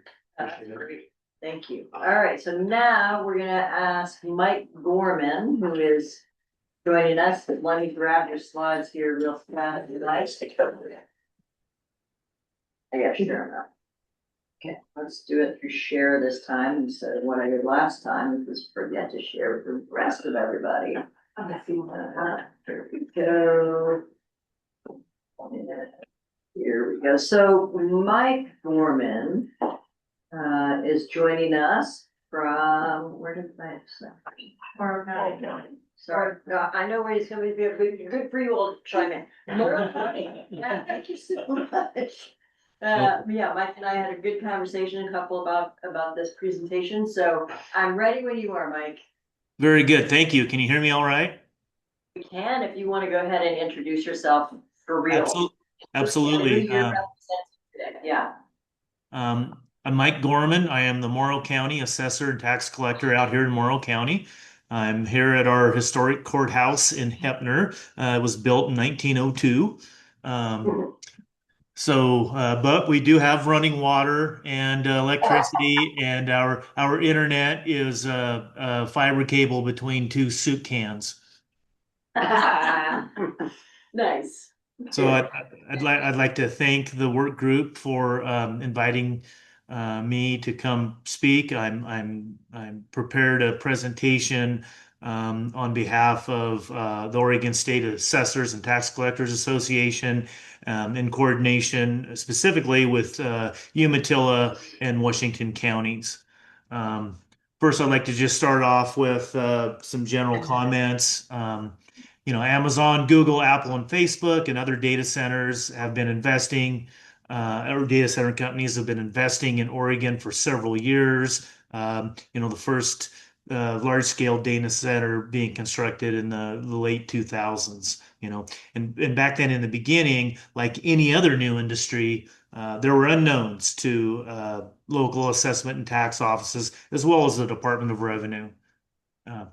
Oregon has local property tax incentives. You just heard about them from Business Oregon. Those incentives are for qualified businesses, including but not limited to data centers. These incentives are administered by Business Oregon, the Department of Revenue, cities, ports, county assessment and tax offices, tribal governments, as well as local economic development groups and others.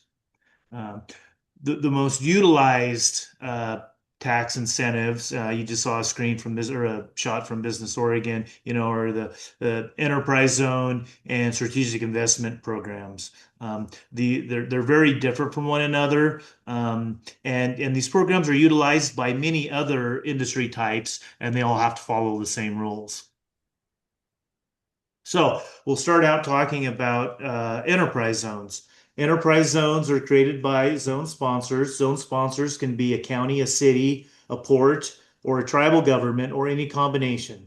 Enterprise zones have a geographical boundary created by the zone sponsors, and zone sponsors retain all application and negotiated fees And when a county is not a sponsor, the county may not receive any of those fees that were negotiated or the application fees. Enterprise zone exemptions have wage and employment requirements. So, they have to create new jobs and they have to maintain payroll at a certain level. Next slide, please. Can I just ask you what the job number and wage threshold is that have to be created? Well, it's the job numbers, or I believe it's one new job or 10% of existing jobs located in the zone, whichever is greater. And then the wage threshold is by county. It has to meet or exceed the annual average wage for that county. The last reported annual average wage by the Oregon Employment Department of the previous year. For some, are we skipping ahead, Dawn? I went to your next slide. Oh, I hadn't even got, I was answering the question. Yeah, I know. Oh, okay. You can go to the next slide. I'm sorry. Anyway, back to the wage question. For the extended abatement, standard or long-term rural, they have to meet 130% of the annual average county wage. So they have to, pay a little more. So what was the number of employment? I didn't understand. You said 1 or 10%? Yes, whichever is greater of jobs already located in the zone. So when we create, if there's a piece of land that doesn't have any jobs located on it, you just have to create one job. And then the next person has to create a 10th of a job. The next one, an 11th of a job. Awesome. No, it's whichever is greater. So it's at least one job. Minimum is one new job. I was at 1.1 times point. Go ahead. Well, it's 1 or 10%, whichever is greater. So 1's greater than 1.1. Got it. Thank you. Or 0.1, excuse me. So thank you. So we can go to the next slide, please, Donna. There are 2 enterprise zone programs, standard and long-term rural. The standard program is 3 to 5 years. A 3-year standard enterprise zone exemption exempts 100% of the qualifying property from property taxes with no in lieu of tax payment requirement. A standard EZ abatement, extended abatement, an additional 2 years requires a statutory payment for schools, and then sponsors can negotiate an additional payment. And then, of course, House Bill 4084 extended the exemption period for up to 10 years, but also put a moratorium on data centers. Next slide, please. The long-term rural program has a minimum of 7 and a maximum of 15 years. It exempts 100% of the qualifying property from property taxes. It also has the statutory payment to schools, and then sponsors can negotiate any additional payments. Next slide. I heard from Business Oregon that there is sometimes not a 100% exemption. Is that just a different program, or is there flexibility to not do 100% exemption under the enterprise zone? That was only percent. SIP is not 100%. Okay. Got it. Enterprise zones, it is 100%. Okay, sorry. I think the question just got answered here. Very good. Thank you. Okay. Yep. Next slide, please. I'm sorry, I've got a quick question. Can you elaborate on the statutory payment to schools? Is that for capital, for operating, for both, or somehow different? That I'm not sure of. I believe the statutory payment to schools gets paid directly to the state, and the state puts it in their education pool to fund schools. That's about all I know about that. I guess. Okay, we'll learn more later. Thanks. Yep. Okay. No, it actually gets billed by the school districts. Can you sit at the table? It gets billed by the school districts, to the businesses, and the businesses then pay back to the school district. So Okay. that's how the school support fees. So even with an exemption, that still has to get paid. For when there's an extended abatement beyond 3 years, starting a couple of years ago, it's now a requirement for zones to implement a school support fee system in which the school districts bill the businesses for that period of time as a percentage, oftentimes 15 to 30%, by statute 15 to 30% of the abated amount that needs to be paid as a school support fee. 15 to 30% per Yes. year. Yes. But those don't go directly to the school, those go to the school fund. What's the difference? It's not Statewide versus statewide. Statewide, and they get, Well, it's statewide, huh? So this community doesn't get it, the whole state fund gets it, it gets shared. No problem. And that's for rural and regular. Yes. Okay. And that's Okay. probably one of the few components of these local property tax incentives that fortunately county assessment tax offices don't have to administer, is the school support fee. So I apologize for my ignorance on that topic. So we just don't have to deal with it. So I'm not that educated. So back to data centers and enterprise zone. Both enterprise zone programs require a vast amount of administration from county and tax offices. County assessors must approve or deny application authorizations, approve annual claim forms and property schedules, and track the employment and wage requirements. The companies file their annual claim forms with us each spring, and they supply their employment and wage information on those forms. And then county assessors must complete and submit annual reports to the Oregon Department of Revenue and Business Oregon. Those reports for standard enterprise zone are due in July, and for the long-term rural enterprise zone program, they're due in December. Next slide, please. All right, we're going to jump from enterprise zone to strategic investment program, or SIP. Strategic investment program exemption can be up to 15 years. SIP exemption agreements are negotiated with the governing body where the business is located, which can be a city or county and port district. In cases where a city is the jurisdiction, a county has no negotiating powers. Next slide, please. SIP exemptions have a taxable amount, or it's a dollar amount of the investment that gets put on the tax rolls and taxed like any other property.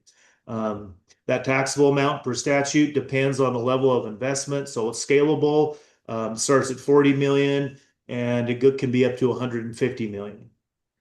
SIP exemptions have a statutory community service fee, which consists of it's 25% of the exempt tax amount with a cap of 3.5 million.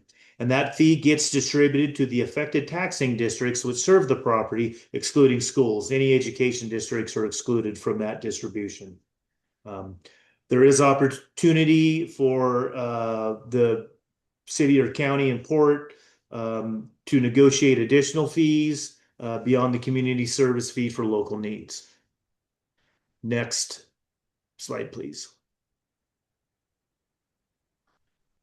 So a business must apply for enterprise zone to the zone sponsors for an enterprise zone exemption, and the county assessor doesn't have to approve the application authorization, but if it fits all the criteria, then yes, they do have to approve the application authorization. There are fees associated with enterprise zone applications, and the sponsors retain those fees. For an SIP exemption, the business must apply to Business Oregon, and then they negotiate with the governing body as jurisdiction for an SIP exemption. And this must all be completed prior to the business starting construction, because these exemptions only apply to new property. Next slide. Sorry. Yeah, go ahead. You mentioned, I guess I'm hearing, maybe it's sounding like two different things. If they meet the criteria, the assessor needs to approve it. I think we're hearing about this in Hillsborough where they met the criteria, I have to approve it. Yes. But then I think we were hearing earlier, this is up to the locals to decide whether they want to do an exemption or not. So, which is it? It sounds like two different things, but maybe it's not. I think locals are defined by the elected body that represent them. But if the entity, the data center meets the 16 check boxes, it sounds like it's not up to that local community. It's up to whether they met the check boxes or not. So you're asking, is there community discretion? Yes. Well, there is with the zone sponsors because the zone sponsors have to approve it as well too. So the zone sponsors, the county, the city, the port, the tribal government, if they approve it, then it comes to me for my approval. Okay, so they can approve or disapprove, but Correct. you have to only approve if it meets criteria. Absolutely. Okay. So for Hillsborough, you want to know who's the zone sponsor. That's who makes the Right. decision. Yeah. Right. So Okay. Okay, good. Okay, Ready? next slide, please, Donna. County assessors have the only authority to approve, deny, or disqualify a business from one of these exemptions. If a business fails to meet the statutory and or contractual obligations of either the EZ or SIP agreement, then the county assessor must disqualify them from the program. Next slide, please. This may include, but not limited to, removing the exemption and making the property fully taxable. In some cases, we'll calculate, we'll do a clawback or a look back and calculate the prior year's exempt tax amounts, and then add them to the current tax roll as a special assessment for collection. Or in some cases, if a business gets disqualified for 1 year, but they requalify the next year, we must reactivate the exemption. Next slide. Any type of business that is granted either an enterprise zone or SIP exemption must be valued annually as if they were normally taxed. We have to have something to exempt, so we have to value them. Data centers are mostly valued by the Oregon Department of Revenue for the county which they are located. Some larger counties do conduct their own valuation of data centers. Next slide, please. Sorry, clarifying question. Yeah. Data centers are valued by the state. Is that under the industrial or the Yes. The other part? I can't remember. Central assessment. They're valued under the industrial section. They don't qualify to be valued under central assessment. We were told that the local assessor can ask for help to get the state's guidance on If they value. request. Yes, yes. But it's not always the state. It can be, it feels to me like there's quite a bit of pressure on a new county that doesn't have this expertise, for example, let's say. Absolutely. That assessor has to decide whether they want help. And they might say, no, I think I got this. And then they're deep into it, and now they're having to decide whether they met the qualifications or not. And there are tens of millions of dollars on the line. Is that right? That could be. That's up to the county's discretion. Yeah. Okay, so I know he has a number more slides here, so I really want to help him get through this because we're already 10 minutes past. I know you guys are getting irked at me for trying to keep you on schedule, but we have more to go. So here, are you ready? Yep, Ready, Mike? I'm ready. Yep. Charts and things. That answers When, can you go back one slide? No. There There, you go. that one? Okay, so the Department of Revenue typically values data centers using a depreciated trended investment approach, utilizing the business's reported costs and depreciating those assets, along with recognizing any asset retirements or additions. Local county valuation may use this method. They might also perform an income approach based on lease data space for each company. And that is the industry standard. Like if somebody was going to have a fee appraisal done on a data center, they would use an income approach, not necessarily a cost approach. Next slide, please. At the end of exemption period, when the property reaches that and they become taxable, counties have experienced, and this is not necessarily related to data centers. This is any property that has had a property tax exemption. When they reach the end of their exemption period, that's when they don't like their tax bill and they'll file an appeal with Oregon Tax Court. And appeals can be very costly and they can run on for years. Next slide, please. If the property was valued by the Department of Revenue, they defend their value in court, assuming all costs. If the property was valued locally by the county must defend their value with no financial or administrative help from DOR. Next slide. If there's a dispute and the assessment is appealed, does the entity have to pay the assessment in the meantime while it takes 2 to 3 years to hash it through? Yes. Well, they don't have to. They most of them do, because if it becomes delinquent, then interest is charged. Or if they don't pay in full, they'll lose their discount. And then if they end up being successful in their appeal, then the county has to pay back a refund with interest as well. Okay, thank you. Okay, So, so that lays the foundation for the examples that he's gonna share now, right? So, Yeah. and so I wanna just ask you all, bear with us, let him get through it.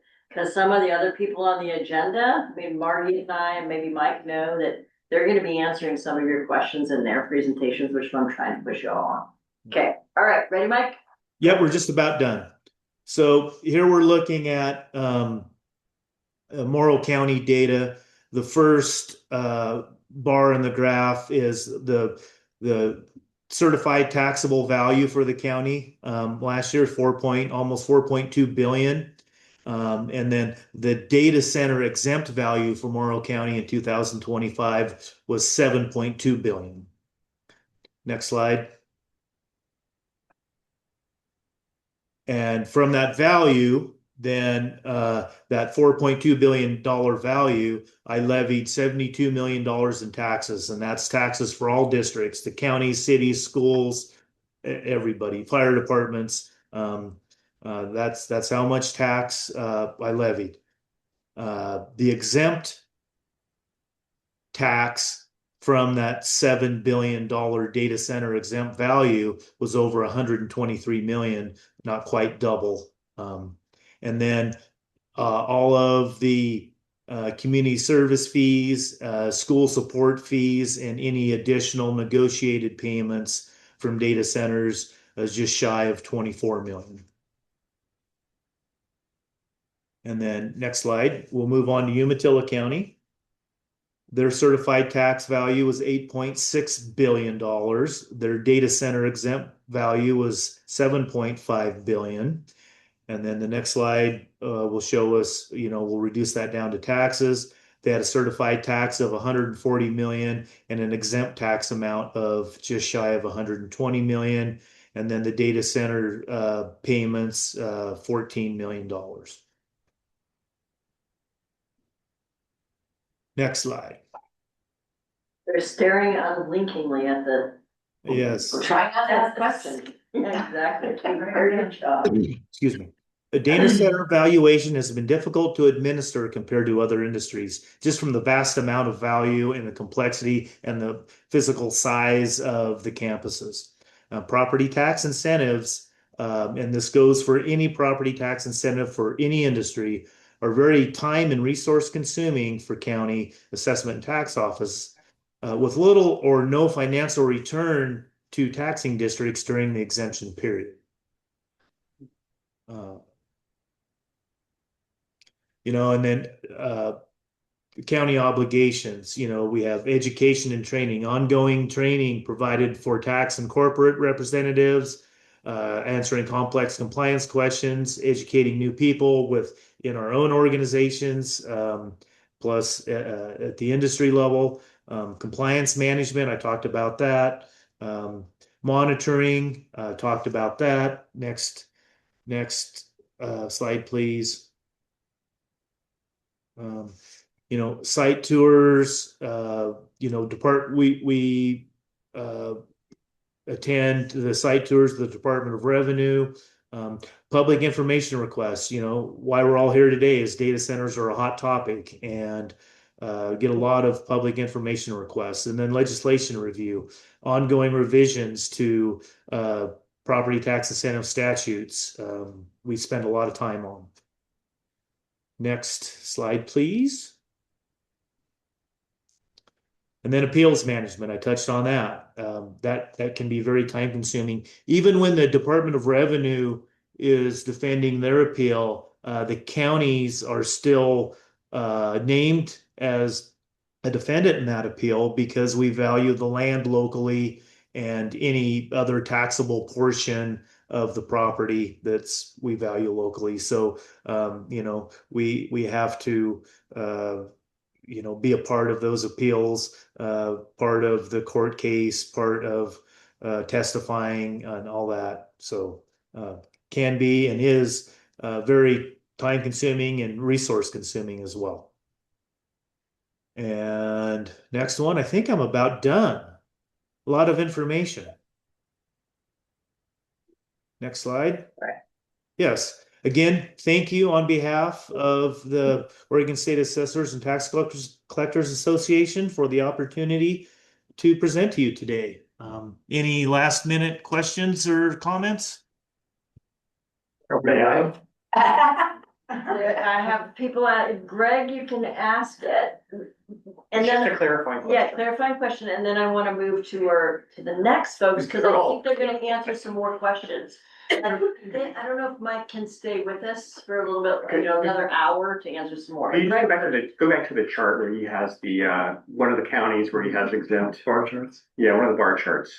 Yeah. Just so I understand it. That one there. So, yeah, what? Is that the one? No, go back one. More kind of different than, yeah. Certified. So, Is that the way you want? That one there? that's fine. Yeah, so, just so we understand it, the 7.5 billion data center exempt value, that bar chart is value that you are not taxing. They are subject to the exemption. Okay, so then on the next chart. Was the 8.6 the rest of the county? The rest of everything else in the Everything county. else in the county. That's taxable. That's the value of the county that got a tax bill. Every house and everything else, yeah. Yep. And so I think that's my question. So, but it's not, so the data center value is not included in the certified tax value, or it is? No. It's not. Two separate ones, okay. But the value of the data centers, once they become taxed, they're like half the value of the county. Right. By the time if you go back to Morrow County, it'd be twice. It'll be double. Yeah, twice the value, as those come on. Yeah. Yeah. And Which the I'm trickle just, down effect of. yeah, they start coming on in 2 years or something. And how long do those taxes last once they kick in? How fast these assets depreciate? Pretty fast. So like the tax might last 5 or 7 years?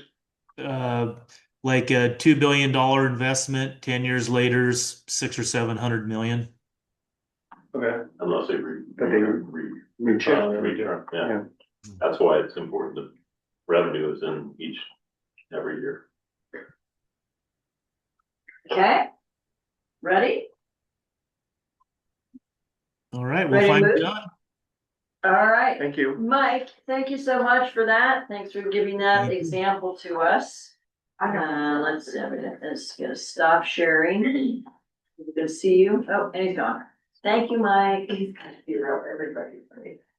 Okay, so take a deep breath. I believe, right? Tori's next. So we're moving down. Because I've only been here all day. Right, exactly. She only got here this morning. So apologies, I think, for being behind a little bit. Thank you to the committee for being as curious as you are.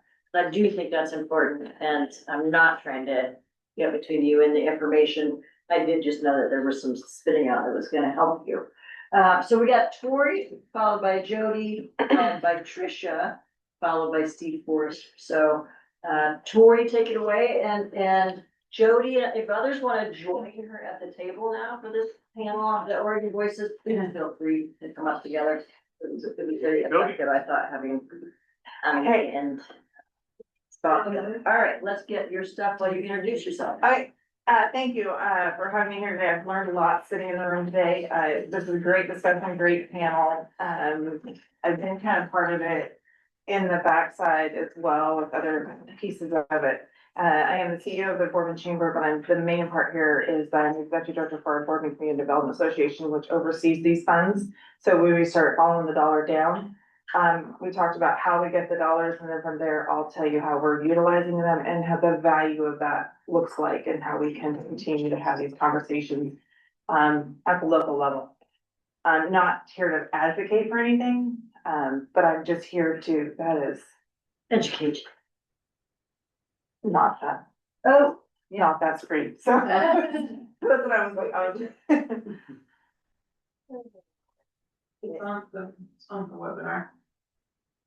Oh, yeah, it's not sounds webinar, so it's just here. Okay. So we just need to do this again. Sorry. And I will just continue. So we Yeah. utilize data centers, this revenue, but we also invest with other avenues as well. So this isn't just in our area. It isn't just data centers. We use these enterprise zone agreements with all industries in our area. So it's a bigger picture for us locally in Morrow County. Mike shared with us what the data center is, but we have a couple other industries that are also utilizing these in our area as well, as like Lamb Weston, Tillamook, Boardman Foods, different people like that. Next slide. So why this matters to us, it brings in one back. Yep, there we go. This is the question. How do we ensure these benefits address local needs and create lasting value? When we talk about this across the state, I go regionally, I go nationally at these conferences, and we talk about these benefits that this is giving to us. It brings jobs, it makes economic development growth in a community that we are literally in the middle of nowhere. 5,700 people. It brings that value to us and how we can be a bigger picture. Morrow County is the third largest county annual wages in the state of Oregon. We only have 13,000 people in our county. I mean, that's a huge number to be able to be competitive at that level at the state. So by doing that, making Boardman better than it was, I was born and raised in my community, left, came back, and now I need to make it better. And I'm at the table making it better through these conversations. So next is gonna follow the dollar. So you guys have talked about the industrial investment and the enterprise zone agreements. So our zone sponsors is PREZ, Columbia River Enterprise Zone Board. That board is comprised of 2 port commissioners, 2 county commissioners. The city is in one of them, or the affected city that's in the other one. Those people are sitting at the table and they're making the decision on how that revenue from the enterprise zone agreements are being distributed in our community, in our county. So from there, they distribute that out. I'm a community investment piece of that. I get $2.2 million every year from the enterprise zone agreement to go into the Boardman Community Development Association. From there, I'm allowed with my board now overseas, and we invest in our community. Through that, we have local people come to the table and they have voices that can be said of what they want to see these dollars be used for. And then we invest those into those projects, how our community and residents want to see it invested. So now we have people sitting at the table that are everyday people, not decision makers, not county, commissioners or city leaders and stuff like that. We have local residents making these decisions. Next one. So communities, what we hope to achieve out of this, we're working really, really hard on trying to keep up community development. We have workforce housing opportunities now. We have infrastructure readiness, economic diversification, quality of life. And when we talk about a community benefit, and you guys have talked about it a lot, and we talk about education, through our negotiations with our enterprise zone agreements, our local leaders have been able to negotiate with any oncoming new agreement in our county. They are going to, our partner is going to invest in we just passed a $240 million school bond, and it covers entire Morrow County. Out of that, our one data center partner is going to pay over 80% of that school bond for us. So that takes that pressure off for our local residents. And they all are gonna have to pay a small percentage of what that school bond really would cost our residents, because those guys have stepped to the table and taken those dollars and invested in our communities due to be able to have these enterprise zone agreements and not having to pay those taxes or taking those tax money they would be paying the county. Now they're putting them into these agreements and they're putting into our schools and investing in our schools. So, and that is also the same thing for our colleges, our internships. I mean, the list is endless of the way we've utilized these dollars. When you see the dollars up there, there are a lot of dollars, but that investment back. From 2012 to 2025, our partners invested $30.1 billion into our community through infrastructure or education or some kind of sort of investment in our area. And that's just negotiated one-off with each data center. Yep. Because just to be really clear, like when we're talking about these exemptions and you're talking about revenue coming in, and I'm like, there's no revenue for 15 years. Right, that's what the exemption says to me.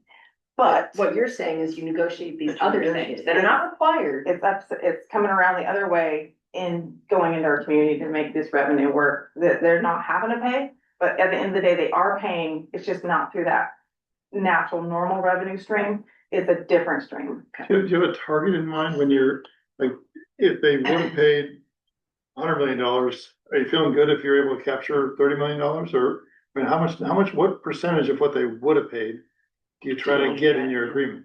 Well, that is not at my level, fortunately. I don't think have that's that. driven by need, not by percentage.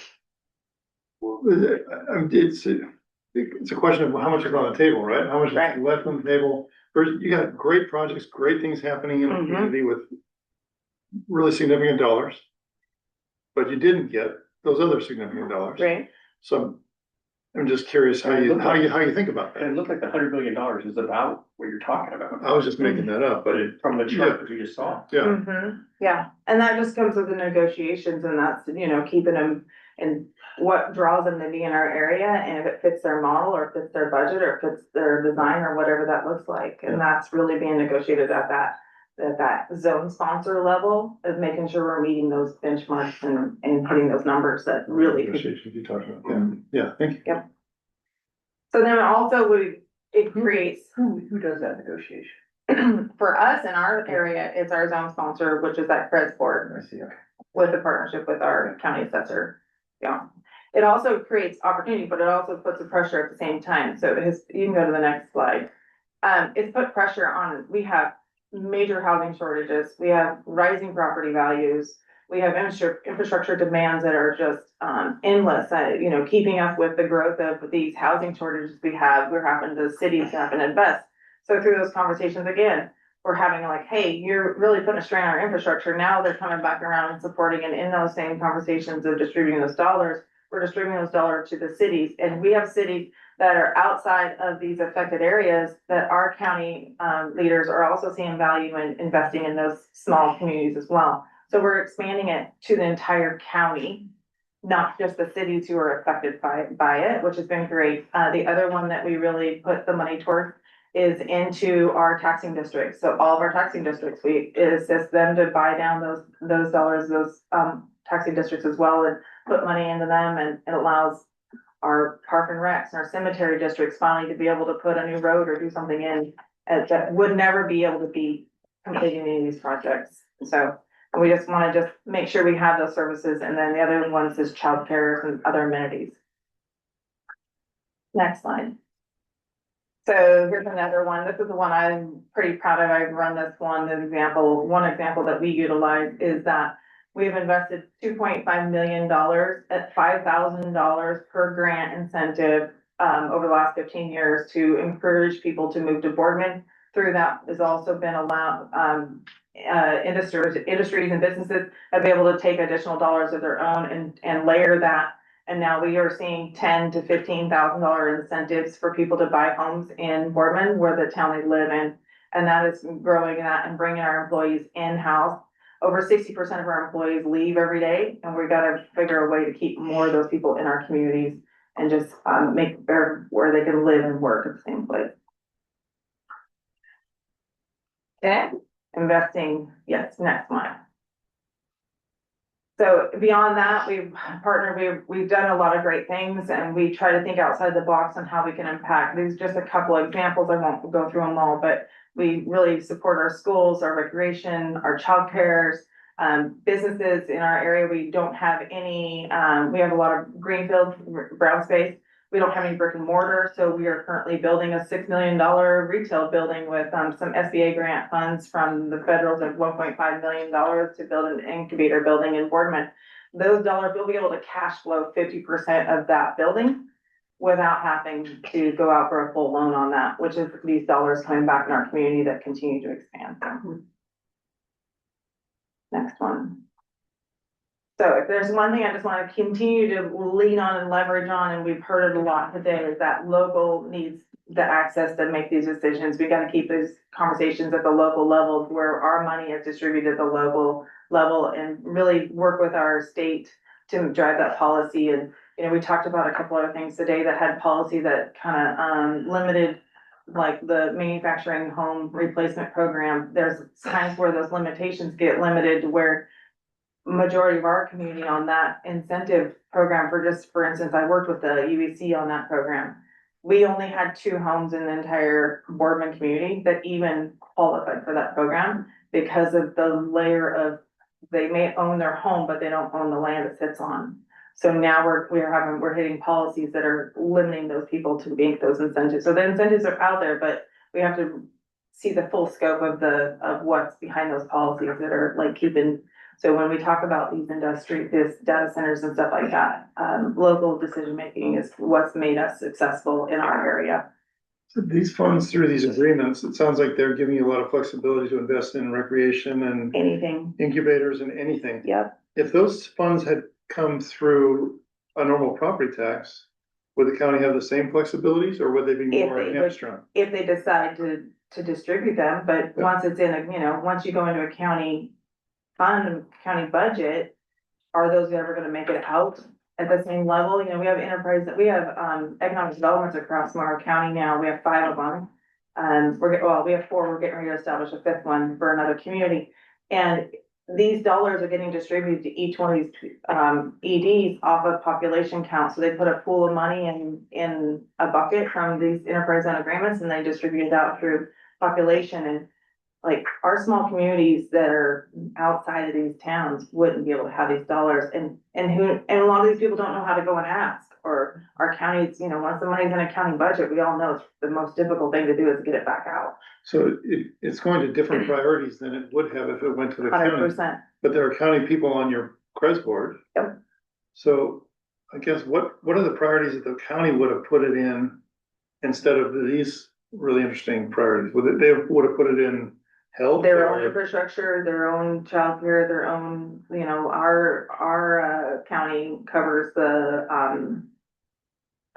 ambulance services through our county. They have, so they have to invest in that. Yeah. It would have gone to sheriffs sheriffs. Describing a different priority between counties and cities. Is that what you're really talking about here? Or you're not even saying, you're not even city necessarily? I'm not even city. I'm in a standalone nonprofit entity that operates these funds that come through these enterprise zone agreements that are be able to be shared through the zone sponsors' priorities as a committee. Potentially different than the county. Then different than the money going straight into the county revenue. Or the city or any of those. And I gotta say, we are really kind of we're different in our area, in our county, compared to most everybody else across the state of Oregon. Our leaders, when they first started talking about these enterprise zone agreements and these stuff, they thought very broadly more than anybody else has. And we've shared our story a lot across the state on how we have designed these enterprise zone agreements.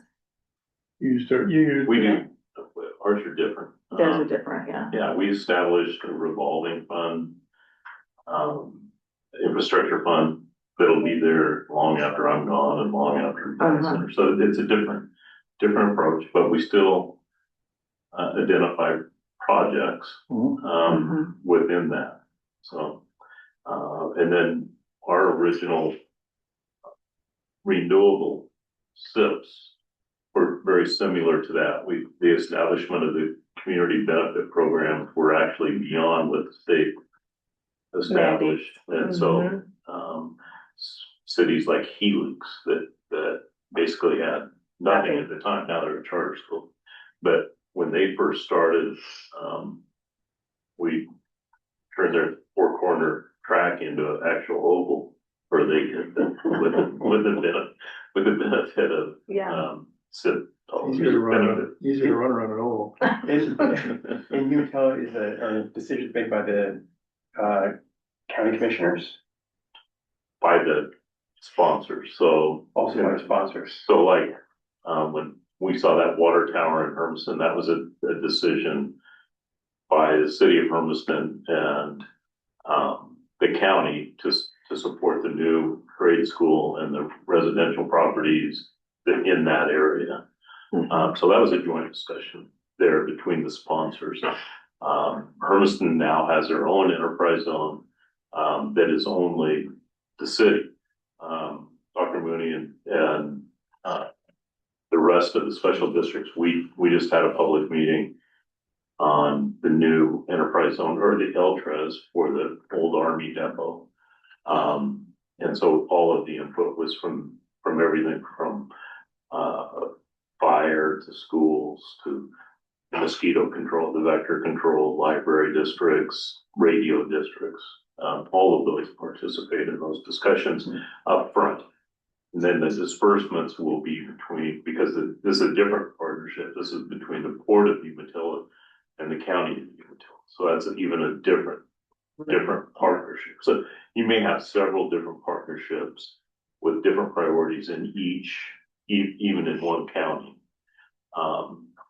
So, I mean, we've had SIPs where renewable SIPs where part of the deal was to replace or pay for a bridge that had been out for 3 years. And so that was paid for by the SIP, just so that school buses could get the people. And I mean, those kind of things that the county wouldn't probably have reached out and had the money to do out of the general fund. Next slide, Mark. Sorry, Yeah. never asked me a question. Can I ask, so we have 3 more presenters and 20 minutes, and so we need to keep, if I could ask the committee to hold your questions until we get through all of the presenters for this section, then we can make time for questions and answers at that time. I just want to make sure we're being respectful of people who have taken the time to be here with us today. So thank you very much for everybody hanging with us. Yep, thanks, Marty. And so And just note that one's on the my East quote- Coast, so taking time out of our Friday. Great. Yes, so just closing thoughts, just the question is whether the growth should occur, yes, it should. But question is, us communities that are experiencing the growth also need to be at the table when you're kind of going through these conversations and seeing what that looks like. That is just kind of my ending thing, and that's what my leadership has sent me here to really push back to you guys and like allow us to be at the table, allow us to have those local voices and be able to determine how we invest our benefits. Great to our community. So thank you. Wonderful. All right. So, any closing thoughts while I get Jody loaded up? Not loaded, but. Maybe intro to Jody. Yeah, intro to Jody would be good. So I'm Jody Weiser. I started Tax Fairness Oregon about 20 years ago. And we've been paying attention to, it's an all volunteer organization. And I've got a lot of retired people, like the guy who used to be the head of LRO. And, you know, significant people who have really good brains who are part of our team. But we've been paying attention to taxes and tax breaks for 20 years. And when we look at what we're doing for data centers, what we've seen is that Oregon is giving more to data centers in terms of tax breaks than any other state. We are exceptionally generous. And so it isn't really just a question about community service fees versus taxes. It's about the bigger picture. Should we be as generous as we are? Is there any reason to be? To just be talking about how we spend the community service fees is like rearranging the deck chairs on the Titanic, a much bigger issue. The most common benefit around the country is a partial sales tax break. And usually it's for the big expenditures, the technology. Sometimes it includes power infrastructure, and sometimes it includes the building structures themselves. But of course, in Oregon, it includes everything. And the benefits are here. Yes, the benefits are here, not because the legislature said we want to do this for data centers, but because data centers came along and we had these programs, and they've been adjusted very, very little during the 20 years that data centers have been here. So they weren't designed for how they're being used when they're being used for data centers. So these are the things we do for data centers. We have no sales tax, we have property tax breaks, we have infrastructure that's being paid for by the public rather than them, and we have income tax breaks. And I want to take time to kind of talk about each one of those. So 39 states have given data centers partial tax breaks. And then there's another 5 of us that give them 100% sales tax rates. So we're one of those 5 states. Next one, please.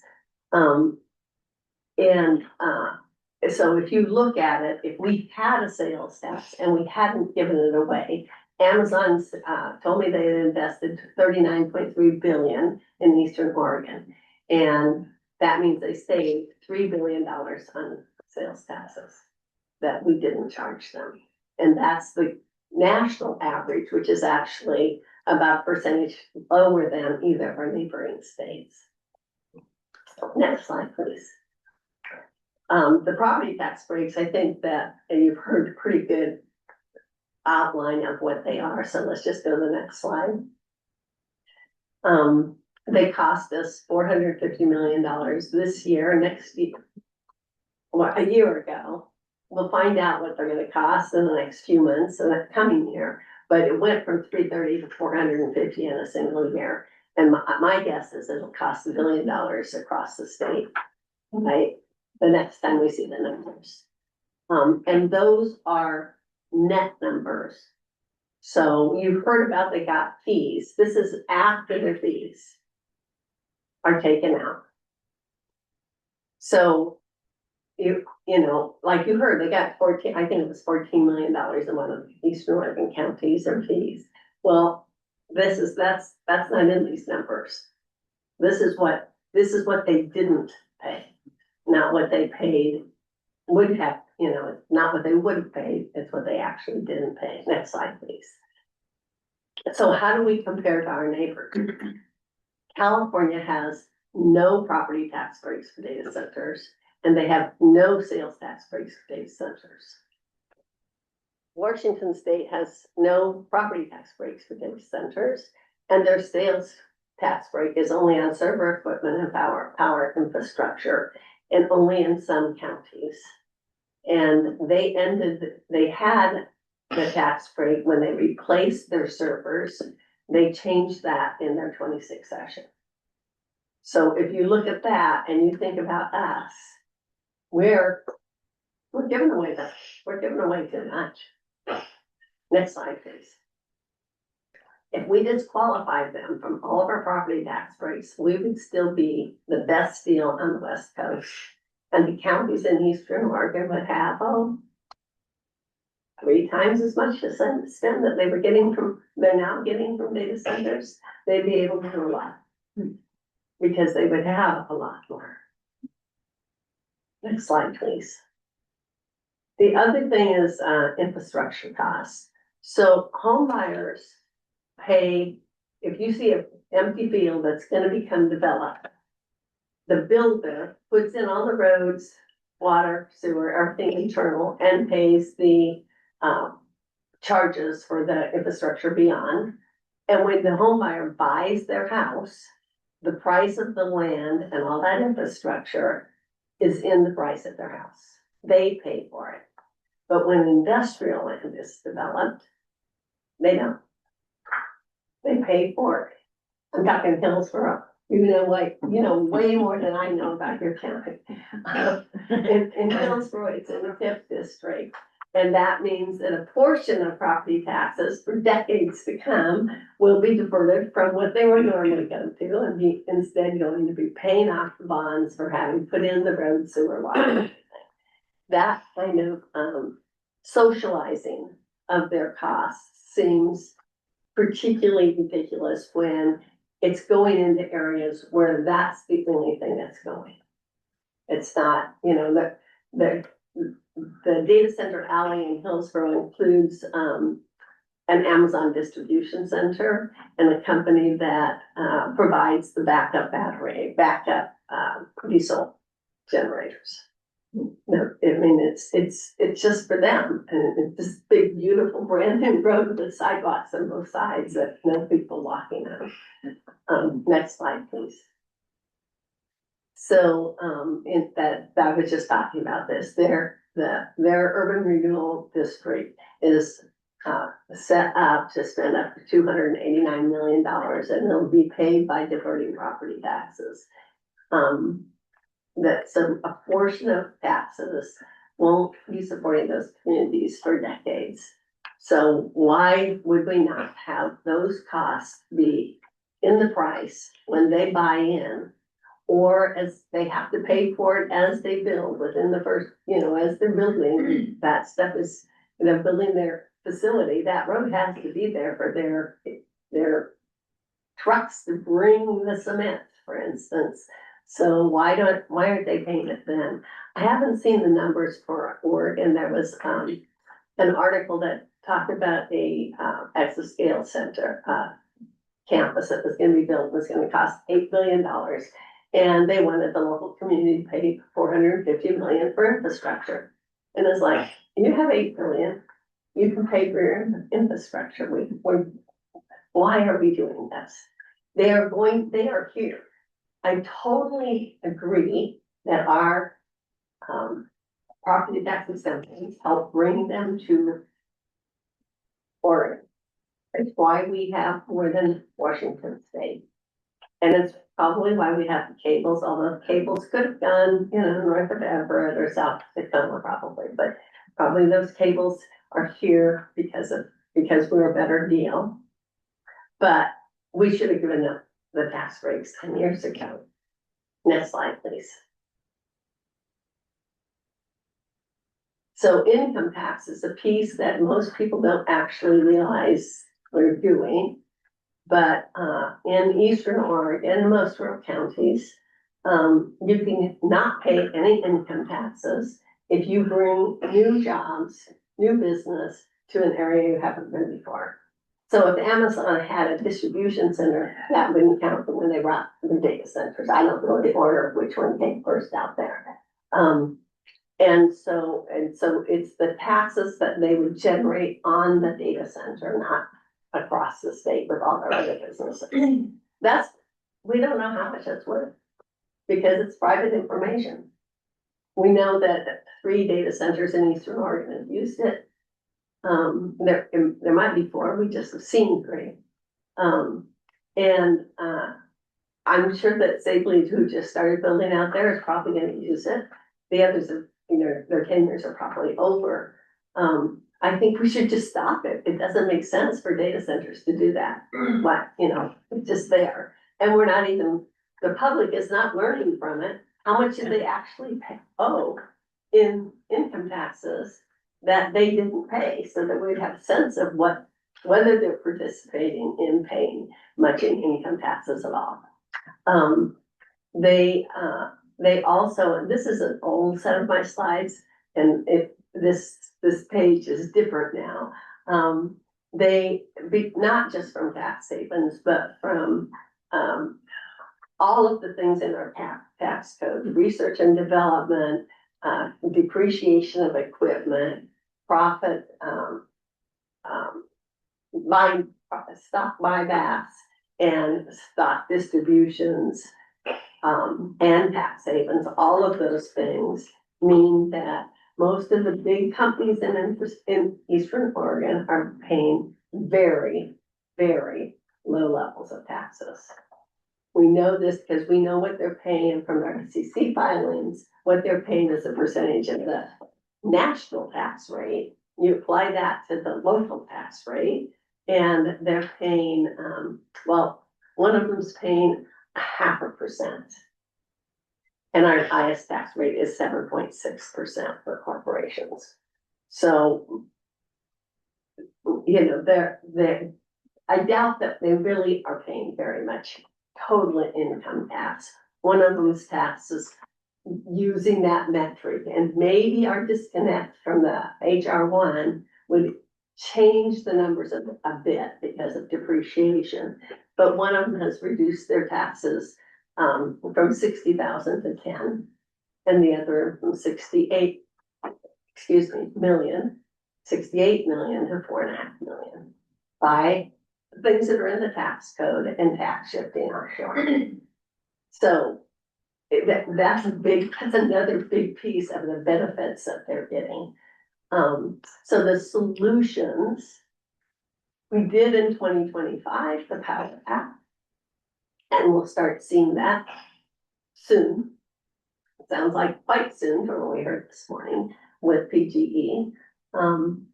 I think that it's interesting. I did the calculation. I don't know anything about what they pay as a monthly charge. I know what I pay as my monthly charge.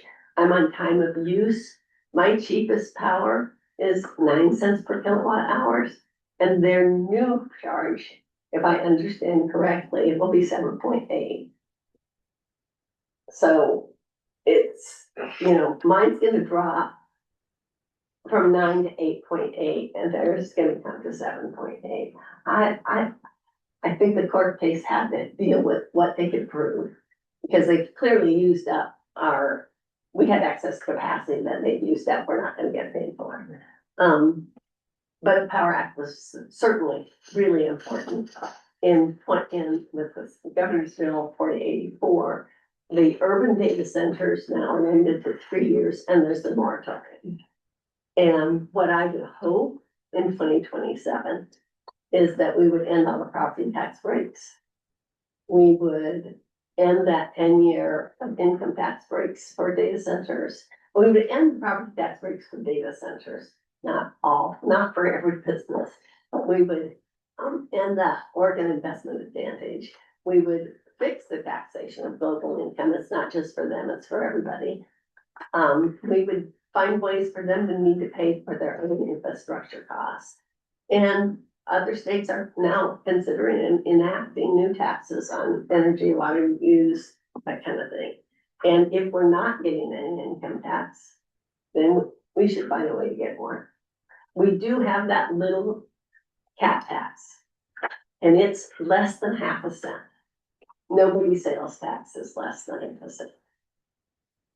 So the cap tax gets brought up, and it does end up bringing in significant revenue in the state, because the corporate income tax is pretty much of a sieve, but it's not comparable to a sales tax in another state. Thank you. Excellent. Okay. Thank you. Thank you very much. Good We have question. more? Well, I'm supposed to wait till we're done. When are we We done? have 2 more speakers. Okay, ready? Waiting. Well done, Tim. All right, so next. Are you ready? Yep. Tricia? Yep. Okay. Here we go. While you're getting that ready, I'm Tricia Mooney, I'm the superintendent of the Hermiston School District, and I'm pinch hitting. I think someone else is supposed to be here today, so I apologize. I'm using some slides from our budget committee meeting, and I'm here just to talk about the school support fee and how that is seen locally from a school district perspective. So just to kind of give an overview, if you will, to how schools are funded in Oregon. I'm not gonna, school funding, the state school fund is a beast in and of itself, but education funding in Oregon since ballot measure 5 in 1990, school district funding is principally funded by the state and is linked to a per student allocation. So every student, the state basically says, this is how much money we're gonna set aside for the state school fund. That is divided into, by the number of students there are in the state, there's a per student allocation. There are extra weights for students for, special programs, special education, English language learners, et cetera. So, sorry, next slide. I just started, right? You started. Yep. Well done. There is a per student allocation that comes to school districts. There are other available sources for funding. The local option levy, which is an additional tax, approved by voters that is used for that can be used for operational fees, and then a capital construction bond also approved by voters. And that obviously is for capital improvements like a new school. Local option is can pay for staffing, for example. So those are the big the basic ways in the state that schools are funded. Next slide. So I want to, Good question. and this is. Quick question, is the state school fund primarily operating, or does it also include capital construction? The state school fund is what we would say is kind of like the flexible funding for the state, but when you look at what the dollar amount is, like the school district could spend it on capital, but like to build a school, the state school fund doesn't, there isn't enough funding out of this, a district's allocation from the state school fund to build a school. Thanks. So this slide right here, this pie chart is the 25-26 general fund budget of the district, and it's about just over $97 million. And I want to focus on the green, the large green that says state school fund, and the kind of orange, and then there is a little gray area that's the county school fund. So that part that is in red, if you will, those are or outlined in red. Those are the allocations from the state. So really looking at, and when I get into the school support fee, it will make more sense, but that green piece of the pie, that chunk of the pie, and then the local taxes, that orange piece of the pie, when we look at that, next slide, please. So that total piece of revenue, when we look at for Hermiston, in that last slide was about $75.7 million-ish, right?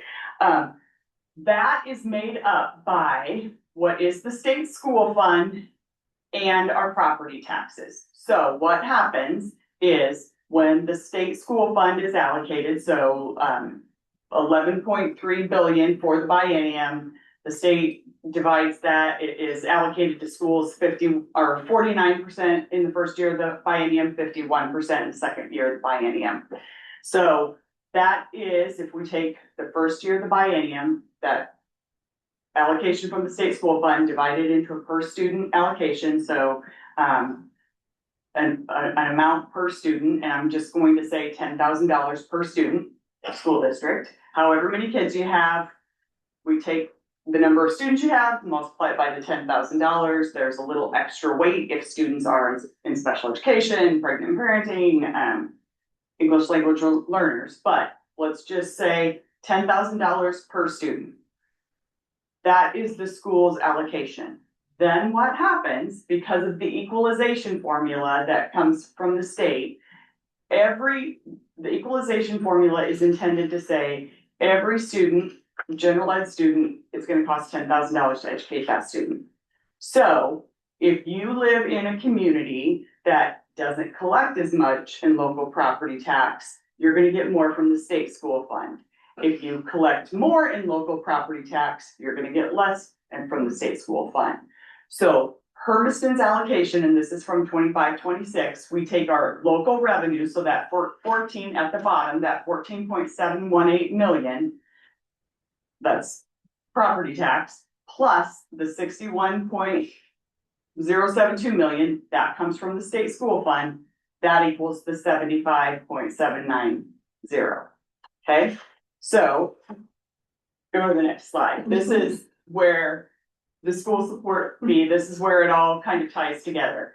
So the school support fee came out of, House Bill 2009 and 2023. It requires each school district and zone sponsor to set a rate for the school support fee. for our school, the school district, the local school board adopts a resolution that sets a rate that must be between 15 and 30%. Okay, that fee, and the district is responsible to send the bill for that fee to that entity. But that fee is collected in lieu of local property tax. So if, for example, if you could go back a slide, that $14.7 million that Hermiston School District gets from the county for our taxes, if we collect more when we send the bill to that entity in the enterprise zone and we get $1 million, that means the state now gives the school district $60 million. Those funds do not go as an additional support to the local school district.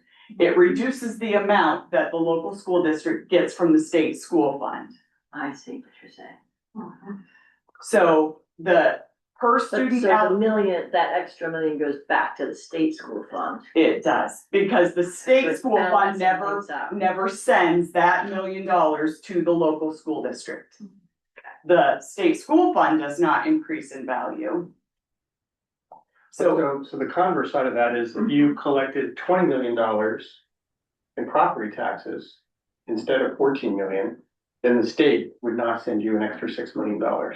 61. Yes, so. 61. Six less than that. Yeah, Right? so if we collected $20 million in property taxes, we would get 55 million from the state.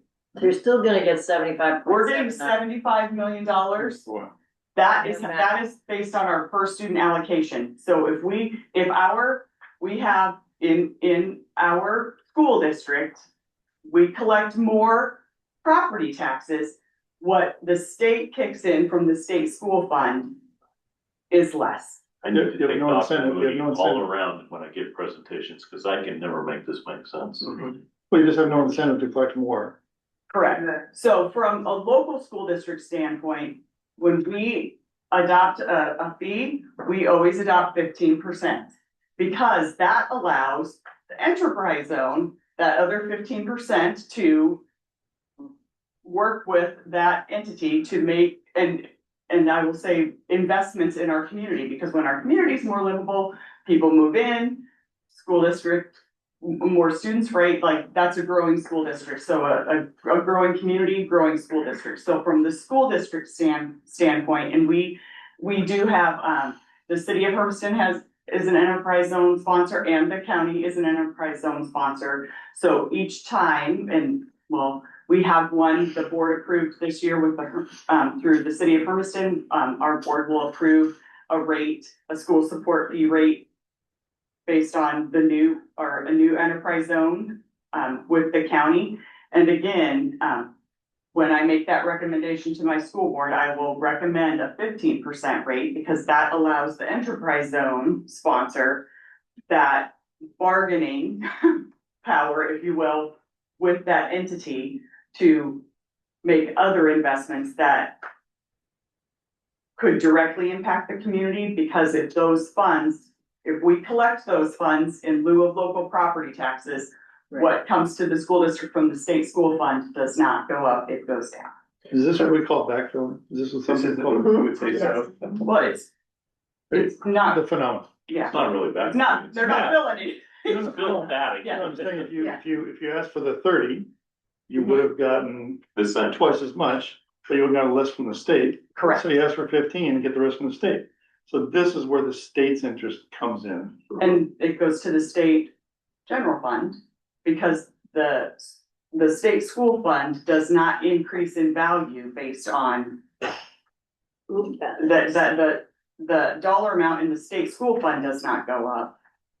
Because the state budget is set. Whatever is set for the state school fund is set for the state school fund.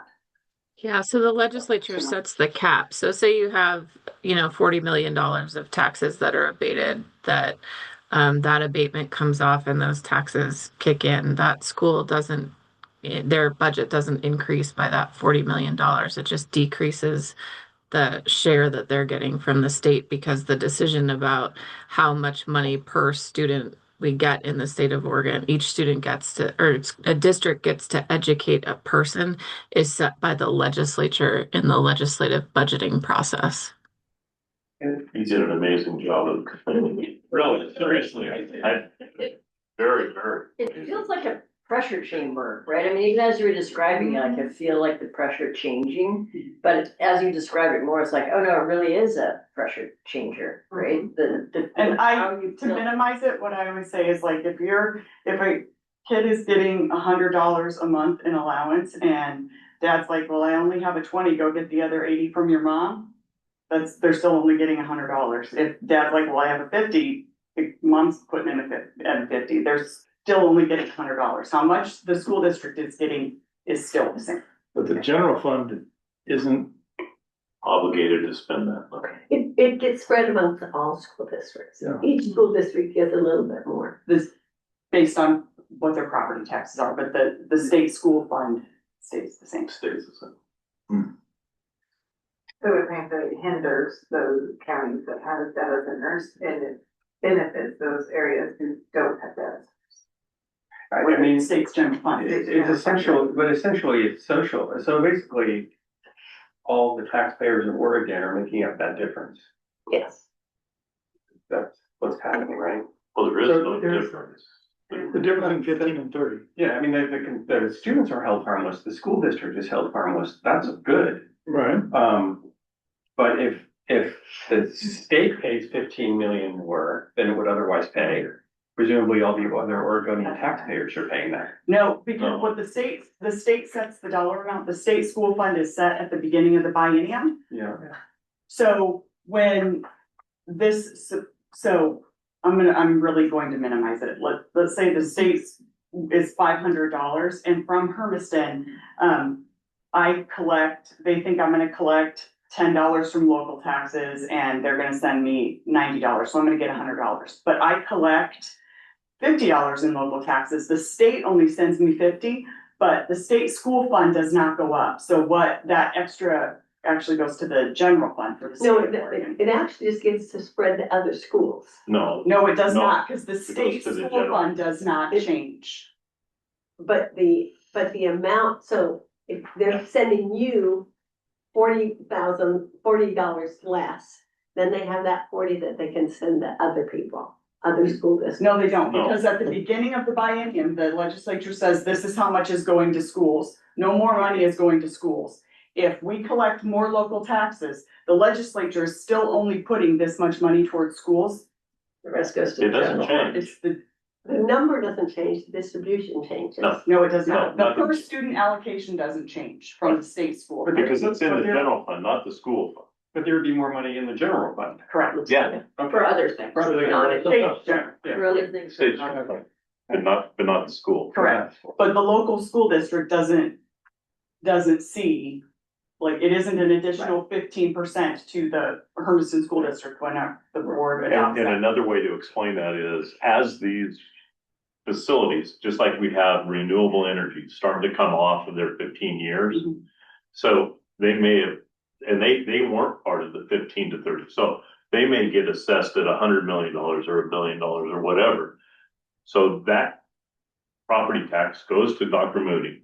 That goes to the state, but it doesn't change the formula at all. It's still set by what the legislature sets as a per student, and it's capitated per student. So if you have a data center that comes off of its enterprise zone tax exemption, and all of a sudden it pays $75 million that year in taxes. Yeah. All that money goes to the school. The state school fund would not give any money to the school district. And there are some school districts in Oregon that collect enough in local property taxes that they do not pull from the state school fund. Oh, that makes sense. No. It's weird. Good for sure. We have a word for that when we talk about incentives. That's right. Minus the fact that they have to bill businesses, which is a frustration that. And so. Yeah. And if I was Dr. Mooney, I would say, damn it. We have got to build into this incentives when we sit down with our new proposals or developers. I need $150,000 a year strictly for administration. I mean, if I was her, I'd be on the phone yelling at But her. that is. And that's how we separate would do it. than The school support fee that we're. Yeah. But don't you use, I'm sorry to be naive about it, but don't you use property taxes for things other than schools? Or is it just for schools? I mean. No, property taxes, the county only receives, I'm gonna get this wrong, I think it's 21%. We retain 21% of all property taxes for the county operations. Okay. And then the school district, I think is like at 11. Don't know. I can't remember, but when you break down all 27 special districts, the county pays out of those property taxes to each of the 27 special districts. The sheriffs and the ambulance and. No, not sheriffs, that's general funds. Okay. That's general funds, but things like vector control, library districts, radio control districts, fire departments, rural fire departments. Those are the 27. The 12 different school districts in our county. All of those are special districts that come right off the top of the property tax. And the counties, we're not a special district, but that's how we generate revenue. But it's set by Measure 50. It'll never be bigger than 2.17 or whatever. And then whatever's left goes to schools. No, they have a set. They're part of the pie. Oh, I see. They are part of the pie with percentage. So.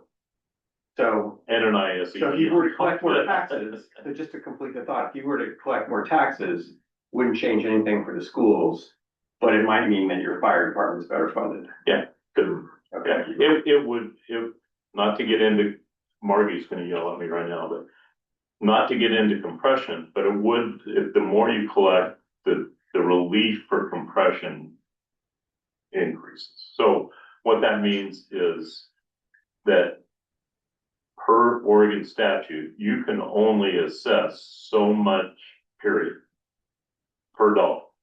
And so say it's $1 per $10, say the school district gives $3, the fire district's $4, the library.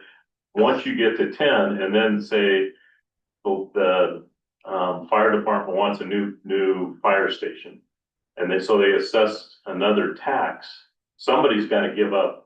Say they get 50-cent tax, that the others get reduced, except for the schools don't get reduced, but everybody else gets reduced by that. So if there's 12, a 12th of 50 cents gets reduced. So compression, especially in small rural communities and counties, compression's an issue, a big issue. But it's a different subject too. Yeah, thanks. Don't yell at me, Margie. She's not gonna yell at you. She thinks this is a good conversation. I know it looks like I'm being rude and probably like having a chat with my family over here. I am not. I'm trying to juggle who and what is happening, all that. So I never have said that today, and I should have done. Yeah, no, this is really important conversation. We still have Steve Forrest. That was from the my city of last China. slide. That's your last slide. That was it. Thank you so much, holy cow. That's been one of the Educator's trick to make the slides go in backwards.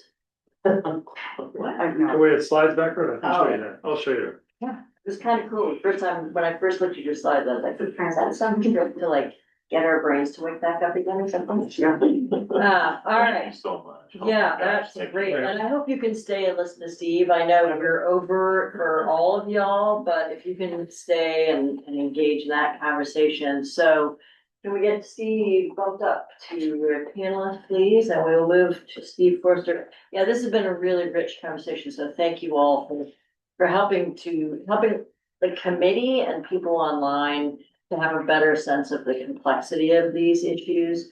It is complicated, and I can see by the way you all are talking that everybody's trying to juggle it correctly, right? Everybody's trying to make the best of this situation that they can. We're still holding questions for this group to wrap. Yeah, you are. I'm just giving Steve a chance to join us online as well. Yeah. Just want to be sure we're still holding. Yeah, we are. Yeah. Can you We've got- hear me? Yes.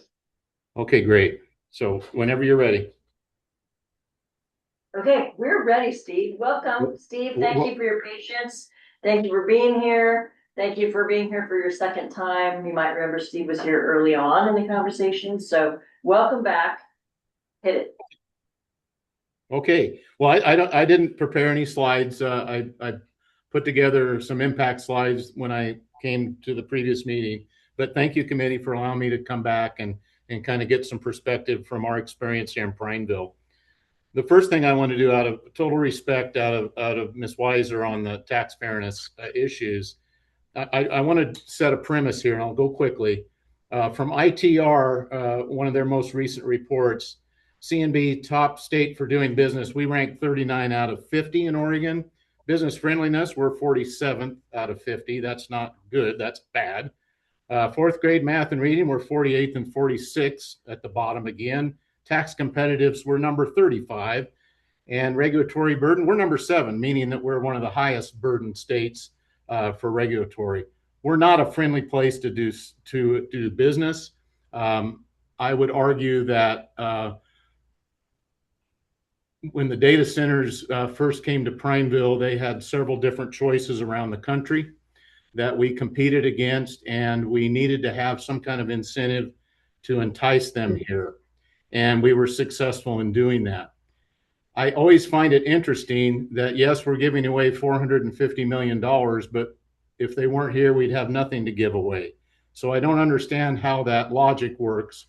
And I think that we're in a completely different situation today than we were back in 2009 and 10 in terms of where the economy was, and certainly in terms of where this community was.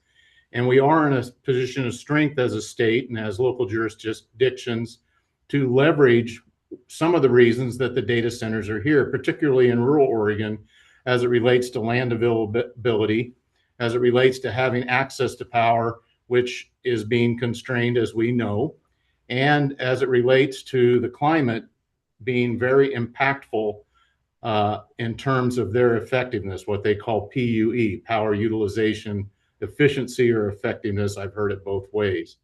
In the case of Central Oregon, some of the most efficiently operated data centers in the world are right here in terms of how effective their power utilization is, meaning the percentage of power that goes to the servers versus what goes in terms of power consumption for the environment, so the HVAC side of the equation. So that's one of the reasons here. We're not the lowest power rates in the country, but we have some advantages. So what I'd like to talk about today is some of the ancillary things that I think need to be included and why it's important that this state and our areas like Prineville and others around the state that have participated in the development of data centers have some tools in the toolbox to help get businesses, not just data centers, but businesses in general to invest, especially job creators.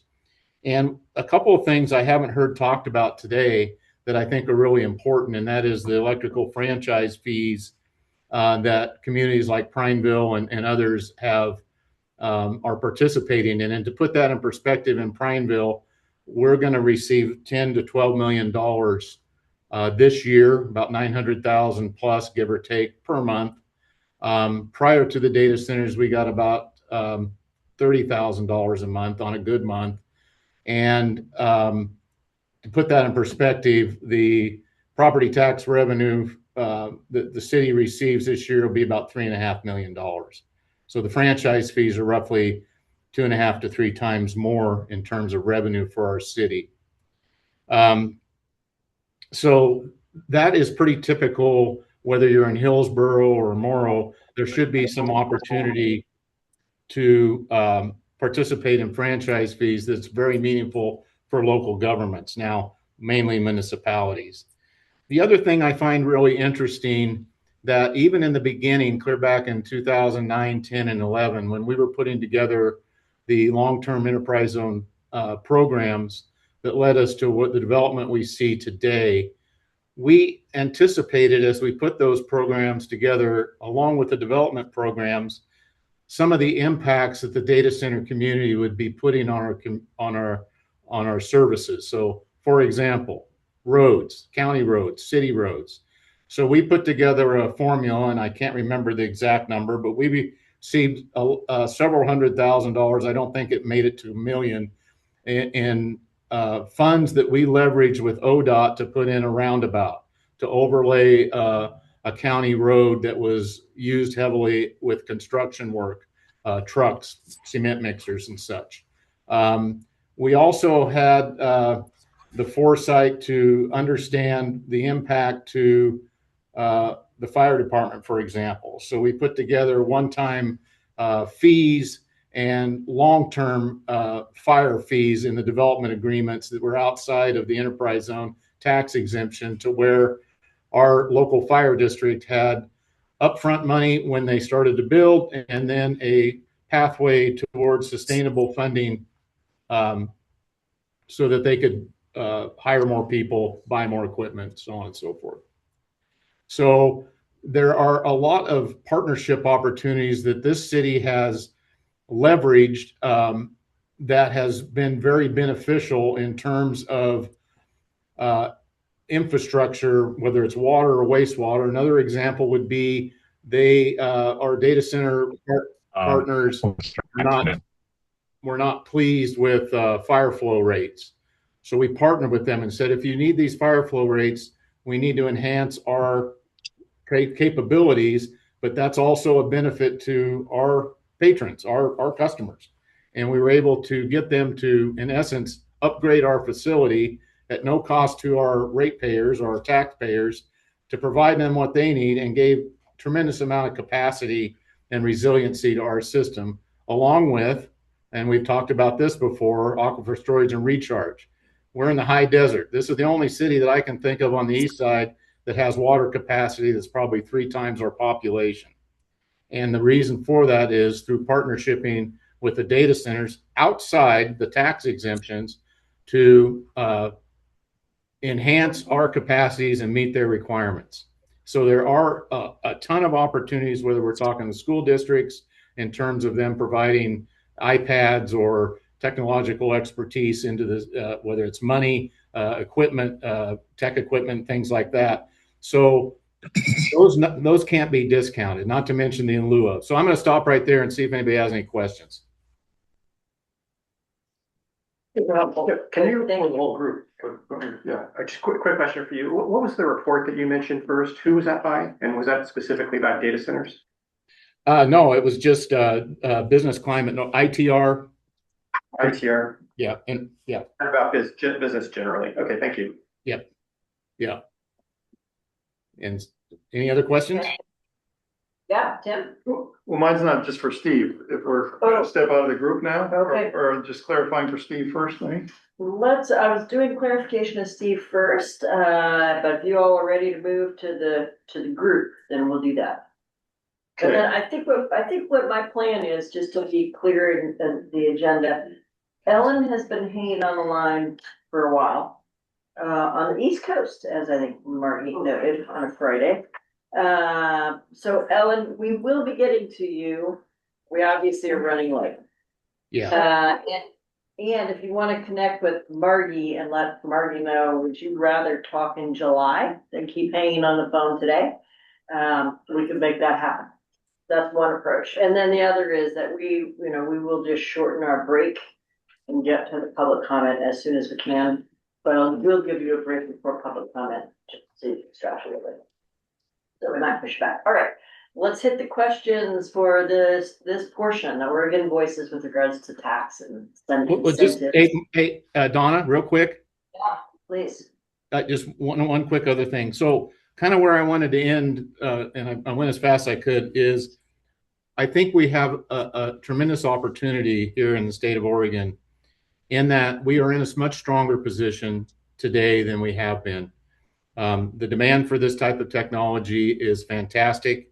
And I do think there are opportunities to get more investment and more help for our local districts, taxing districts up front. So I think as we move forward in time, it's not so much that we need to do away with even tax incentives, but I think they need to be different. And I also think that the opportunity, again, to meet some of the needs, especially, well, all of Oregon, I guess, but in rural communities that are struggling with some of these infrastructure issues as it relates to roads and streets and water and wastewater and even power infrastructure, that there is an opportunity and a leverage point as this demand continues to be significant to work with these folks that continue to be interested in placing their investment in Oregon to get more money up front. So I guess what I'm saying is it's time for a change and time for a shift from our perspective, because things are different now than they have been in the past. Great. Okay. Right. We've got the answer there from Ellen right now. I'm available until 6:30 Eastern time, not available in July. So we're going to make this work. Okay. All right. Thank you for those thoughts, Steve. Tim. Okay, Steve, what you just said, I'd love to hear more about, because it sounds a little different from what you were pushing back on Jody a little bit. And I think this is very helpful to have a respectful dialogue here. So Jody, I want to give you a chance to respond, because it's a fair critique about, folks have a lot of concerns about Oregon's business friendliness. Sometimes it becomes a bit of a drum that's getting beat, but there are some stats that go with it. And it seems like you would assert that we should not be giving up so much in taxes in several ways, as you articulated. Do you have any kind of evidence that would say they're still going to come, even if we tax, even if we give away, or if we stop providing all the benefits that you articulated? So if the tax benefits were the key, there wouldn't be any data centers in Eastern Washington. Okay. We're a way better deal. If that's all that mattered, they would all be here. Mm-hmm. And there's at least twice as many in California as are here. They've got no tax advantages. I think that's a good argument. It's just, it isn't that the legislature ever said, what should we do to get this line of business? It's just they came along and a couple of the companies didn't know about Oregon Investment Advantage for a couple of years before they got started. It wasn't what they were paying attention to. So there's somebody on our board who was high up in Daimler, and she said, when we were making decisions about where to headquarter, there was a team that made the decisions about where to headquarter. And after the decisions were made, there was a whole different group of people who went after the tax benefits. Who went after the tax? Yeah, argue for it. It's like you spend your money every year, and then at the end of the year, you prepare your taxes. Then you pull out your donations and your medical expenses or whatever, right? But Okay. you've done what you were gonna do. That's a question we were trying to get at. And Steve, it sounds like you said also that we maybe are in a stronger position now. Maybe we don't need to be providing the same kinds of tax incentives. You would say we should collect more upfront. Can you say more about that? Yeah, I think that's where Jody and I are certainly in common ground. I think it would be a little bit naive from my perspective to think that these folks don't have other options. And there might be other areas that are more competitive than us, whether it's a tax abatement or just for some other reasons, power, water, some other reason, cost of land. But I think that's exactly what I'm saying, sir, is that it's a different world right now. That demand, as we've talked about, and I've heard earlier today, the AI demand is continuing to really push the demand for server space, tech space, higher and higher and higher. Oregon's a player, as we all know. So why would we want to be as aggressive as we have in the past? Because I think that's where Jody and I are in agreement in that I don't think we have to. And then how can we leverage that further to help not only provide good jobs for our citizenry, but also help heal up some of the deficiencies we see with, whether it's a municipality, a county, a school district, fire district, parks and rec, or whatever. So that's what I'm saying, sir. Okay, and I want to thank all of our panelists so much for coming today. I know committee members have a lot of questions, so please be writing those down. We are also noting the questions that are coming through in the chat, and we will have our July meeting to pick up anything that we didn't have time to cover today. But we are going to move to Ellen Harple with Smart Incentives now because she has a hard stop. And also, I wanted to let the public know, if you've signed up to testify today, we will be moving the public comment period back 15 minutes, and we'll start that at 3:30, actually 20 minutes, 3:35 p.m. So thanks again to the panelists who joined us today. And Ellen, the floor is yours. Well, thank you so much. Thank you for accommodating my schedule. It is a little bit later here on the East Coast. I'm in Arlington, Virginia. But cheers to you all. This has been an amazing agenda all day long, and everyone's still so engaged. It's a fantastic thing. I'll start. I only have a few slides, so I hope we can get back to Q&A pretty quickly. But I'll start by introducing myself. Ellen Harple. My company is Smart Incentives. As I said, I'm based in Arlington, Virginia, here in Northern Virginia. Another data center, cluster, the biggest one, I think, in the world, certainly in the United States. I work primarily with state and local economic development organizations around the country. I help them design and manage incentives so that they're effective. That means they do what you all intend them to do, and they're responsible so that the costs are in line with the benefits. Just to let you know, I am a consultant with Business Oregon, but for this presentation and discussion with you today, these are my opinions and my analysis only. So I just wanted to let you know that up front. I was asked to talk about a couple of things. One is the national context around data center incentives, and also issues that Oregon should think about or could think about related to its own incentive policies and programs. And you've already started to raise several of those today. So I hope this folds in nicely and provides some additional useful information for the conversation. So we can go to the next slide. And I'm going to start with this one. So this is saying some things you've heard before, but with a slightly different take on it. This is from a report that the National Conference of State Legislatures just did earlier this year, because data center incentives and data centers are important in every state in the union right now. It's the most important topic, or the primary topic in economic development. So they put together this little brief on data center incentives. And this is one of the lead tables, or figures, I should say.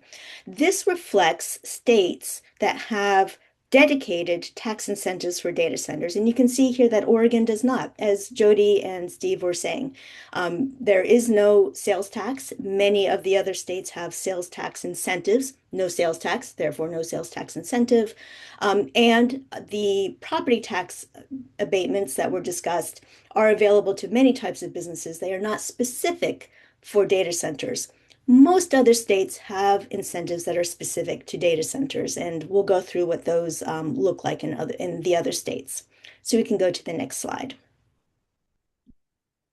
So as I said, the most important one is the sales tax exemption.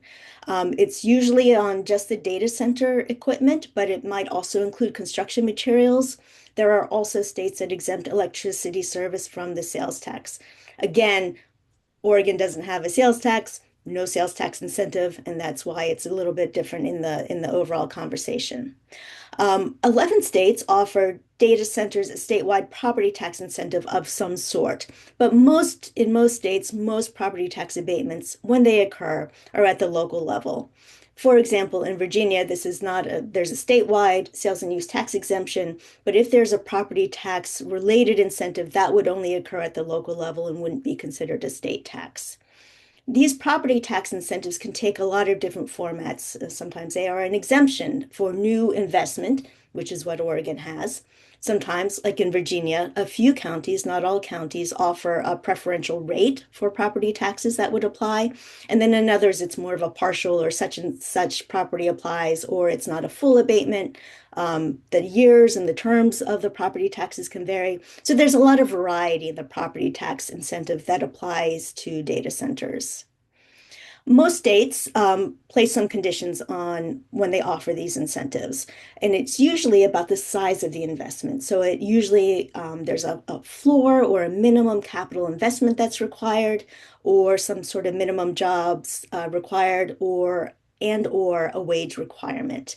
I wanted to, I guess, mention that because the question about data center definitions comes up, like what exactly is getting incentivized. And as far as incentives go, for the most part, there's not a lot of fretting about like a co-located versus a hyperscale incentive. It's usually, as manufacturing incentives are that also offer, maybe a sales tax exemption or a property tax exemption. It's usually just based on the amount of the investment and not really getting into the details of like exactly what kind of investment that is. But states are increasingly considering many of the things that people have talked about, I think, over the course of the data center committee's, conversations. A lot more concern about local concerns and support for the data centers in general, and making sure that those voices are heard. A lot of concern about utility usage, water and electricity, and noise abatement. So those are all categories of conditions that are increasingly being put into state data center incentives across the country. And we can go to the next slide.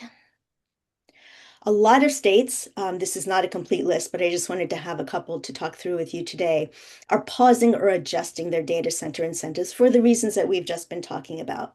The situation that states are facing and that the data centers are in today is very different than 10 or 15 years ago.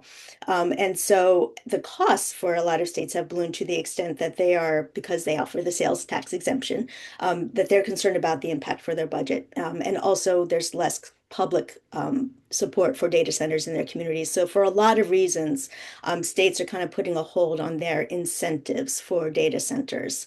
There's a couple of different ways that states are going about this that I think are relevant here. Some are putting a temporary hold, a suspension or a moratorium on their primary data center incentives, again, primarily sales and use tax exemptions.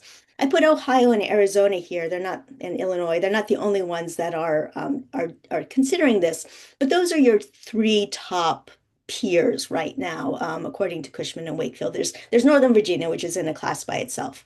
Then there's Oregon and Ohio, really the Columbus region peers, pretty close in size.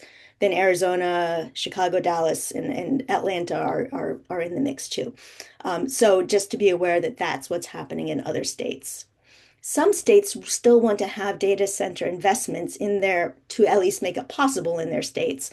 So they're not changing or putting a moratorium on the exemption overall, but what they're doing is adding more conditions. There are examples of this in Pennsylvania and Ohio. For example, Pennsylvania is adding conditions related to, I just made a note about this, their utility usage, local support, I think renewable energy, bringing your own power, that kind of thing. In Utah, something similar.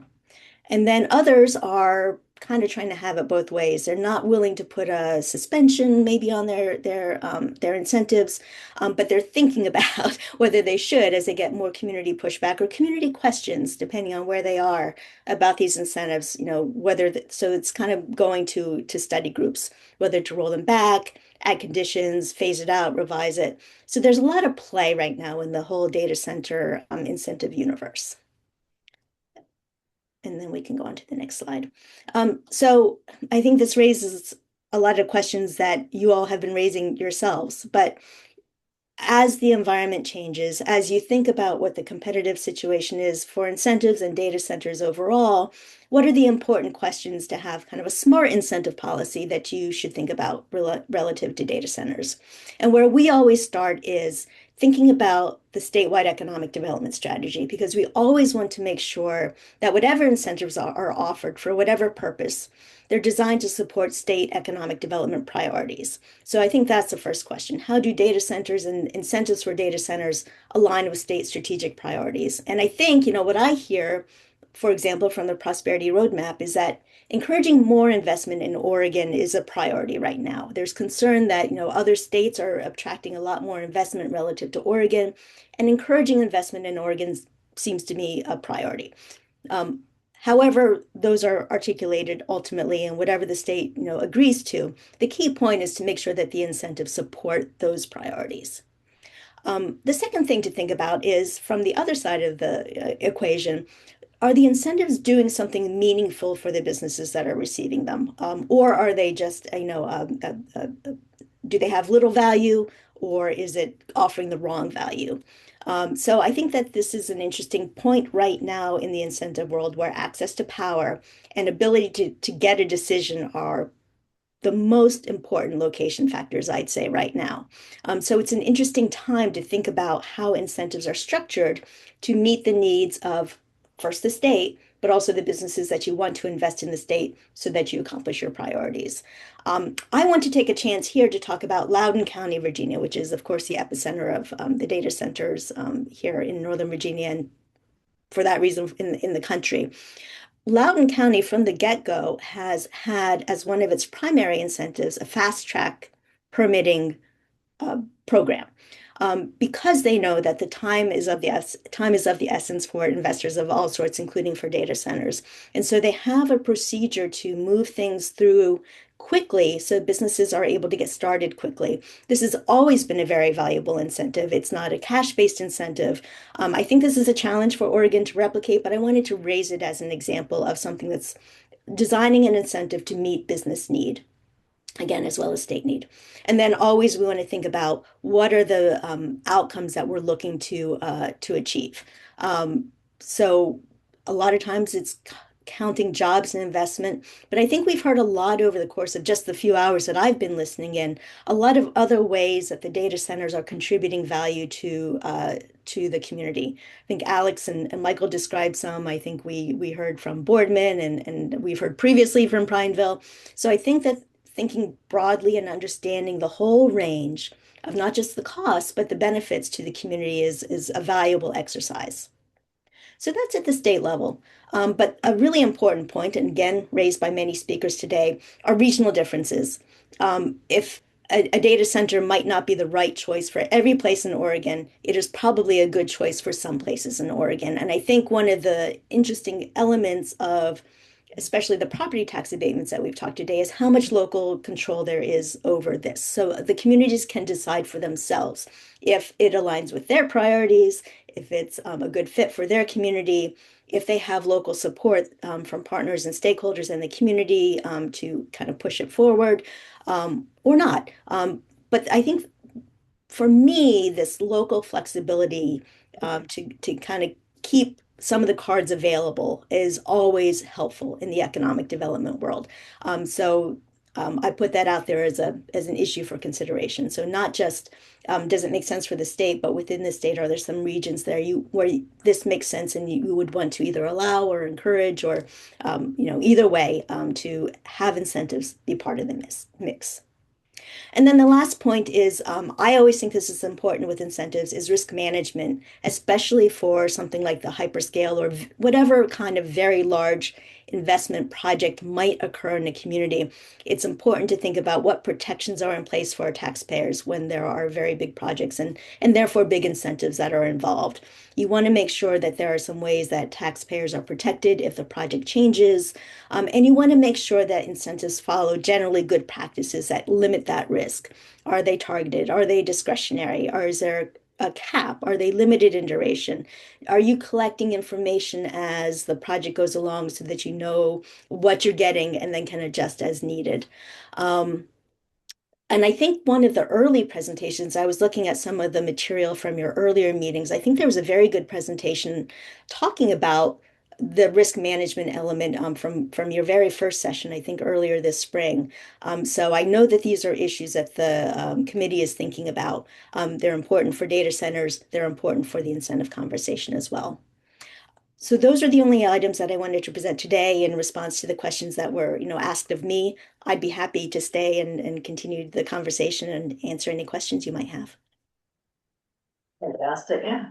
Great, yeah, we'd love you to stay, and I see that Mike has his hand up. Mike, he drew first. Yeah, and then we get to you, Jan. So Thank Mike, you, go Ellen. ahead. Are there examples that we can learn from other industries that might be applicable to what we're trying to accomplish with data centers? I'm trying to think outside of the box and wondering if you work outside of the data center spaces in your own practice. Yeah, yes, data centers aren't particularly a focus of mine, per se. So I think whenever there's any massive capital investment. So in Oregon, I think the CHIPS Act incentives are good to look at. It's a different industry, they have different needs, but some of the lessons learned by putting together the CHIPS Act incentives and then some of the follow-on that's happened with the CHIPS Act incentives, I think has been really compelling. I know Business Oregon has collected data and they have reports where they can talk about how they've been used, but I think it was a thoughtful process to think about that Oregon went through to say, here's what we're trying to achieve. Here is the type of incentives that are needed, and then building in safeguards and tracking it over time. So I think that kind of incentive is a good one.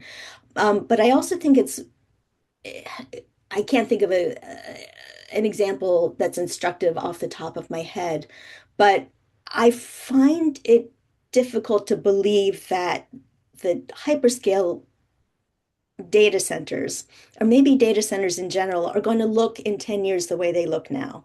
And so having a process through which you are kind of preparing communities for like potential change or building in some flexibility in case they do change dramatically in how they are built and operated, those are a couple of things that I would think about. Thank you. Great, thank you. Dan, then Margie. This is going to sound a little different than a question, but following up, it's going to be political, Dawn. It could be like an owl. No. Following up on Ellen's, a couple of things that you said here. And first of all, I'd like to thank everybody at a Business Oregon Department of Revenue, Tori, Dr. Mooney, Jody especially, everybody, because there's been some tough questions today. And I think they are all legitimate. I think they all deserve probably some more follow-up. But the couple of questions or points I wanted to touch and look for feedback from any or everybody is one is we haven't talked, and as Ellen, you just said, things are changing, will change probably at a different speed than we know. But nobody's talked about the partnerships between the local people and the developers themselves, and where that knowledge lies and how that can be leveraged into beneficial outcomes on a daily basis, not just alone in the future. And I think that's something that you guys have heard me preach before, for sure. But I think it's hard to understand, even if you're Business Oregon and Salem or Portland, between Tori sitting down with Amazon. I just, those partnerships are real, and they're real at a local level, corporate level, and on a national level. And I think they're very much part of the discussion. So I just wanted to put that out there because I think you're right, Ellen. I think things are going to change. If you have a good partner, you explore those changes and opportunities in a different view than if you're antagonistic and not on the same page. So I just wanted to throw that out there. The other thing the committee has heard me talk about before, and I'm glad that there's an opportunity to have an audience with Business Oregon Department of Revenue, even Jody, is how do we make sure that we as communities understand that you have data centers, but I bet you that if you ask that data center, they have 100+ vendors, suppliers, and chain. Those are the people we want to attract once you hit critical mass with what you have. And one way not to attract them is to put a block up. I mean, and I'm not advocating one way or the other for any kind of policy at this point, but I'm just saying, once you start having those discussions, and this comes from the private sector, and I've put hundreds of millions of dollars of deals together. Once there's a doubt on what's going to happen at the other end of the deal, it changes the conversation. And so I just wanted to throw those out and get any kind of input at all from Business Oregon or Department of Revenue, Jody, anybody. I want to note for the record, I really appreciate the question, Dan, and don't have the knowledge to answer this, but I do want to point out that When the state passed the renewable portfolio standard back in the day, you'll remember that we had the renewable portfolio standard plus the business energy tax credit. And as a result of that, we saw some of the largest renewable energy companies cite their North American headquarters in downtown Portland, Oregon. And we had thousands of jobs, not just, wind technicians and people like putting the trades to work building that type of infrastructure in our state, but we had corporate, C-suite, mid-level worker bee jobs at, I think of the Vestas headquarters that was in North Portland that now is a totally different company that's there. And I think we started to see that decline when we saw those tax incentives go away. So I don't know if there's any official data that we could look to or examples of what happens when you shift a tax incentive. I'm also not advocating a position. I'm just asking with curiosity. I like that you asked the question because I do think it would be good for us to understand the repercussions of the decisions before we're making recommendations. Okay. So anyone want to step up? And Dan, can you move your sign? Blocking Jody's face. She wants to say something. I want to make sure that the camera can see her and not your sign. So I don't know if anybody wanted any kind of it's not rhetorical. There's just one thing I'd like to add in relation to this. Certainly.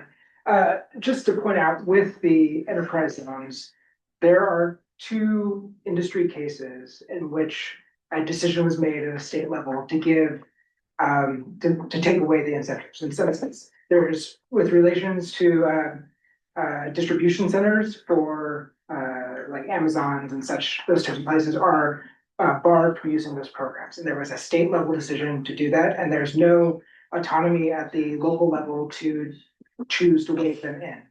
There's also a case for hotels and destination resorts. And in the enterprise zone statute, there is the ability for local jurisdictions to opt into using. It's not necessarily the case where everybody in the state has to use it. And in that case, there is a lot more local control and local voices that are involved in the decision to allow those types of businesses into their communities. And I just propose those as 2 alternating outcomes with how you choose to use our existing incentives. I think there's another question happening right now about, is there other types of incentives or do we want to bring other incentives to the table? But with regard to the question of are our current incentives programs the right types of incentives, I do think that there's an opportunity to look at those 2 examples of how those industries were applied and what was.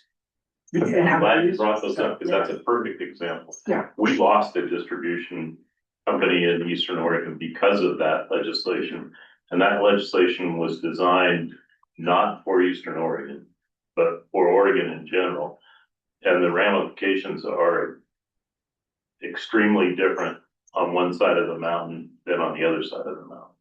So I think it's a great example of what Margie just said is be very mindful of what we're talking about. Exactly. Because that really killed a major project for us.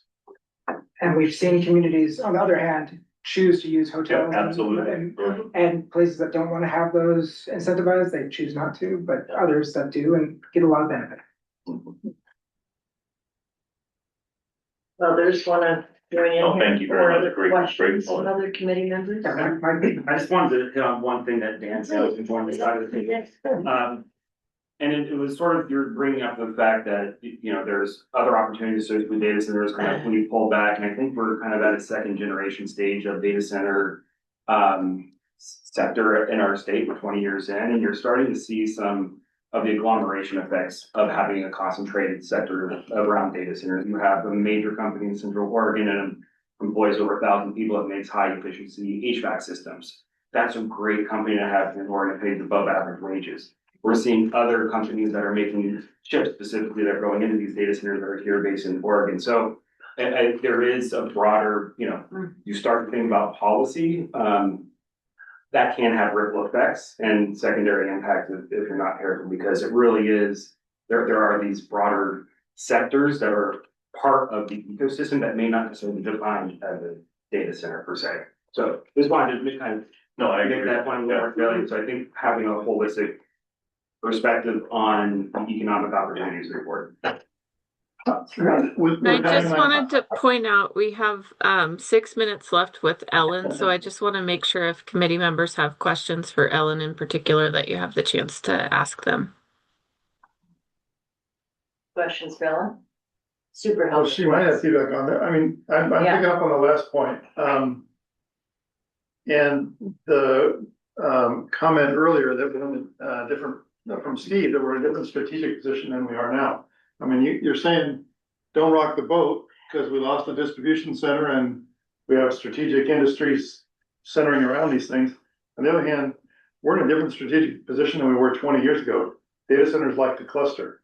They're attracted. They want to be near each other in some senses. Not that that's a forever thing or a huge asset that we should leverage too much. But how do we recognize that? That's the balance. I think we're trying to. Let's see if Ellen has a thought. I would love for Ellen to take that. How to leverage the existing clusters that you have. Yeah, so I think what's driving everything now is where new ones are going to go. And so this is always a hard question, because if you don't get this generation of investment, you might not be that well positioned for whatever comes next. And so if this is something that has value to Oregon and specific Oregon communities, and really thinking through how to nurture what's in demand now, but that also makes sense for you is probably the most important thing. The workforce implications for a lot of communities are really meaningful because the jobs do pay well. There aren't a lot of them, but in a lot of communities, that's a feature, not a bug. Even in Loudoun County, that was one of the reasons they wanted them in the first place. They didn't want a lot of new people moving to their county. They loved the fact that it didn't have that many new jobs. So this was, and I think that's true for other communities too. So if you have 15 good new jobs that come with all this training and technical expertise, that's something too. Now you have these people in your community, hopefully forever, and who knows what they do next. And so nurturing them as they kind of go along a career path. Thinking about the infrastructure investments that go along with these facilities. That is something that ideally can be leveraged to support a lot of other businesses or a lot of other activity in your community. That's why, some of these elements of the invest in yourself incentives that I call them that, focus on infrastructure and workforce, and whether they come through an incentive or some of the community agreements, like these are really valuable assets to build on. So I think those are some good ways to leverage the cluster. And then, of course, when there's the supplier network, this is a huge deal in a lot of communities. In Virginia, the construction and everything that goes into construction and all the suppliers for construction, it's a really vibrant part of the Virginia economy right now. Like that matters a lot. So nurturing those kinds of businesses along the way also has a lot of value to individuals. People see this, and because they tend to be smaller, probably more locally grown businesses in a lot of cases, contractors, et cetera. So all of these things are meaningful economically to communities that have investments of this sort, and that's how they can be leveraged. I hope that answered the question. I have a question for you, Ellen, just a follow-up. So you mentioned that we hear a lot about it's $230,000 per job or something like that. So the ratio of the jobs created to the dollars out that the state is providing for that economic opportunity we hear a lot of criticism of that ratio, or at least I'll speak for myself. I have. When you talk about how Loudoun County, for example, or a rural community might want to attract that level of investment for that number of jobs, why?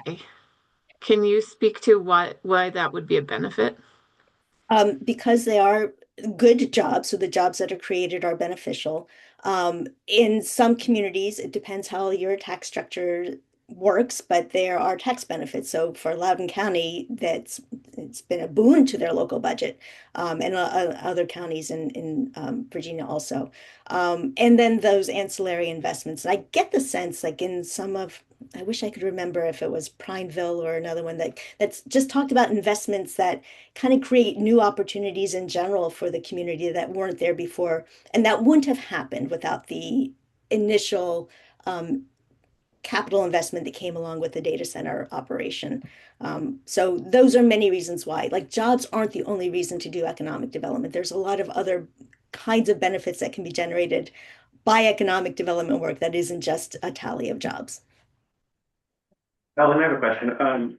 If you,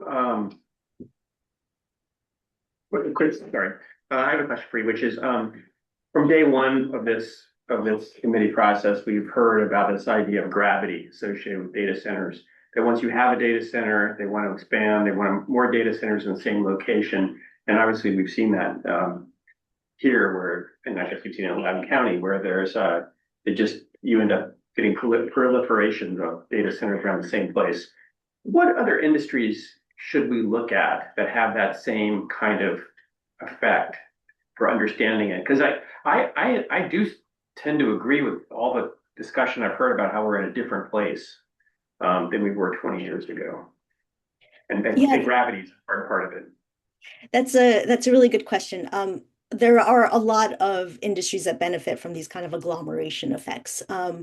I'm trying to think of some that don't, but which ones are relevant for business attraction? So one that I've been looking at lately for another project for other reasons is financial services and the fintech field, which is really moving in big numbers to Texas. And the more they get, the more reason there is to get more. So there are many industries, and that's one that comes immediately to mind. Great.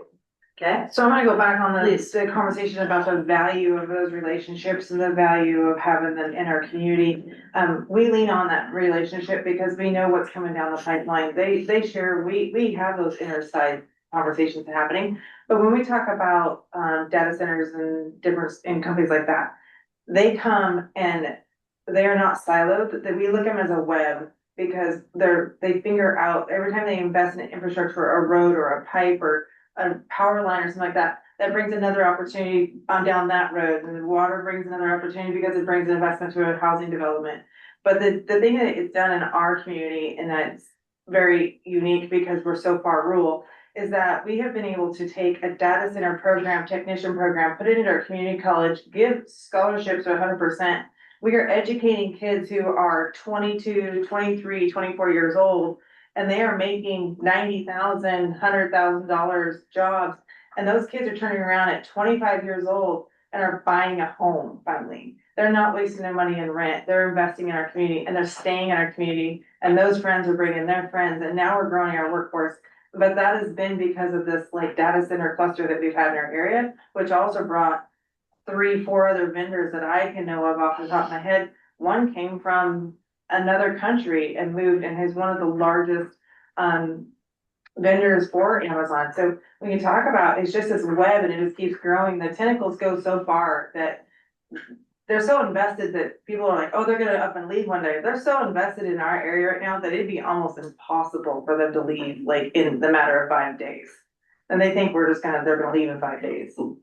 And so that's the You have 5 conversation. days at least. They're not, they're investing and they're investing for years to come in our community and they've had those conversations and that's just the trust that we have. And I guess we, as people in our community, I was just talking to some friend of mine here, she's like, we got to our story better because we got to explain this to the general knowledge of the general community people because they don't understand these impacts. And that's something I need to do is I need to go back and have better conversation at the local level and educate our local level people. Just thank you. Thanks, Tori. I want to be respectful of Ellen's time. Ellen, thank you so much for joining us today. I really appreciate it. And I hope you have a wonderful evening. Thank you. Thank you so much for inviting me and I enjoyed the conversation. Thanks so much. Take care. Thank you so much. Thanks for looking at all of the prior meetings to prepare for today. That's amazing. So I've just put a note out there for the public commenters. We're pushing that public comment period to 3:45. We will still do a half hour, but I feel like we all need a break. We all need to take just a step around, maybe go to the other room, some of us anyway. And so then we will get started. So yeah, we're having a break. We're having a break. 11 minutes. So, yeah, we'll start at 3:45. Well, thank you all so much for everything. I'll be back.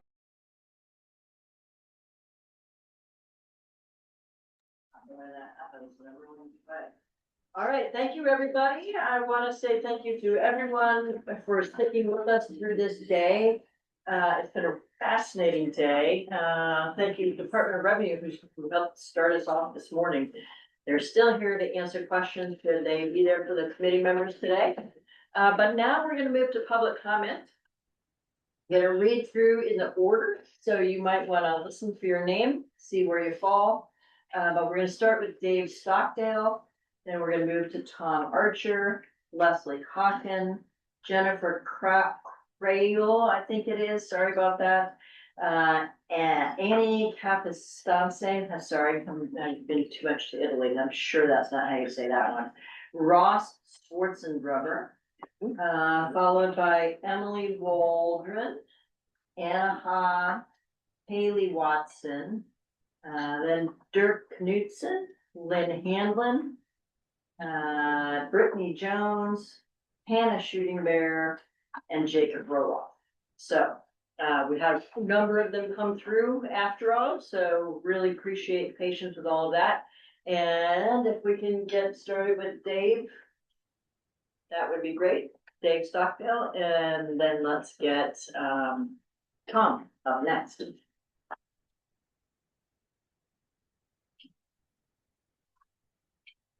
Yes? Okay, just want to make sure. Dave, are you there? I am There here. you Thank you.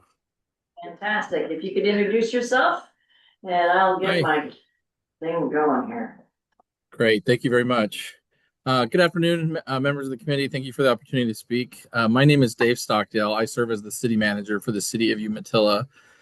Over the past several years, Umatilla has become one of Oregon's most experienced communities in working with data center development. Today, we have 4 operating data centers, 1 under construction, and 2 more under enterprise zone agreements expected to be constructed over the next 2 to 3 years. We also continue to have ongoing discussions with other interested parties. The results have been rather substantial during that time. During the past 5 years alone, these projects have invested more than $120 million in local infrastructure projects, with an anticipated additional $100 million over the next 5 years. They've created more than 500 permanent jobs in our community and approximately 1,500 long-term construction jobs. They've also helped make possible our new $8.2 million Umatilla Business Center, built entirely with cash, with no borrowing funds, which also houses our regional business incubator program, which is off to a very successful start. Our experience has taught us one important lesson, is that the enterprise zone agreement is only the beginning. In Umatilla, we call them the agreements after the agreement. Those are the negotiated agreements that follow the enterprise zone approval, and they are where local governments ensure that growth benefits the entire community, not just a single party. They're mostly infrastructure agreements, but they also are community support agreements, event sponsorships, nonprofit grant programs, and really several other programs in our community. In Umatilla, our philosophy is quite simple. Development should pay for development. Data centers construct the infrastructure necessary to serve their projects, of course, and they do so at their own expense. However, those improvements must be built according to our adopted master plans so as to serve our community's long-term vision, not simply them, but to the entire community. This is perhaps best seen in Umatilla right now by an investment by our investment into nearly $20 million in new water and wastewater infrastructure to move several households off of critical groundwater private wells in the Umatilla Basin, where these private wells usually have nitrates and only city-provided water and wastewater, where we have 0 nitrates and can test and monitor them at all times. So we're transitioning them from contaminated private wells onto city clean water. We've also taken proactive. Oh, sorry. I'm sorry. I thought it was 3 minutes, not 2. I apologize. It's okay. Wrap it up for us. You bet. I'll wrap it up for you. Essentially, what I wanted to speak on here is that being able to maintain local ability to negotiate these agreements are a high priority, and it's something that we hope that the committee will continue to investigate and look at, and recognize that we're in the early infancy of these enterprise zone programs, and would hope we look at the entire life cycle of the projects and these programs, not just while we're in the middle of them now. That's great. Fantastic. All right. Thank you so much, Dave. Really appreciate that. Really appreciate you hanging in with us. Tom Archer, you are next.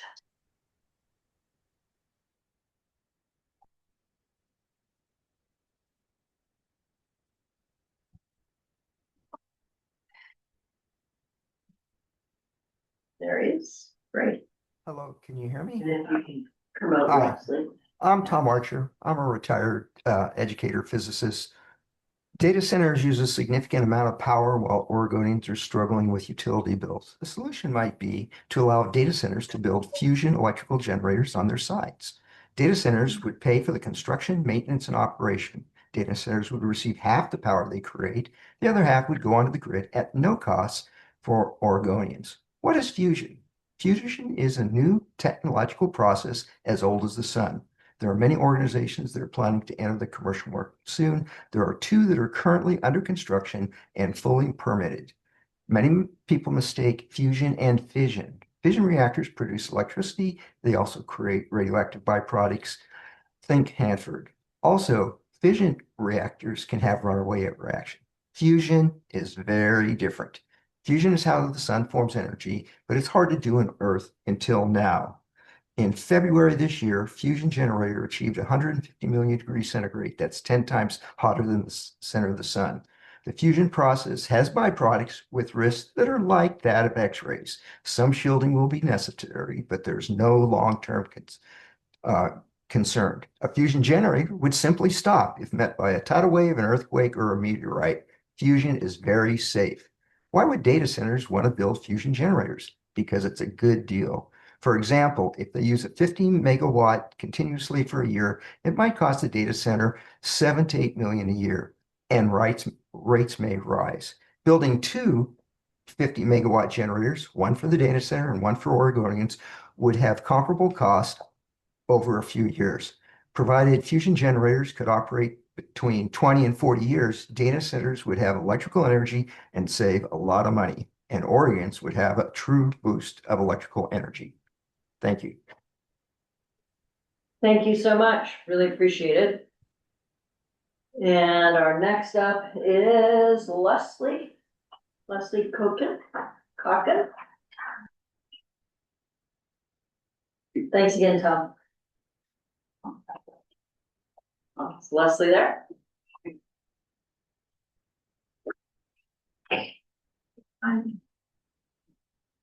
Can you just give her a chance, the microphone? Okay, can you hear me? We can, thank you. Okay, Go sorry, ahead. I'm on my phone, it's a little confusing. So I'm Leslie Cochin, and I'm speaking on my own behalf. Oregon currently faces multiple environmental crises: drought, a warming climate that requires more grid capacity, loss of farmland, degraded air quality, and more. Data centers in Oregon are exacerbating all of these crises and foreclosing on our dream of meeting our state climate goals. At the same time, data centers are adding to the affordability crisis by raising utility costs and creating price competition for material inputs that our communities depend upon, for instance, to build schools and affordable housing. And Oregon's excessive tax breaks deny us additional resources to support our schools and other community needs. Aside from questions about what we should require of existing data centers, we need to ask broader questions about any form of data center expansion. What is the real need for this rapid build out? Who will benefit from the tech bros' AI dreams? How will they affect the quality of our rural and urban lives in the long term? How do they impact the health of the ecosystems we depend upon and that support non-human life? Oregon needs to have a serious conversation based on these questions. If we then see a real need for limited expansion and new development, we need to develop a transparent, robust, community-led evaluation system for data center proposals. This can't happen in a few months through a process that's primarily designed to create some guardrails for data center expansion, I urge all of us who value greater economic and ecological well-being in Oregon to consider the need for a several-year moratorium on all data center expansion and new construction in Oregon. Thank you. Thank you very much. Really appreciate it, Leslie. And Jennifer, there, gotta get it all together. There we go. There's Jennifer. And we're all boost up Annie for next. Okay, go ahead, Jennifer. Great. Hey, my name is Jennifer Crowell, and I'm a scientist based in Portland. And I want to thank you for all these amazing informational sessions. I've learned so much about data centers and specifically how they affect Oregon. I'm concerned about what is not being addressed in these sessions. The committee and almost all the speakers are working from the assumption that data center build out in Oregon is going to happen, and we're just here to figure out how it should happen. If you're really thinking outside the box, there's another obvious way to reduce costs. Just don't build the data centers. I'm asking you to acknowledge this framing at least, and to open a space to consider a future where data centers do not dominate our state. If that's difficult to imagine, then that's a flag for you that you may not be doing your job of examining all options for Oregon's data center planning. Rising utility rates are already causing Oregonians to choose between freezing in their homes or eating. As an organizer, I'm seeing widespread alarm and anger about data centers. As we heard earlier, people are really hungry to understand this topic. And as your committee has thoroughly demonstrated, there is so much to understand, even for those of us with the luxury of time to study it. If you do not present options that protect us and what the trade-offs are for all Oregonians, people will understand that they're not really being represented, and that anger will grow. I strongly urge you to consider a statewide moratorium on approving new data center development until we have an understanding of all the options we should be considering. Be clear on exactly who is driving the sense of urgency to make decisions right now and who profits from rushing this. I assure you, they do not have the best interests of our state as a priority. Thanks so much for listening. Thank you very much, Jennifer. Appreciate you joining us to share that. Annie, let's hear your thoughts. Hi, my name is, excuse me, my name is Annie. I use she, her pronouns. I am a climate activist and a humanitarian. I'm not going to throw statistics at you or scientific facts. I'm just going to remind you that data centers are hurting our communities, and people hate them, and with good reason. We don't need the AI that they are creating. In fact, that is adding to the problem. We don't need more AI, and we don't need more data centers.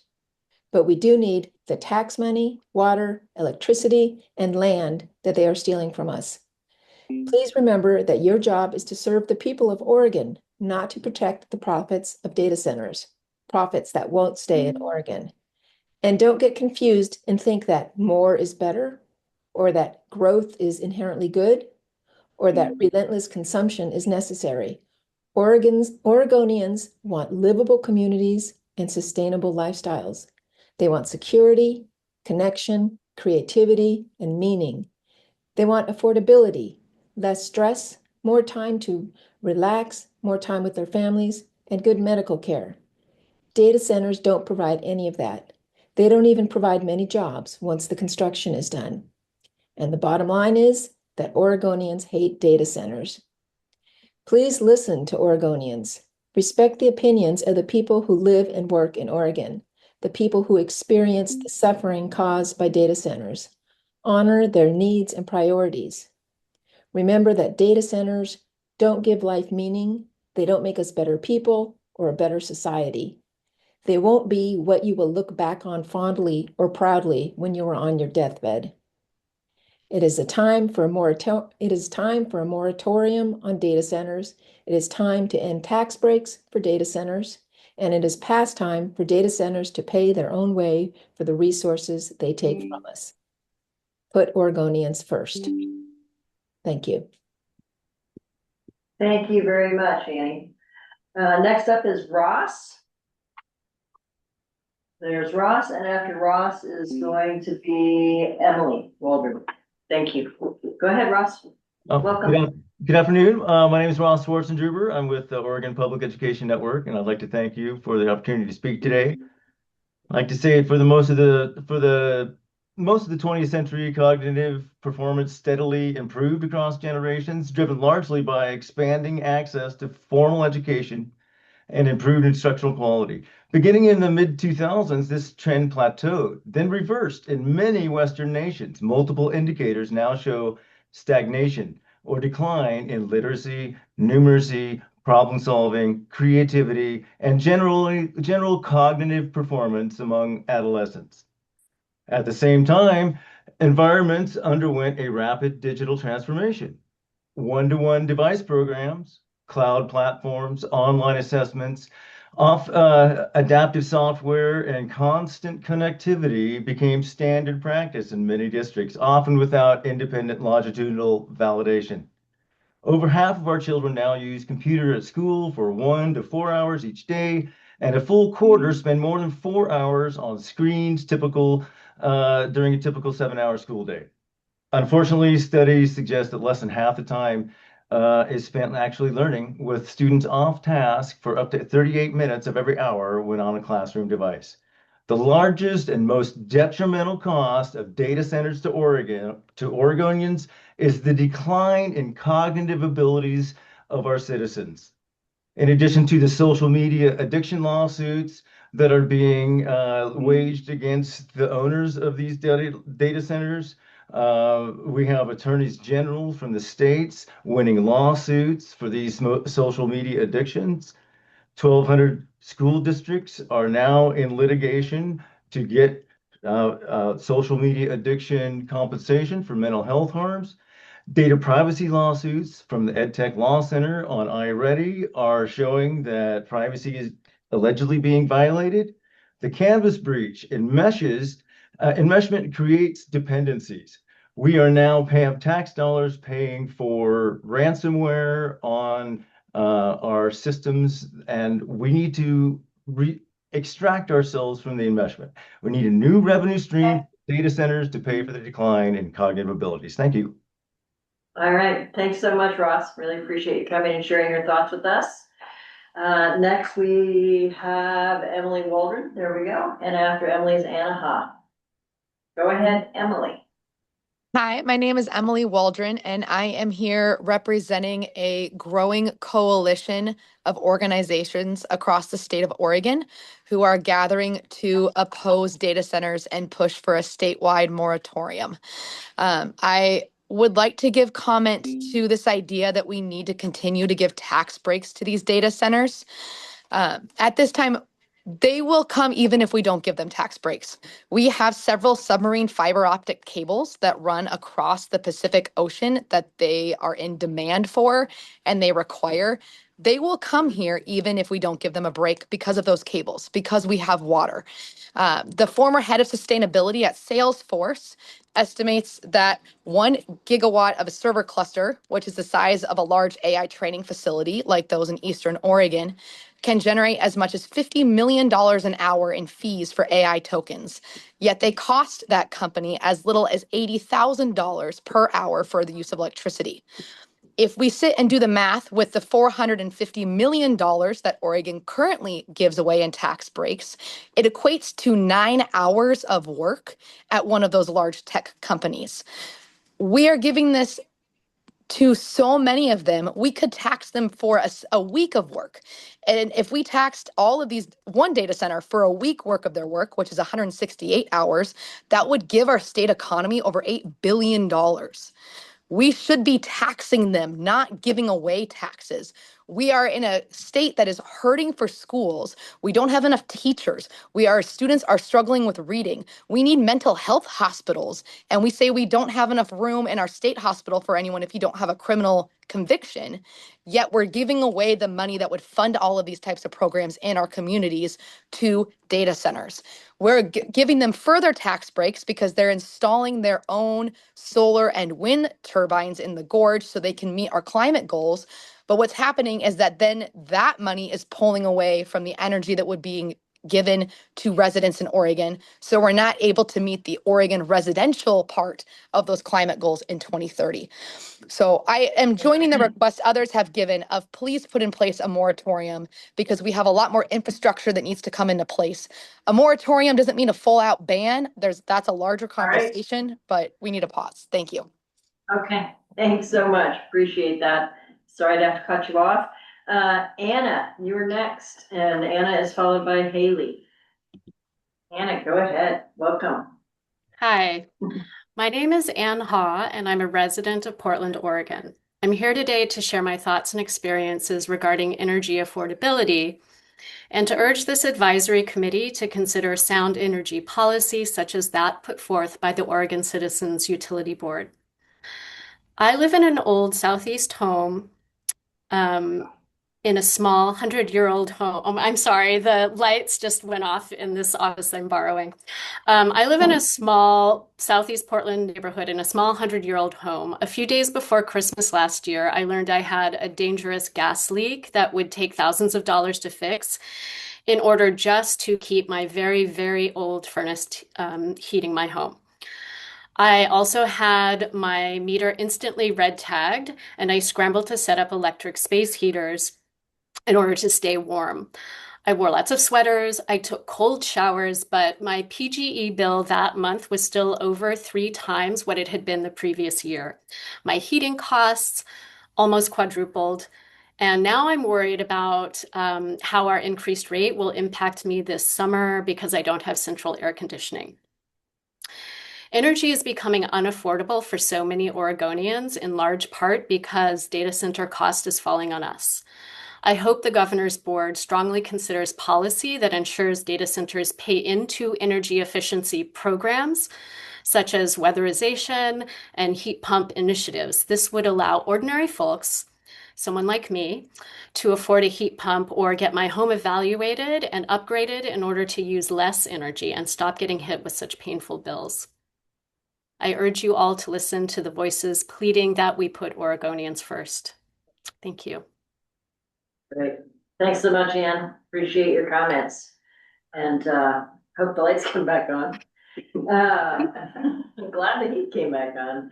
All right, so next we've got Haley Watson, followed by Dirk Knudsen. Haley, are you there? I am. Can you hear me? We can, thank you. Go Thank ahead. you. Good afternoon, members of the committee. My name is Haley Watson, and I am with the Oregon Building Trades Unions. We are a statewide umbrella organization comprised of 31 member unions, representing tens of thousands of skilled trade workers in a wide array of crafts. Our members and registered apprenticeship programs are committed to delivering high-quality infrastructure projects while creating family wage careers and expanding opportunities for the next generation of skilled trades workers. For decades, our members have helped build data centers across Oregon. These projects have provided family wage jobs, created apprenticeship opportunities, and generated economic activity that supports local businesses and entire communities. We believe developers receiving public incentives should be held to strong labor standards, including prevailing wages, local hire provisions, and project labor agreements. We will continue advocating for those protections because workers deserve to share in the benefits of these investments. We feel that the absence of those commitments is not a reason to stop these projects altogether. Moratoriums, bans, or eliminating incentives will not improve outcomes for workers. They will simply push these investments and the jobs that come with them to another state. At a time when many construction workers are facing high unemployment, we should be focused on how to work together, labor, industry, policymakers, and communities to ensure that these projects create more opportunities for Oregon's skilled trade workers and registered apprentices. Thank you so much for your time and consideration. Thank you so much, Haley. And next is Dirk Knudsen. Did we ever find Dirk? No? Okay, if we see you coming back up, Dirk, we'll find you. So we're gonna go to Lynn Hanlon, and I also wanted to let Pat know that we've got you and for number 15. So unless Pat's hand is up for Dirk, but go ahead, Lynn. Right, got Lynn. Okay. And after Lynn is going to be Hannah Schumer.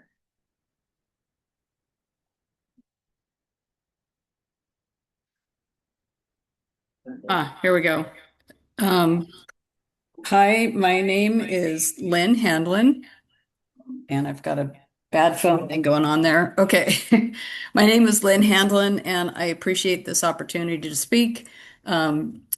When we hear conversation from the committee about whether or not we actually need, when will we hear the conversation from this committee about whether or not we actually need more large data centers? The seemingly forbidden elephant in this room, climate change, is a big affordability issue.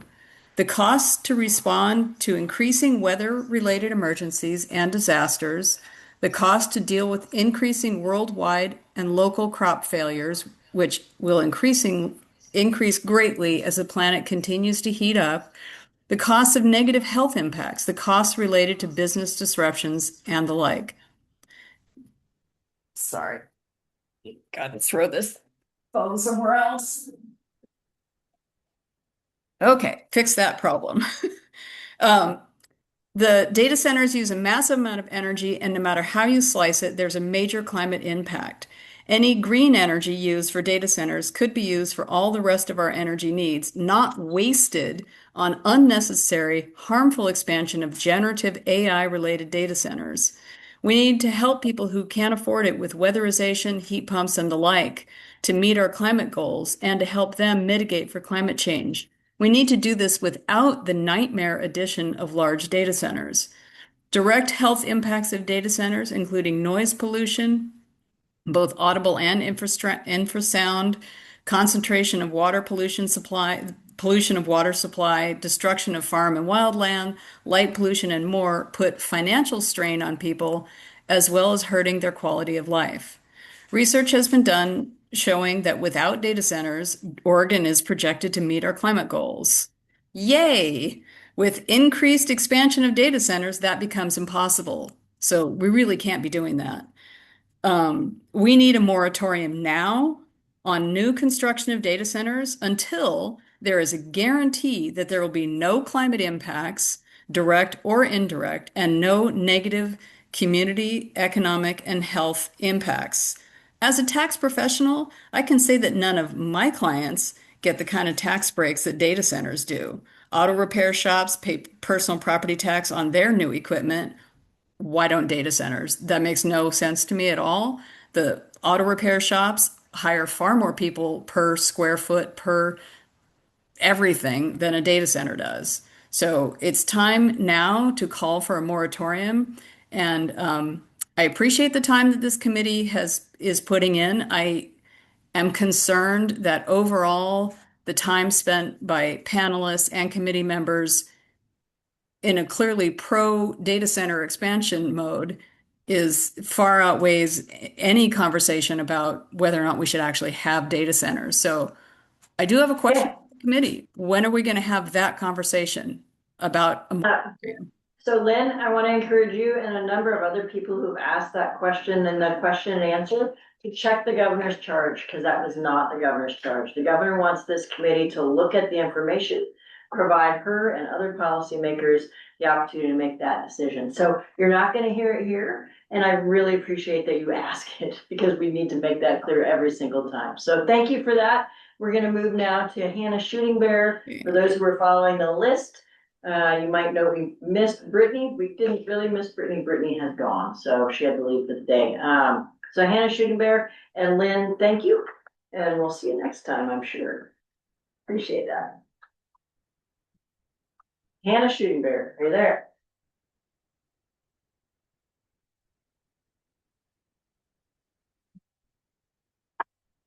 Devin.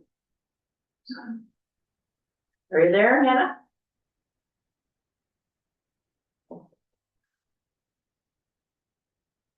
Hannah, are you there?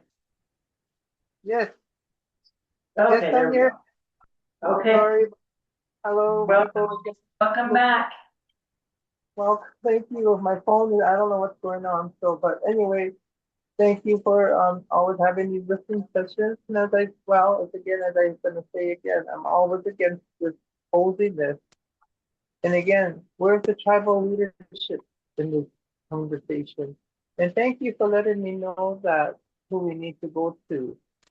I will go start working with the governor because again, when you think about all these data centers, I'm already hearing complications regarding around the area, the people around that live in that area, and how bad data centers are being. So again, think about the water and the land. We're not going to be, as you continue with these data centers, as we stewards of the land, of my land here, Turtle Island, I will always protect her because this, we only have one land, one planet, and we need to protect her. And then already with the fracking, the oil business, the drilling for lithium, that's still going on my area, in my area. And out here, it's sad that there's not more Native leadership or Natives involved.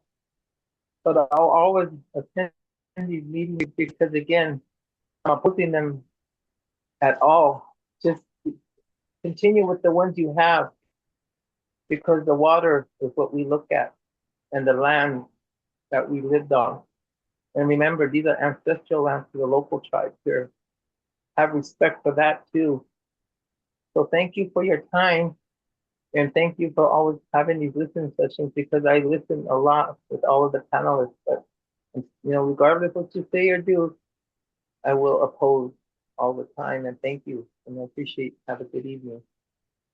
Yeah, thank you. Thank you for your time and for coming and listening as well to all of these conversations. Next, we've got Jacob Roloff, and then we'll have Pat Kazmarek and Diane. We see your name there as well. You'll be our last person. So, Jacob, go ahead. Hi there. I'm also a member of a growing Oregon coalition of groups and advocacy groups calling for a moratorium. And I farm out in Helvetia. I can see the Hillsboro data center hub from my back deck, and my electric bills are increasingly growing every year. And the gross income from farming and agribusiness all around me is consistently falling. And due to those sorts of realities, farmers are inadvertently being pressured to sell their land for exorbitant numbers, and I can hardly fault them for that individually. If they don't sell outright, they are compelled to supplement their farming with solar installations through leases and or BESS facilities, BESS, battery facilities. Meanwhile, despite farming and ag being the perennial driver of the Oregon economy, the state is prostrating itself for these extremely extractive and privately profitable and transient companies. So how about some deference basically to Oregon citizens and their ability to thrive and afford living here? Because, I'm not going to leave my land despite the cost or the imbalanced tax system. And these data centers also will not leave. And not because they grew up here or love the land, but because of the fiber cables and the Trump administration's claiming that these are all necessary and inevitable for national security or otherwise. We can and should tax them however we see fit. Capital flight is simply not going to happen in Oregon. And so we must end the tax breaks that prioritize private profit over people and land, and nebulous tech development with profits extracted to the New York Stock Exchange is not worth anything we are getting in return. And the Democratic input is clear in Oregon that we do not want or need these data centers. So thank you very much. And I also agree that we need more tribal representation on council and, all together in coming policies. Thank you. Thank you very much. Appreciate that, Jacob. Thank you for your time and thinking. Pat, let's go to Pat and then Diane.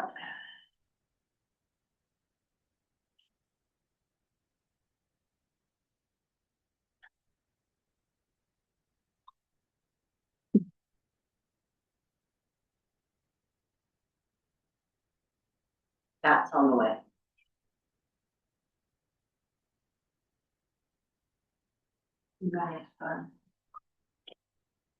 Pat, if you're trying to talk to us on your phone, I unmuted. You muted him? I unmuted. Okay, Pat, hang on, if you can unmute, there we go. Hi, this is Pat Kasmerick. I'm a resident, and I would like to make 2 points in regards to the discussion on data centers. Number one, it has been noted that data centers tend to be built in clusters. This tendency creates a threat to local communities, especially a cluster that includes an undersea cable that connects this area to Asia. We are being set up as a significant military target, and this does not seem to be part of this discussion. I think you can hear that there are some of these centers on the Virginia coast that has now become a huge center that are also a military target. I don't think this is something that I or any of the other people in my community particularly want to be seen as. The second point is the discussions are focused on economic benefits of new businesses, and there needs to be a discussion of what kinds of businesses we want in our community. We need to be very conscious about what businesses we invite in. We need businesses that provide better products that do not degrade our planet, and not businesses that are run by and support marketing to a consumer society and that funds millionaires and billionaire classes. Please consider my comments. Thank you. Thank you very much, Pat. We appreciate your time and thoughts on that. Diane, you are next. Hi, my name is Diana Meisenhelder. Can you hear me? We sure can, Diana. And I volunteer with a global climate justice organization, XRGS. We'd like to propose a moratorium on data center development in Oregon until thorough public discussion has taken place and adequate guardrails have been created to address the multitude of public concerns around data centers.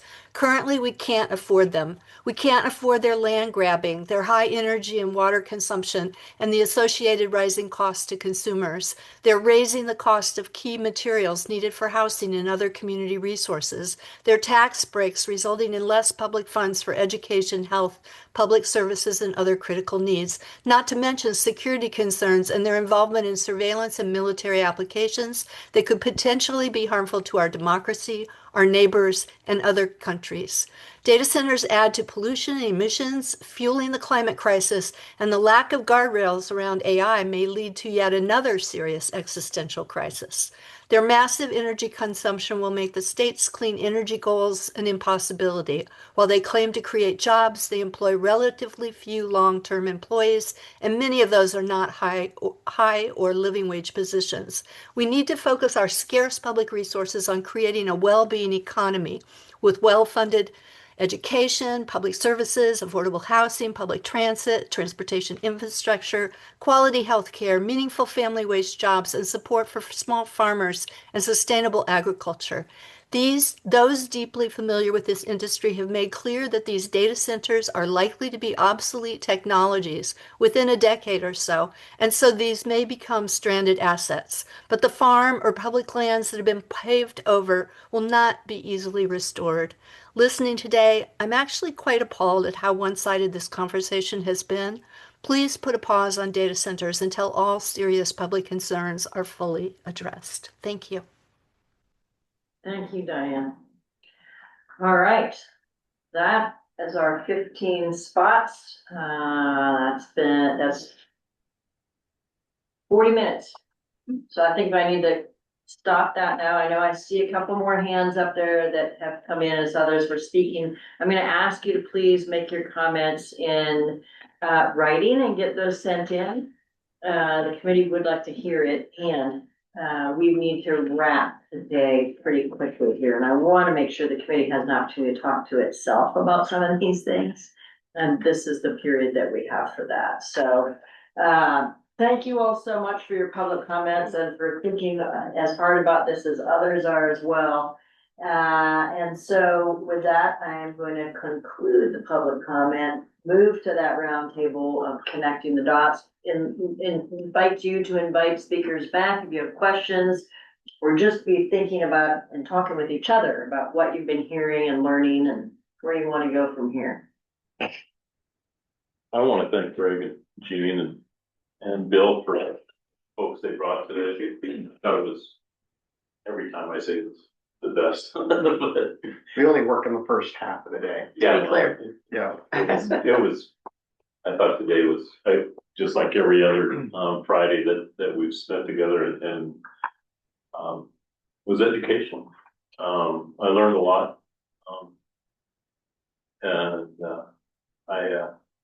I appreciate everybody's comments, public comments, and the comments from our presenters and their support. I think it's very healthy that we have these conversations for sure. And it definitely drives, the discussion at a committee level. Yeah, Marty, thanks for leading on the incentives discussion, and Dan and I got to be weighing in on that, but thank you so much for, I think you took that with Donna, really love that, so thank you. Yeah. Questions? I have a question. Please. And I think it's mostly for Business Oregon. We've heard a lot of things about Oregon as a state is not competitive. We heard the ITR data, we're low down out of 50 states. We also know that Oregon has a lot of data centers versus other states, at least currently. And I'm wondering, has Business Oregon analyzed incentives across the country to determine how competitive Oregon actually is versus other states? And to help us understand, are data centers going to come anyway if there's no tax breaks? Or are they really going to go to certain other states that have a much better climate? And if you guys want to come on. I think maybe the first part of that question, actually, so Ellen Harpel, she's been working with us for the better part of about 2 years to look holistically at the state's incentive portfolio and really asking questions of, are these the tools for today and tomorrow? Our suite of incentives, for many of them, most of them created 30, 40 years ago in a very different economic point in time, right? Things are very different than they were in the 80s when really these incentives came out of the timber crisis, right? Where we were really trying to attract jobs. So we have been working internally with a national expert to kind of step back and really ask what is needed from an incentive standpoint. And that started with the national kind of, that's what Ellen brings to our team, is that environmental scan, who's doing what kind of sectors are competitive for Oregon, and what are the tools needed to either expand investment that's already here, companies that are already here, or attract new investment in. I'd say we're in the middle of that project. A lot of that also, that work is functionality of the existing programs. Alex mentioned the Enterprise Zone program alone is a couple hundred pages of statute and rule. Our Department of Revenue Grin can attest. It's complicated, and it's complicated for partners. So we've also been just looking at, customer service, effectiveness, those sort of kind of things from a programmatic standpoint. The second question, I'm not sure that I know how to answer, and maybe Alex has some thoughts. He's the smart one. That's a hard, would they come otherwise? That's the question, right? And it's really difficult to answer that, right? Ma'am, before you try. Yeah. What is the timeline for completing this process that you're looking at? Oh, a decade. I mean, truthfully, and I think it's going to be an ongoing, we're operationalizing continued reform of the incentives, but truly to go, just sticking with the enterprise zones alone, to go through a thorough statute and rule review of a couple hundred pages of statute and rule, that's going to happen over sessions, not over a legislative time, one session cycle. So, but just sorry, not to interrupt, but I'm talking to start the analysis of what do we offer versus what do others? I think I know where you're going. And yes, we have looked at this. And Oregon's incentives are, and was mentioned, kind of generous compared to other states. But Oregon sits on a doing business index on a number of factors at a fairly low level. And so there's a lot of competing structural issues with our state economy that make it a hard place for businesses to operate sometimes. And we hear this constantly. You've heard it in plenty of places. I don't need to recover all of that. And so our incentives programs have been relied upon to make up the gap a little bit and make it a little bit easier. And they've been relied increasingly heavily by certain industries, and the data centers have certainly utilized that to allow them to be effective in investing in the state.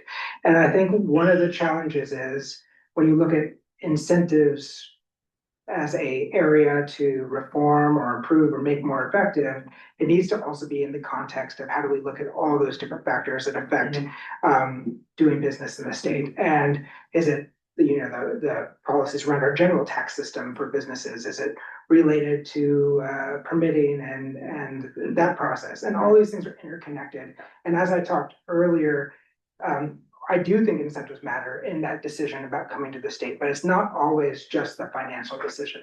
A lot of it is about building that relationship with the community, having that conversation where negotiations occur. And at that point, businesses give that long-term commitment and agreement that we are going to work on this together. And for some businesses, it's that certainty of knowing in the deal-making process that they have a partner across the table that they can work with, they have a phone number to call that really helps seal the deal. I do think incentives matter. Is it the only thing that matters? No. Can I weigh in on your question, Judy? Because being someone who's actually sat across the table from people that said no, I mean, or we've told no, I can tell you that because we have people here, doesn't mean we don't lose deals. We absolutely lose deals. Some by design, some that we wish would have stayed here. But there's one of the misconceptions or the thoughts is that we say yes to everything, and we don't by far. I'm going to say win-loss, if you're going to call it win-loss or stay, go. I would say it's probably in the less than 20% range, and we lose 80%. But again, some by design from our side. But if you ask Business Oregon, they may not even have that good a record. It's a tough table to sit across. For the recruitment and attraction in the state, it's incredibly tough, and it's even increasingly tough for expanding and retaining existing Oregon companies for a variety of factors. Sure, absolutely. Sometimes that is just economics for the company. They need a distribution hub in the southeast. We can't do anything about that. However, they are making decisions about cost of doing business, and we have seen Oregon-based companies make investments elsewhere that we think we could and should have been more competitive on. The attraction standpoint, I would put it at 2%, not 20%. These are across all industries, though. This is not correct. Yeah, this is not. Yeah, we at Business Oregon, we do not recruit data centers, right? We're going after targeted sectors that are defined and now set and ruled by the agency. So those are the ones that we're really trying to recruit: biotech, semiconductor, food and beverage, those sort of. And you're not talking about a data center ratio; you're talking about all industries. All industries, and people keep talking of a couple things I want to bring up. Following up on Gene's question, because I think that's the $1 million question or $1 billion question. Is being able to track and on a business sense, who are we hearing from most now, industry-wise? And I can tell you right now, we have more robotics companies talking to us than we've had in very much in the past. And so when we talk about moratoriums and those type of things, those are the same kind of companies that are saying, maybe that's not where we need to be. And the manufacture of robotics. We have a school within one of our existing distribution centers that uses robotics, that teaches, but we have that workforce, but do we have the business climate? And robotics is just as much a hot button subject as AI. And so you end up with kind of the same arguments as you've had in the past. But I remember back 2 or 3 sessions ago, somebody said, well, don't you want to save all your resources for the 35 years from now because you don't know what's going on. Well, Umatilla County's been saving their resources for 50 years for this opportunity. So it's a combination. It's a thin line, very thin line. But when you ask, well, what's the limit? I don't know what the limit is that they're willing to invest. I've been told no before, so. It seems to me, even aside from the money of the exemption, there are some real interesting dynamics that are happening within our communities. Where if the money goes from a pure property tax model to payment in lieu of taxes and a negotiated payment, thanks to the exemption, and working with the sponsors and the enterprise zone sponsor, those dollars, one, they can go to projects where there's synergy between what the data center wants and what the community wants. Water infrastructure, other things that are so co-benefits. I get that there's a real benefit there working together. There's also those dollars go to projects that the community can feel, whether it's a rec center or a school or a track or a water recharge program, versus just pouring the dollars into the top of the county funnel and seeing where it goes, which is more diffuse.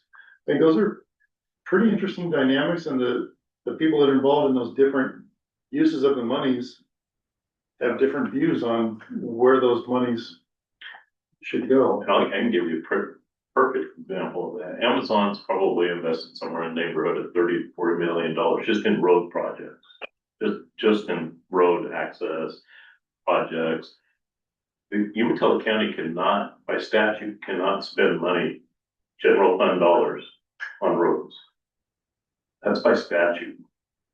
So yes, there is definitely combinations of benefits and hurdles to jump.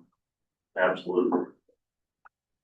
One of the, shifting the topic a little bit, but one of the interesting things that I picked up from the early part of the day was there seemed to be a lot of agreement that from everybody who's at the table that you have the potential. There's been sort of a common concern that data centers are increasing energy costs, and it seemed to be, well, no, with the right policy, data centers can reduce costs from what they would otherwise be. So it doesn't mean they're going down necessarily, but it means that you have a dampening force on increasing prices. So that means you're still going to increase in marginal energy costs, I think.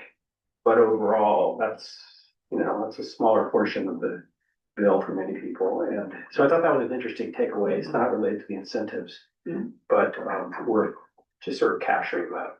Yeah. Good. Good. How about committee members that are online? So Marty, Mike, Bill, any thoughts? I'm going to promote Bill to panelist just in case he said he was in a space. But Just Marty? I appreciated the conversation today. I leave every single meeting both mentally exhausted and wishing we had a lot more time. So I just want to thank again our speakers, our public commenters, and the committee members for allowing us to be flexible with our schedule, but also moving the conversation forward. I'm curious to hear what we hear from the public in terms of what we want to see in July. I think from my perspective in helping build out who was asked to speak today, it was really enlightening to talk to different people who work either at the school district level or at the statewide advocacy level for schools to better understand that it's a legislative decision. Certainly, like we can increase the general fund, but much like we were talking about, Tim was talking about pouring money into the county and how that's distributed. It's similar at the state level. So we have a general fund, and that general fund is used to pay for certain services, and those are legislative decisions that are made. And I talked to one entity where a pretty sizable enterprise zone agreement, that enterprise zone agreement was done. And so it creates this challenge where local people think the school district just has more money, and so it becomes harder to pass bond levies and things like that, because people think of it as a windfall for the district, but really it's a wash because it just decreases the local portion of what they're paying into their, or what it just increases the local portion and decreases the amount that they get from the state. I feel like on the incentive side, like it's a complex ecosystem and there's a lot to unpack there. So I feel like I need to spend a little bit more time with it. But in general, I really appreciate like the opportunity to have Business Oregon and Jody, and some of our other speakers, Dr. Mooney, around the same table to kind of work through those hard questions and make sure we're operating from a single set of information about what's actually happening in Oregon, and talking about the difficult leadership challenges of where does the state want to go from here? Like, what is the strategic, economic plan for the state, and how do these nest in? And then I also thought it was really interesting to hear from Ellen. I kind of wanted to flip the day and have the national perspective and the questions that she posed to the state at the beginning, and then have us kind of at the state level work through what those questions are. So I just think there's more ground to tread here, and look forward to future conversations about it. Great. And Marty, when you said that you're looking forward to hearing from the public about July, can you say more about that? Because that's gonna So be at the very beginning of the day, which was a very long time ago, we don't have a topic for our July meeting. As a committee, we have purposely held that day open, knowing that there were going to be things that we might miss as part of our process that would need to be addressed in one of our meetings. So we have purposely held July open, and we are asking for members of the public to send an email to that datacenter.a-alpha-charlie@oregon.gov if there are any outstanding substantive issues that you don't feel like have been addressed in the first 5 meetings, that you think would be good for the committee, that you would recommend that we cover in July. So we're asking for help from the public in shaping what that July agenda looks like, and we'll be talking to the committee as well. But that's what I was referencing with that comment. Can you do me a favor as the person who will be helping you draft that agenda and get it posted in a timely manner? Can you put a deadline for comments to come in by? Yeah, we have 5 I weeks. can. If you have a substantive topic that you want to recommend, I would try to get that to us by close of business on Friday, July 3rd, which is right before July 4th, but maybe close of business on Tuesday, July 2nd. But yeah. Good, thank you very much. And for those people who don't get any comments in by July 3rd, what we're going to be doing is we are culling through the comments that we've heard so that we make sure that we address comments that you all have been asking at the general listening sessions, at these listening sessions. So just want you to know that we are looking through all of those to see where the interest is and making sure we can get that addressed. July 3rd that gives us 3 weeks after that to get the people lined up and ready to go for the July 31st meeting. And given, well, it's 4:45, we still have a couple more minutes or so. Other thoughts? Didn't hear from Bill and Mike, we didn't hear from them. We didn't hear from Bill and Mike. Bill or Mike, you want to say anything? How do you hear me? You hear me okay? Oh yeah, go for it, Bill. After you. All right. Can you hear me okay? Yeah, I can, Bill, thanks. All right. Well, I'm coming in and out a little bit, but I appreciate all that's been said today. I guess maybe I take us all the way back to the very beginning. All right. Take us all the way back to the beginning when we talked about COUs and IOUs. And I think actually our setup was really good, that we've got the very same goals in terms of affordability and driving the same principles. The rules are very different in setting up rules for IOUs and for COUs. And I just think that was the right setup for affordability. We've got two very different setups, regulatory setups. And I think we're making good progress on both sides, but I don't think I've chewed it well enough to know that we've done everything we can on both sides, but I think our act and what UEC are doing, it was made discussion about that. Yeah.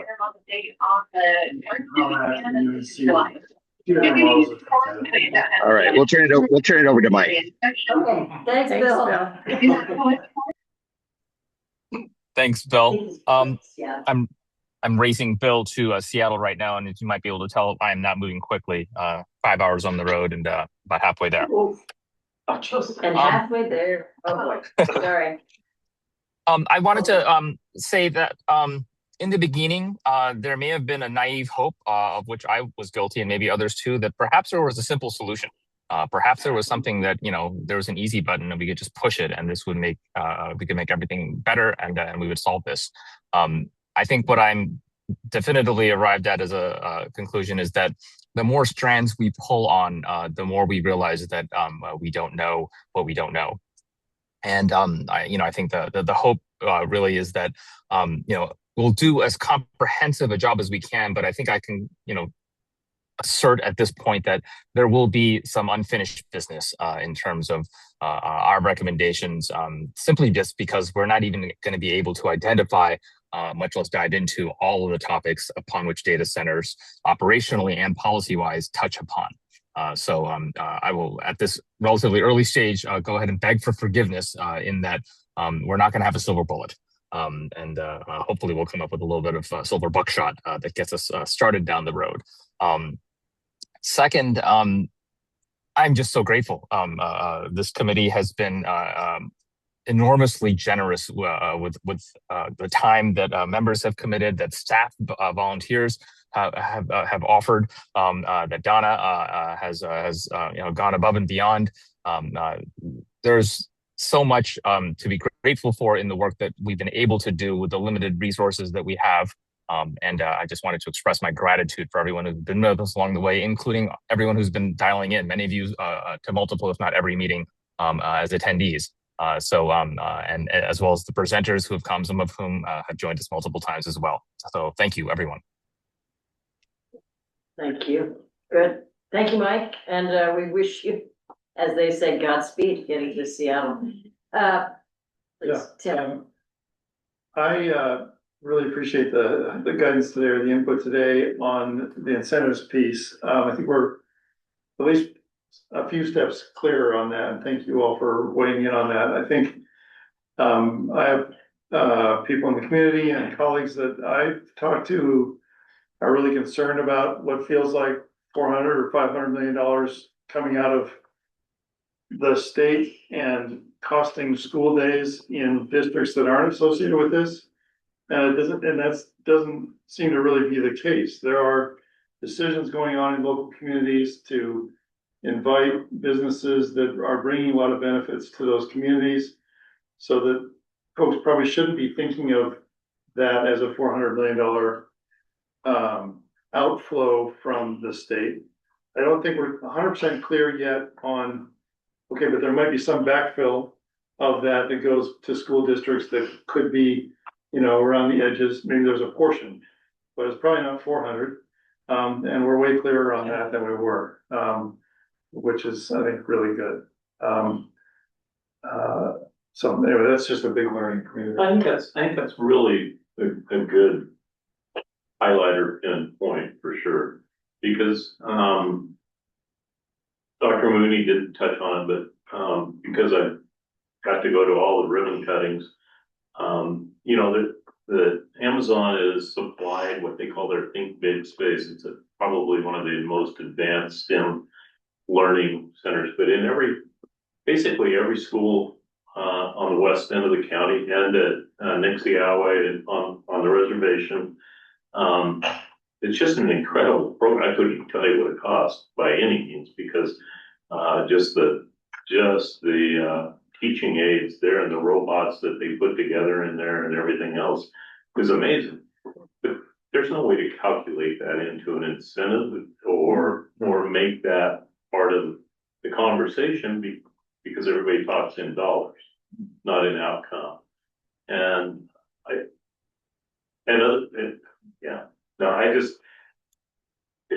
As somebody that's been a beneficiary or lives in a community that's been a beneficiary, it is a whole different prism that I look at it than somebody that hasn't been able to have those advantages for their grandkids or their kids. And how to express that is on a local level. Because when I went to those same schools, they were falling down. And now they're brand new. And is it all because of data centers? No. But it is a major part of the last 12 years programs in Umatilla County, especially the West End. So I don't know how you do it. I don't know how you write that in a Excel spreadsheet. Right. I just don't know how to. Yeah. It does feel to me, I think everyone said it, that if you're designing from scratch, might not be the system you would design.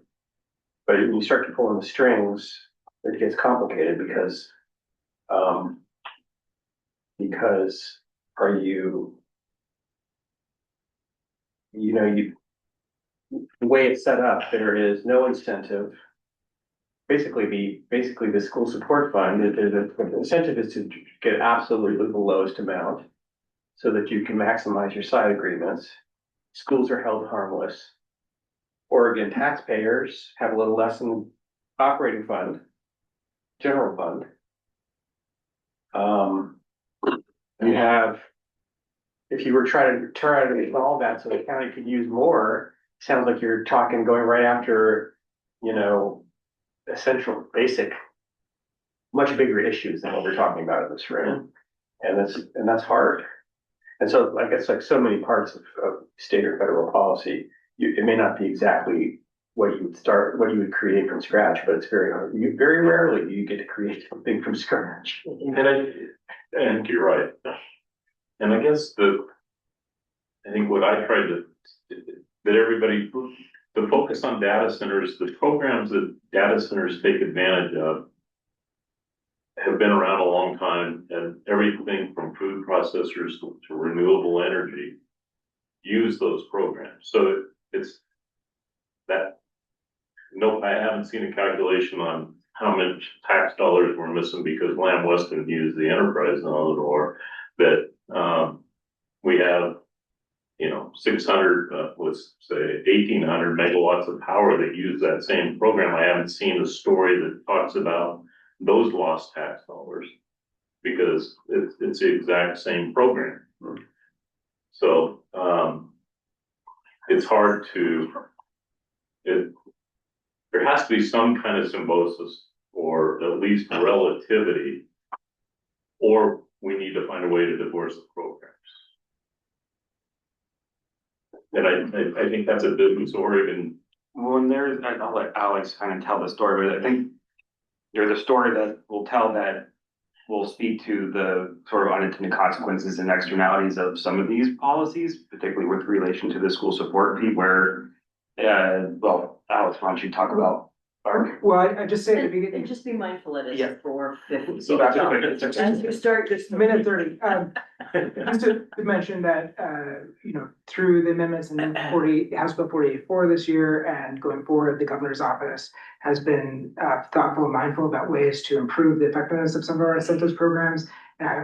Business Oregon is looking forward to continuing to discuss ways in which we modernize and improve our incentives programs to make them more strategic and aligned with our state priorities. We recognize that 40-year-old programs need to continue to be modernized. And part of the reason why we said it would take a decade is because it's not a light switch solution. It's something we need to iterate and continually advance on. To the point about school support fees, schools, as we discussed today, school support fees and incentives in general, the tax benefits we provide to these companies basically have a nil impact on school districts. Their budgets stay the same. The only area where there's a consequence is that those schools are now required to assess a bill to those businesses to say, please pay money as a result of being here in the enterprise zone. We had a case in Douglas County in which one of their enterprise zones decided not to redesignate this year because the school district was not in support of this situation, because the school district felt that they were a school district, and school districts are not in a position or have the administrative capacity to be issuing bills to businesses. And they fully recognized and made it very clear that they did not want to interrupt the ability of the zone to attract businesses. They really felt bad about that outcome, but they did not want to pursue this. And as a result, that zone will not continue to be in place after the end of this month. And that's an unfortunate consequence for a community that could really benefit from additional investment. And so I do think that there are these situations where we need to be conscious about what we're changing and what we're trying to achieve. When it comes to school outcomes, as we discussed, these incentives aren't changing the budgets, but there might be higher level issues on cost per student, the amount of investment, the effectiveness of the investment at a school, at an education level, separate from this conversation that needs to be considered. So the school refused to establish a school support fee, and therefore they no longer qualify as a. If you do not establish a school support fee as an enterprise zone, according to House Bill 2009, as of, I had a few years to implement it. I believe it's in the next year, they all have to have one. This year they all have to have one now, and if the school district won't support it, then the enterprise zone goes away. Okay. Well, also, why does it have to be 100%? I mean, it has to be 100% exemption, right? I mean, there's all kinds of questions one could examine in this. Yes. Anyway, sorry, go ahead. Yeah, no, that's okay. There are so many questions that still need to be answered. And I just want to say at 4:58 that I'm gonna help us wrap the day today. Want to thank everybody, as you all did. Thank everybody. I'll thank everybody again as the facilitator, and just remind folks, gently remind folks that this is not a decision-making committee. I know people are looking to you to make decisions. This committee is going to be making recommendations to decision makers who will make decisions, right? So these are volunteers who've been appointed and asked to do this in this setting. There will be conversations. So the governor's having essentially a conversation with this group, if you will, while it's here.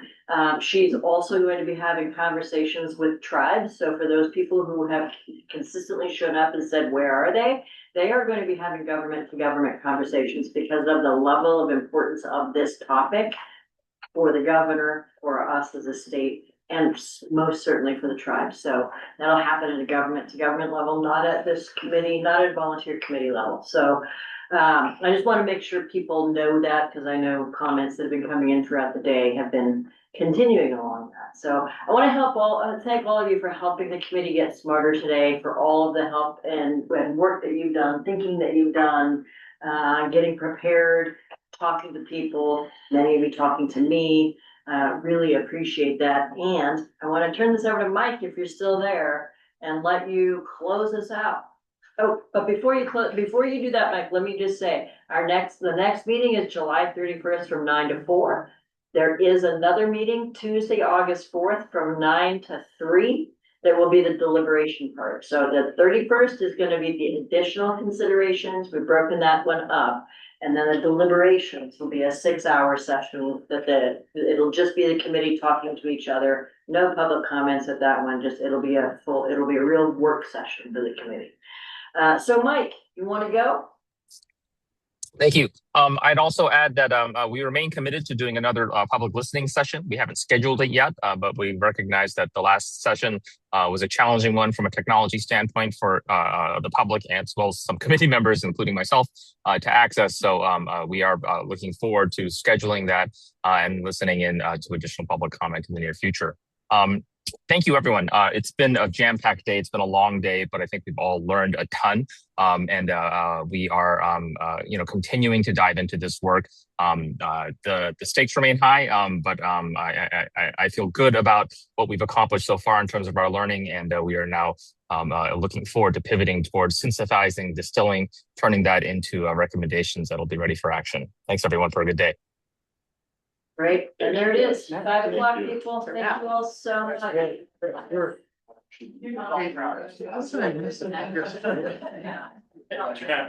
Perfect.